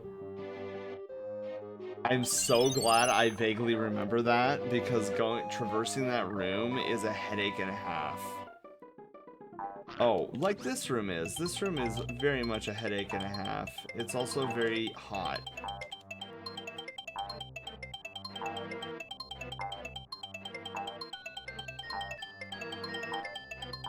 Get me off of that. Oh, this is even worse. Now we're riding on a log ride.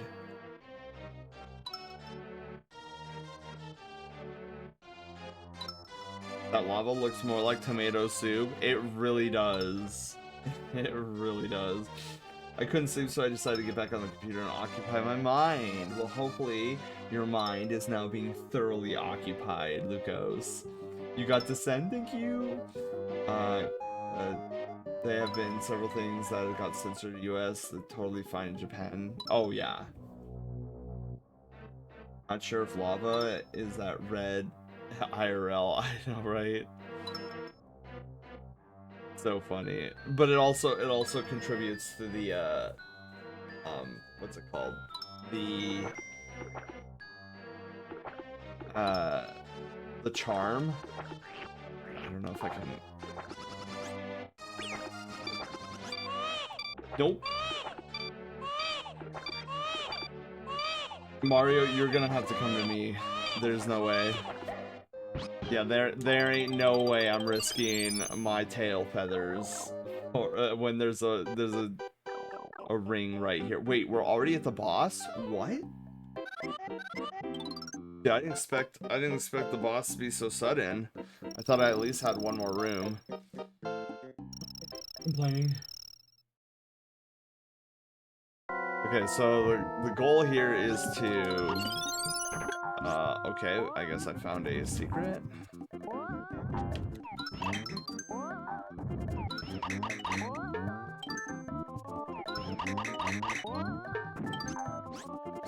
Give me the eggies, please. Give me the eggies.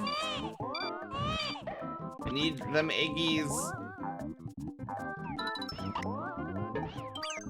Oh my goodness. I almost killed myself there. Give me the eggies, please.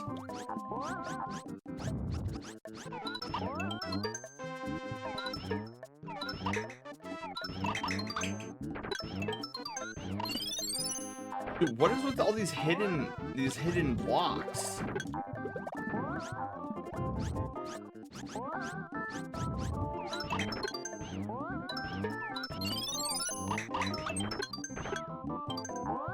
Oh goodness. Lowlighting! Lowlight, how are you doing? Welcome on in. Okay.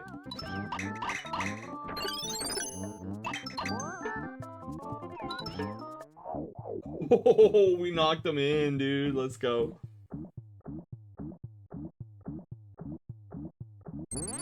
Praise the egg. Praise thy eggy. Alright, well there's the mini boss dead. Final boss on approach, dude.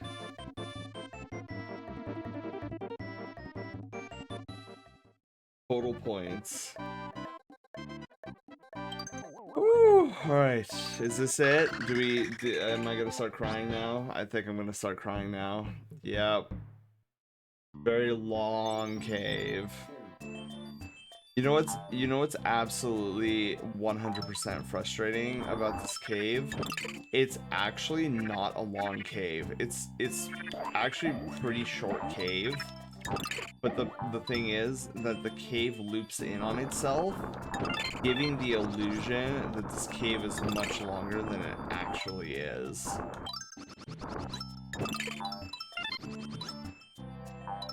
And there are some ridiculous to do this level at 100%. There's some ridiculous platforming that you must accomplish during this auto scroller that I find extraordinarily frustrating. So if you want to watch me suffer in the month of December, if we choose the see that area, we're actually going to come back that way. We're going to do this giant loop around. It is, I believe it's a 2-minute and 30-second 2-minute and 30-second long auto scroller. But if you wanna see me suffer greatly at the hands of this extraordinarily frustrating level, during our December streams, if we choose a small box, make sure to choose World 6 100% for Yoshi's Island, because then I'm gonna have to do this 100%, and you're gonna see the death counter skyrocket as I slowly descend into madness.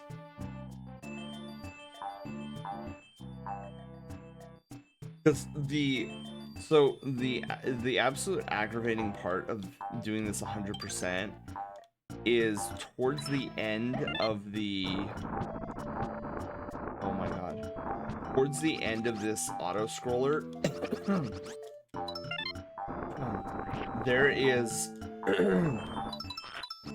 there's gonna be a pool of lava that I'm supposed to push a rock over and then stand on the rock and then jump up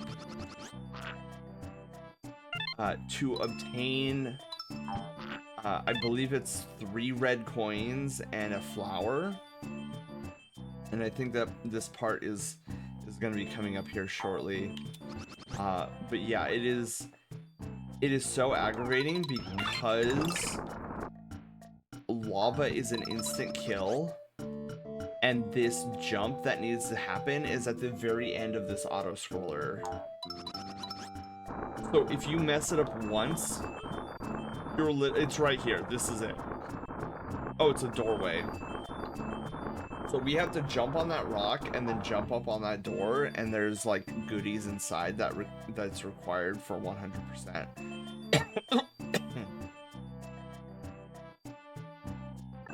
And that's why this doing this 100% is so infuriating.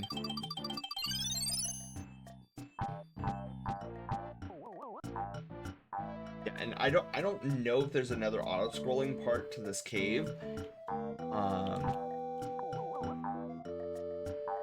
But yeah, that first part, oh wait, here it is. Here's another auto scroller, but I think this one goes faster, if I'm not mistaken.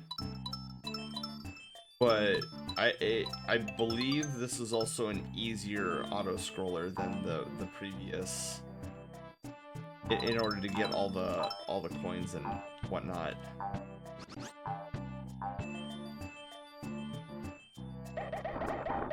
Got wrecked. Or all those verbs got wrecked.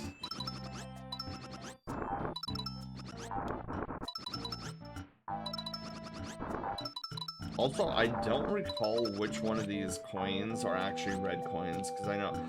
Oh, that's right, the red coins are in these things. If I miss any of those, it's back to the start. Or at least the middle ring. Alright, well that is the very long cave, the very annoying cave.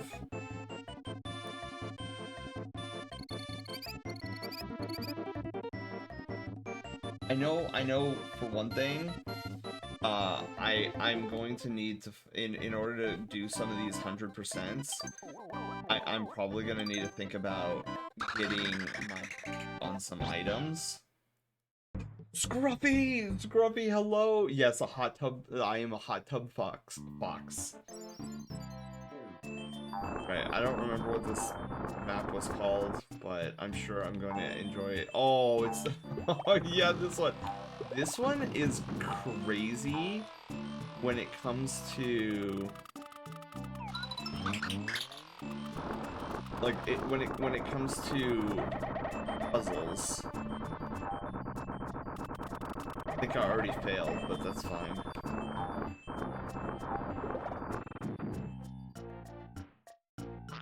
Where did it go?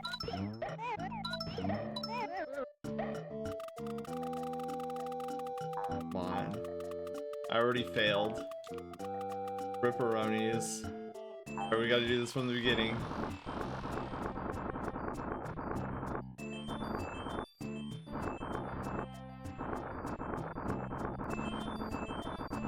The spawn for these rocks are so temperamental, it's funny. Oh my god. Okay, wait. Rockman, hang on. I need to get more eggies.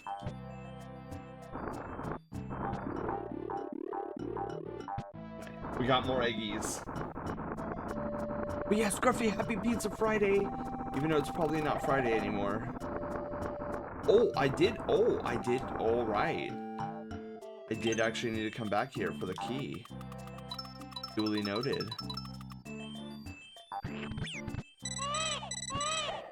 Of course that guy is nothing but a shy guy.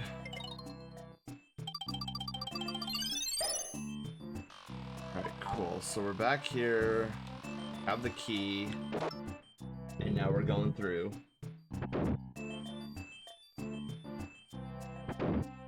Okay. Got these guys. Yeah, I know there's a way to get through that. Oh, since I'm here, I might as well grab that, even though I don't need it.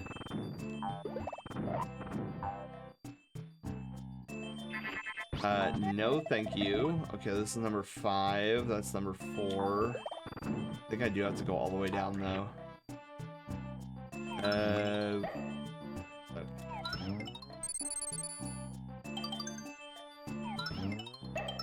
Isn't there...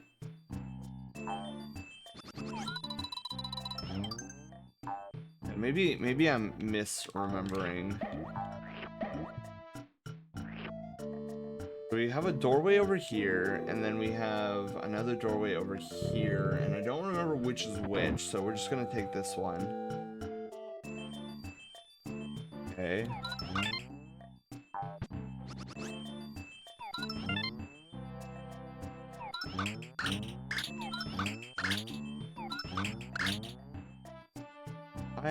Why am I doing this here? What is the significance? Oh, I see. Okay, this is the exit. This is when I do the puzzle incorrectly. I come back here. Got it. So then it is number 2 that I'm after.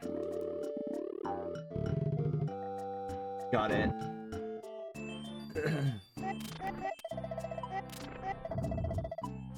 Alright, so I guess we're going up. Up here.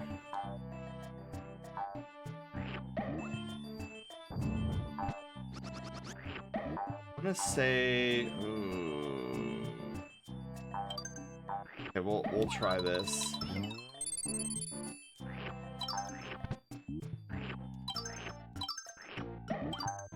I don't remember where to go. That's the problem. This is a one-way door.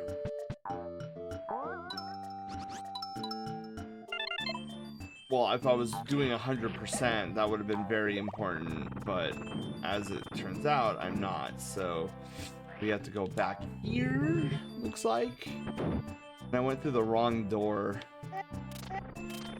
So we gotta go this way. Let's try this direction.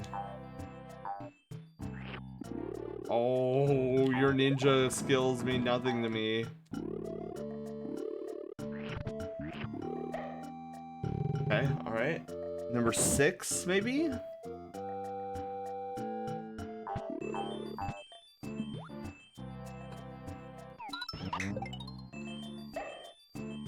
So, I don't recall if I need a if I need a key though. I feel like I need a key. Oh man. Of course, you guys. That's what this is. Why? Oh my god. Why didn't it work before? Of course I needed to do that. Oh, and I'm already going the wrong direction. Alright, so we just need to do that loop one more time. We'll be good. I got puffy cheeks. So we went this way. We went up. Over. Knock those two guys out with fire.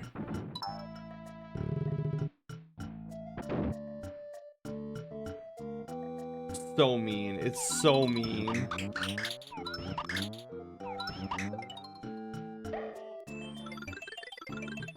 To make you do that. And you're like, oh, here's the key. You're looking for this guy? Like, yes, I am looking. Oh, I am looking for that guy. Don't fall. Fool.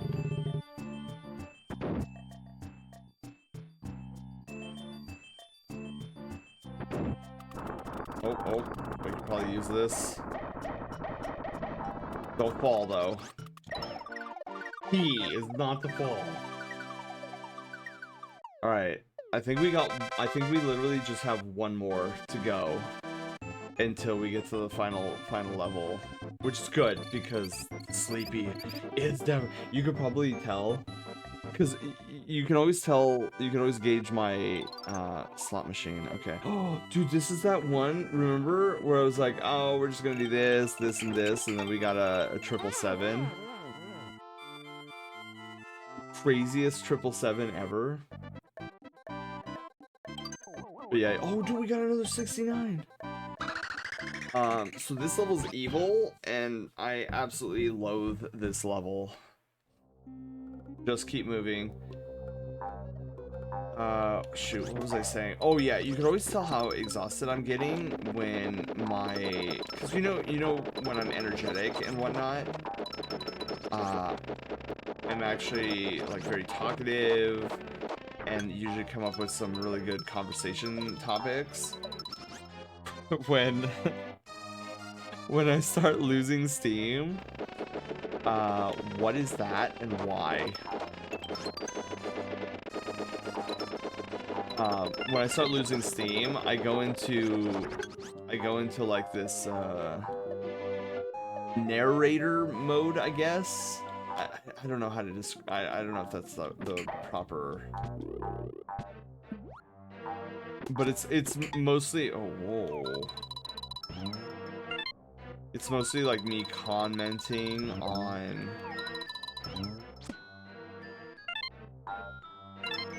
I don't know why I did that. Where am I supposed to go? It's mostly me commenting on my actions or the level itself. I see where I'm supposed to go. Yeah, I guess yeah, commentator is a good term for it.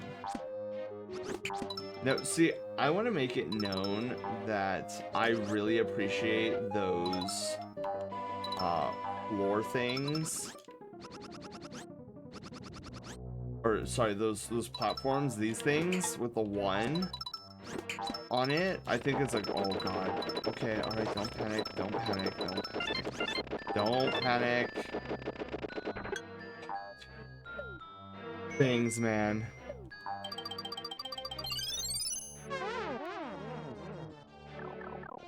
Alright. Is it time to scale the castle wall? It's about time we start scaling this castle wall. Yeah, a Moogle, I 100% agree with you. This level is wholly unique. I like how they use the dungeon theme. I think that the utilization of the dungeon theme is very very apt for what we're doing here. Where it's like, okay, this isn't a dungeon, but it's playing the dungeon music. This is definitely new, different, and something I should be taking very seriously. And it kind of adds to the climactic finality that we're getting to in terms of the last level.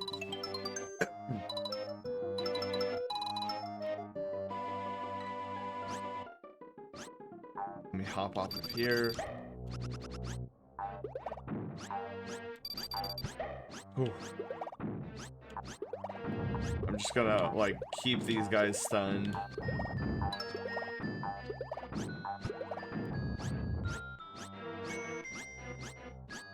I guess there's only that one. Oof.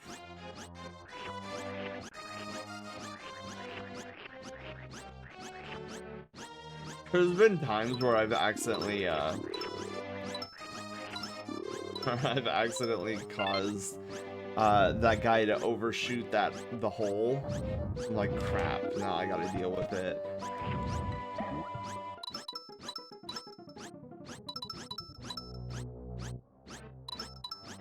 We've got this flower breathing very heavily. Perfect. I like how that's a mushroom. It's in the shape of a mushroom. Those breakable, those dust blocks or whatever you want to call it. Ooh, we're here at the castle. Got a bunch of these nerds. Alright, that was just for the funsies, I suppose. Oh, jeez. Can we not, please? Is he really running away with this? Out of here. So wait, if Bowser, or sorry, if Kamek wants both babies, why are these thieves like trying to go off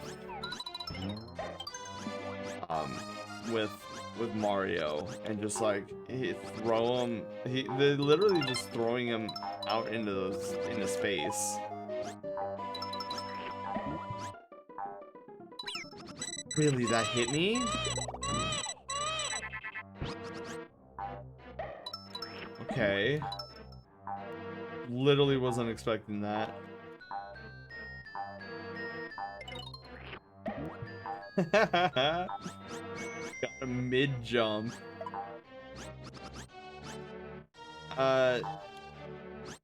Do I don't think I need to be here. I think this is just like a bonus fun thing. In which case, I am absolutely out of here. Starry Night background is my favorite part. Yeah, you know, it reminds me of that. Oh god, what is it? The Vincent van Gogh painting. Starry Night or something. I think it is Starry Night. 410, I know. But it's all good, Phoenix. We've got one more level, and then I'm going to go off to bed. Old Starry Night. Yeah, it's so good. The aesthetic is so good. All right, guys.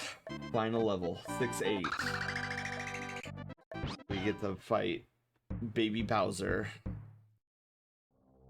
and do the most aggravating part first. Actually, no. The door part can be pretty aggravating too, depending on what door we get.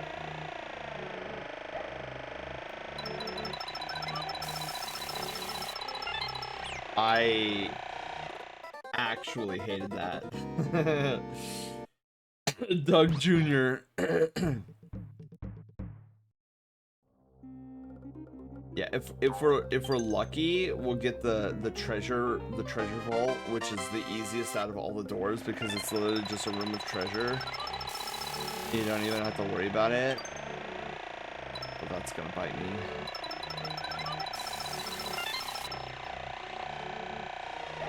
Okay, yeah, I had to get that. Okay, that part is not as bad as I remember. So I can get one annoying room, 2 extremely annoying rooms, or 1 really good room. We'll see which god-awful room I get. Number 3. Let's see what's behind door number 3. I don't believe this. We got the treasure room. No? No, I'm sorry. We got the boss. This boss guy. This room excuse me. This room is pretty cool. I'm not gonna lie.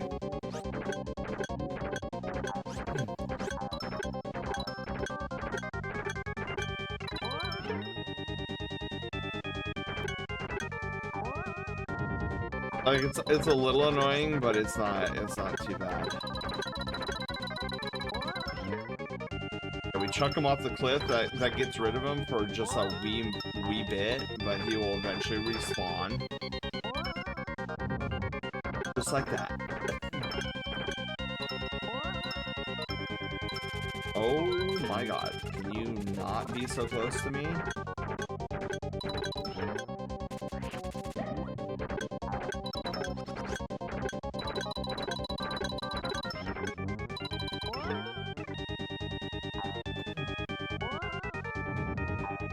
I couldn't knock him off the cliff there.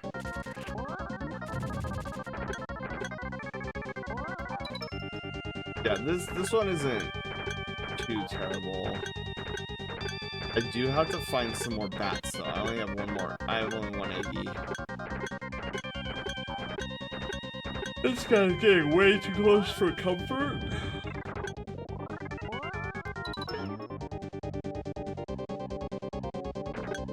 Okay, so now I would deem myself in trouble. Oh, that guy just flew off the cliff himself. I am not going to complain about that, actually.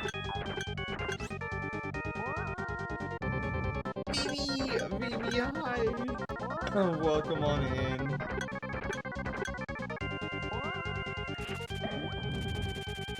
Oh, he's actually coming back. Okay, I didn't think he would actually turn around. Doesn't make sense though.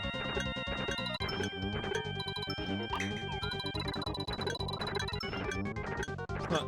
Even though I didn't need it, I'm gonna do it anyways. Good to know that there's a monstrosity at the bottom of Bowser's castle.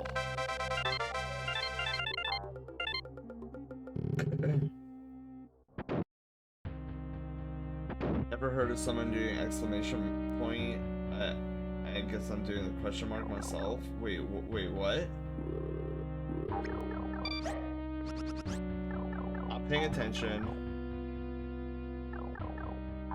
All about chemic,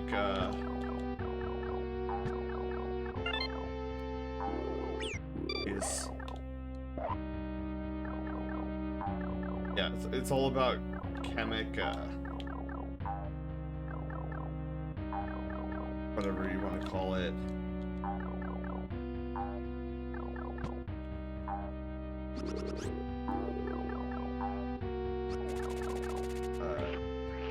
Chemic management, I guess. The word. If you let Kamek get too many spells off, this part becomes very much a nuisance.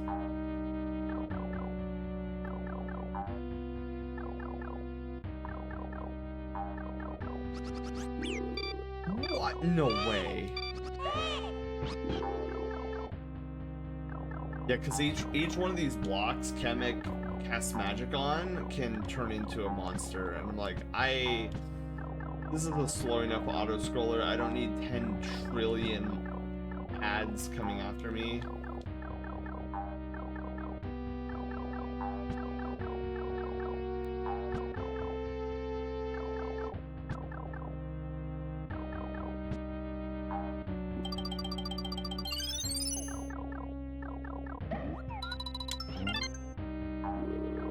God. Get me in this door, man. Get me in. Like to stay, however I have work early. Have a good stream set.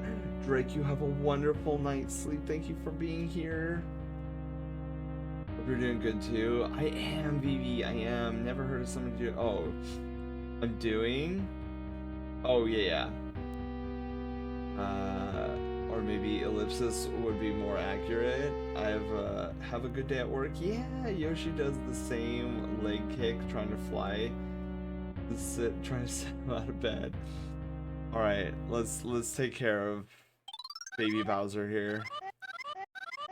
No, is your loud voice, Kamek, that woke Baby Bowser? Dude, I have no sympathy for you, Kamek. That was your fault completely and utterly. What kind of green donkey is that? Bowser, it's not a donkey. Oh shoot, that dude, I forgot he just like straight up goes into it. I gotta time this correctly. Cool, cool, cool, cool. One more. Oh. One more. Alright. Baby Bowser.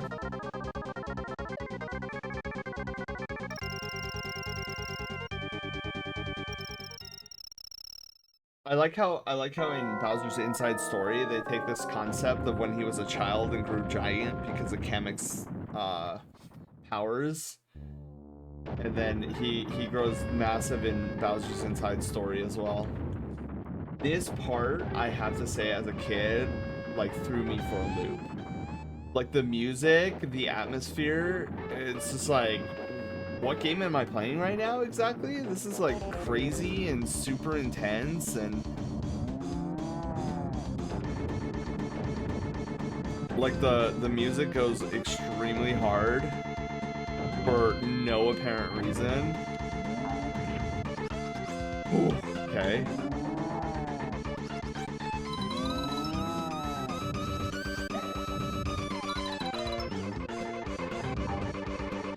Oh, come on, Yoshi.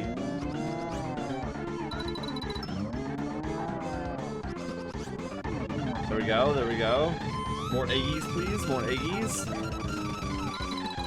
Oh, that is way too high. That's gonna go behind. Oh, wait, no, it hit Bowser in that face. Alright.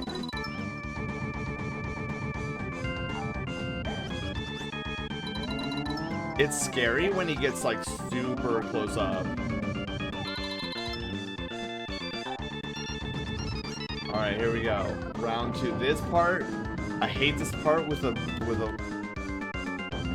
bloody passion. There's just like no place to stand.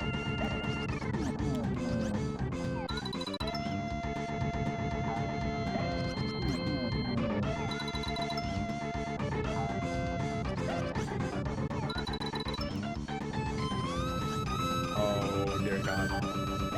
Keep coming.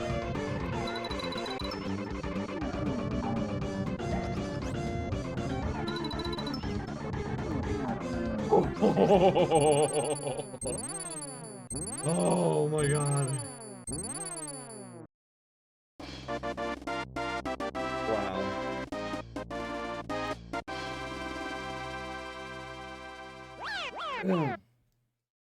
I remember beating this for the first time and I was like, you better not try to make me like jump to where Luigi is or else I'm gonna be really pissed. How dare you? It's not fair. You're such a meanie. Someday we will be back, you'll see.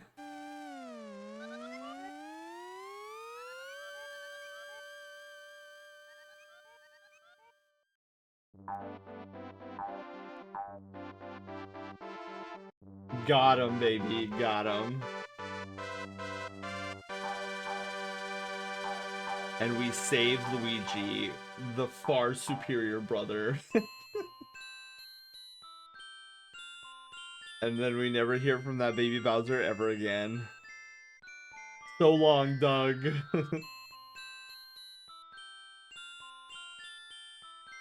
Oh my goodness. The twins will meet their parents soon.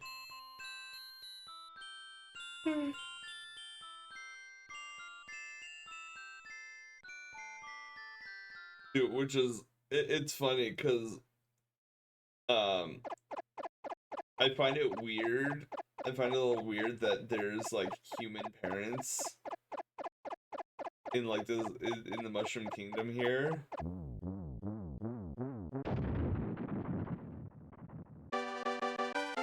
Yoshi, destroyer of castles. Alright, there's the stork taking the two children back to which they came.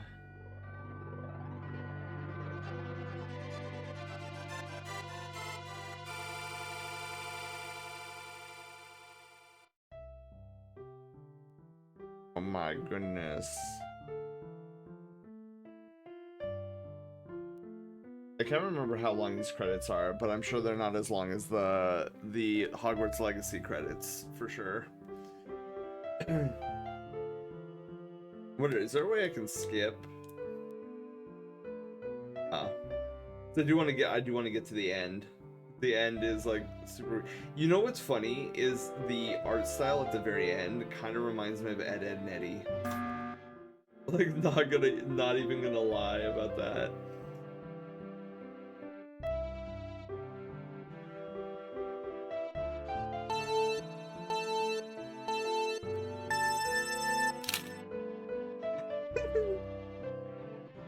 Go, Storky, go.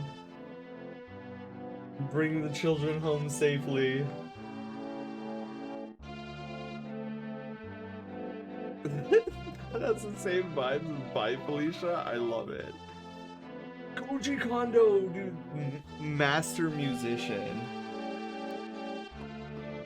There is a 90% chance that if you're a video gamer who has played and enjoyed a Nintendo game before, there's a 90% chance that there is a Koji Kondo song that you absolutely find as a banger. Guy did most of the iconic Nintendo music that you know and love today.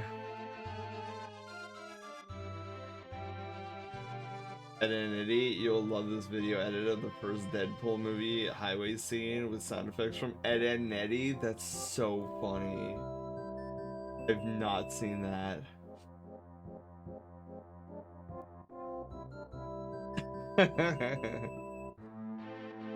Never hear from Baby Bowser again.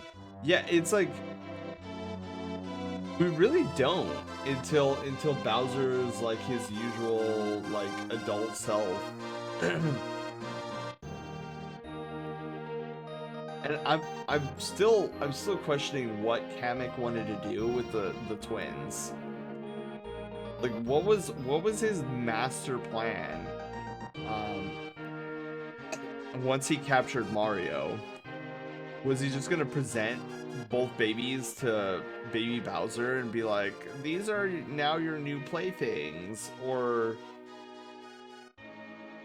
we never get to know. Oh, the stork is descending. They've arrived where mom and dad live. Let's go. Some random outskirt village.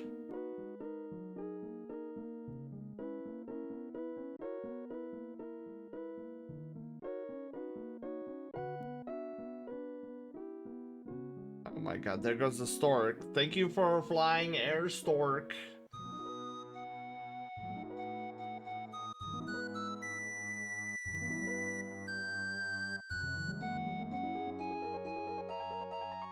Look like Brooklyn in the market. Dude, I was thinking the same thing.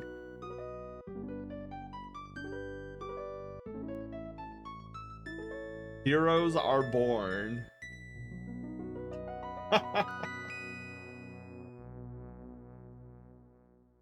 Oh my goodness. The end. Okay, so it took us 5 hours to complete this on any percent. So that's good to know for our big box challenge if we ever do choose Yoshi's Island. To stand up. I love how the kids came together to stand up for Ed, Ed and Eddie in the end, or for Eddie in the end. Yeah, such an underrated movie. I love the Mario movie. I have it on DVD. All right, gang. So that was our run of Yoshi's Island. We're gonna turn back on the playlist for some jams. Hello, how are you doing? But yeah, I need to pass out in my bed because I am really feeling it. Really feeling it.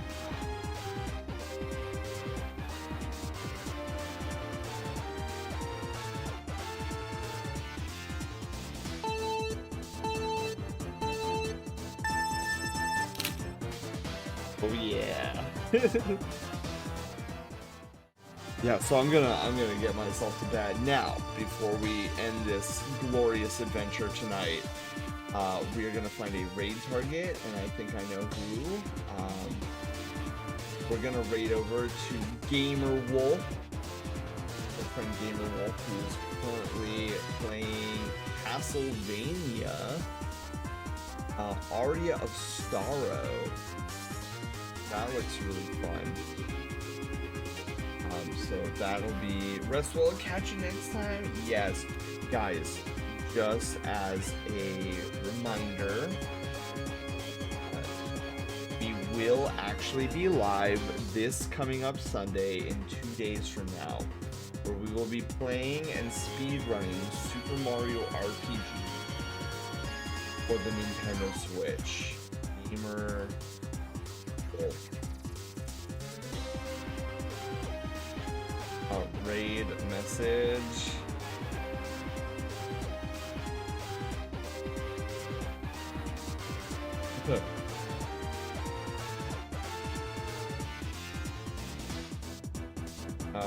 We saved the twins and heroes were born. Wait, no, hang on. No, I got it. This doesn't look like Brooklyn.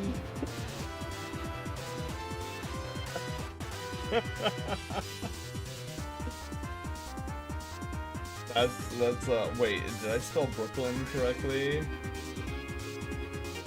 I think so. This will be our raid message. Panda, thank you for giving me the idea. This doesn't look like Brooklyn. All right, guys, so we're gonna close down this adventure. We'll be back again for an abnormal stream on this coming up Sunday, noon Pacific. So keep an eye out for the Discord when we go live. It'll be for my birthday stream. I'm looking forward to it. We'll see if we get a new timed record for our run. And then yeah, we'll just go until we beat Super Mario RPG, our Superstar 90 run. So that will entail us beating Smithy twice. Let's wait till after the ads play, because I don't like rating out when ads are playing. But yeah, this was fun tonight. We're, you know, this Retrovember, I'm doing everything and we're keeping the schedule as I wanted it to. Like all of these are turning out to be one shots, which is exactly what I want from Retrovember. The Ocarina of Time next week might be a little different, as it is very much a longer game. So we might be having an episode 1 and an episode 2 for that, but we will see how I'm feeling, because part of me does want to try to squeeze in Majora's Mask, but we'll see how I'm feeling. It will either do more Ocarina of Time or we'll switch over to Majora's Mask. But then the day after Thanksgiving, which will be that Friday, is when we're going to conclude Retrovember with our Link to the Past randomizer run. So I'm looking forward to that. The ad break is now finishing. Welcome back, everybody, from ad jail. You guys had a lot of food ads. Now that we're all back, we're gonna close up shop here. You guys all have a wonderful and restful Saturday. I shall see you guys Sunday. Then we won't see each other again until the next Thursday after that. So you guys have a wonderful night. Have a wonderful Saturday. I will see you guys on Sunday for Super Mario RPG. You guys then. Bye everyone. Love you guys. Let's give the love over to Gamer Wolf. Bye.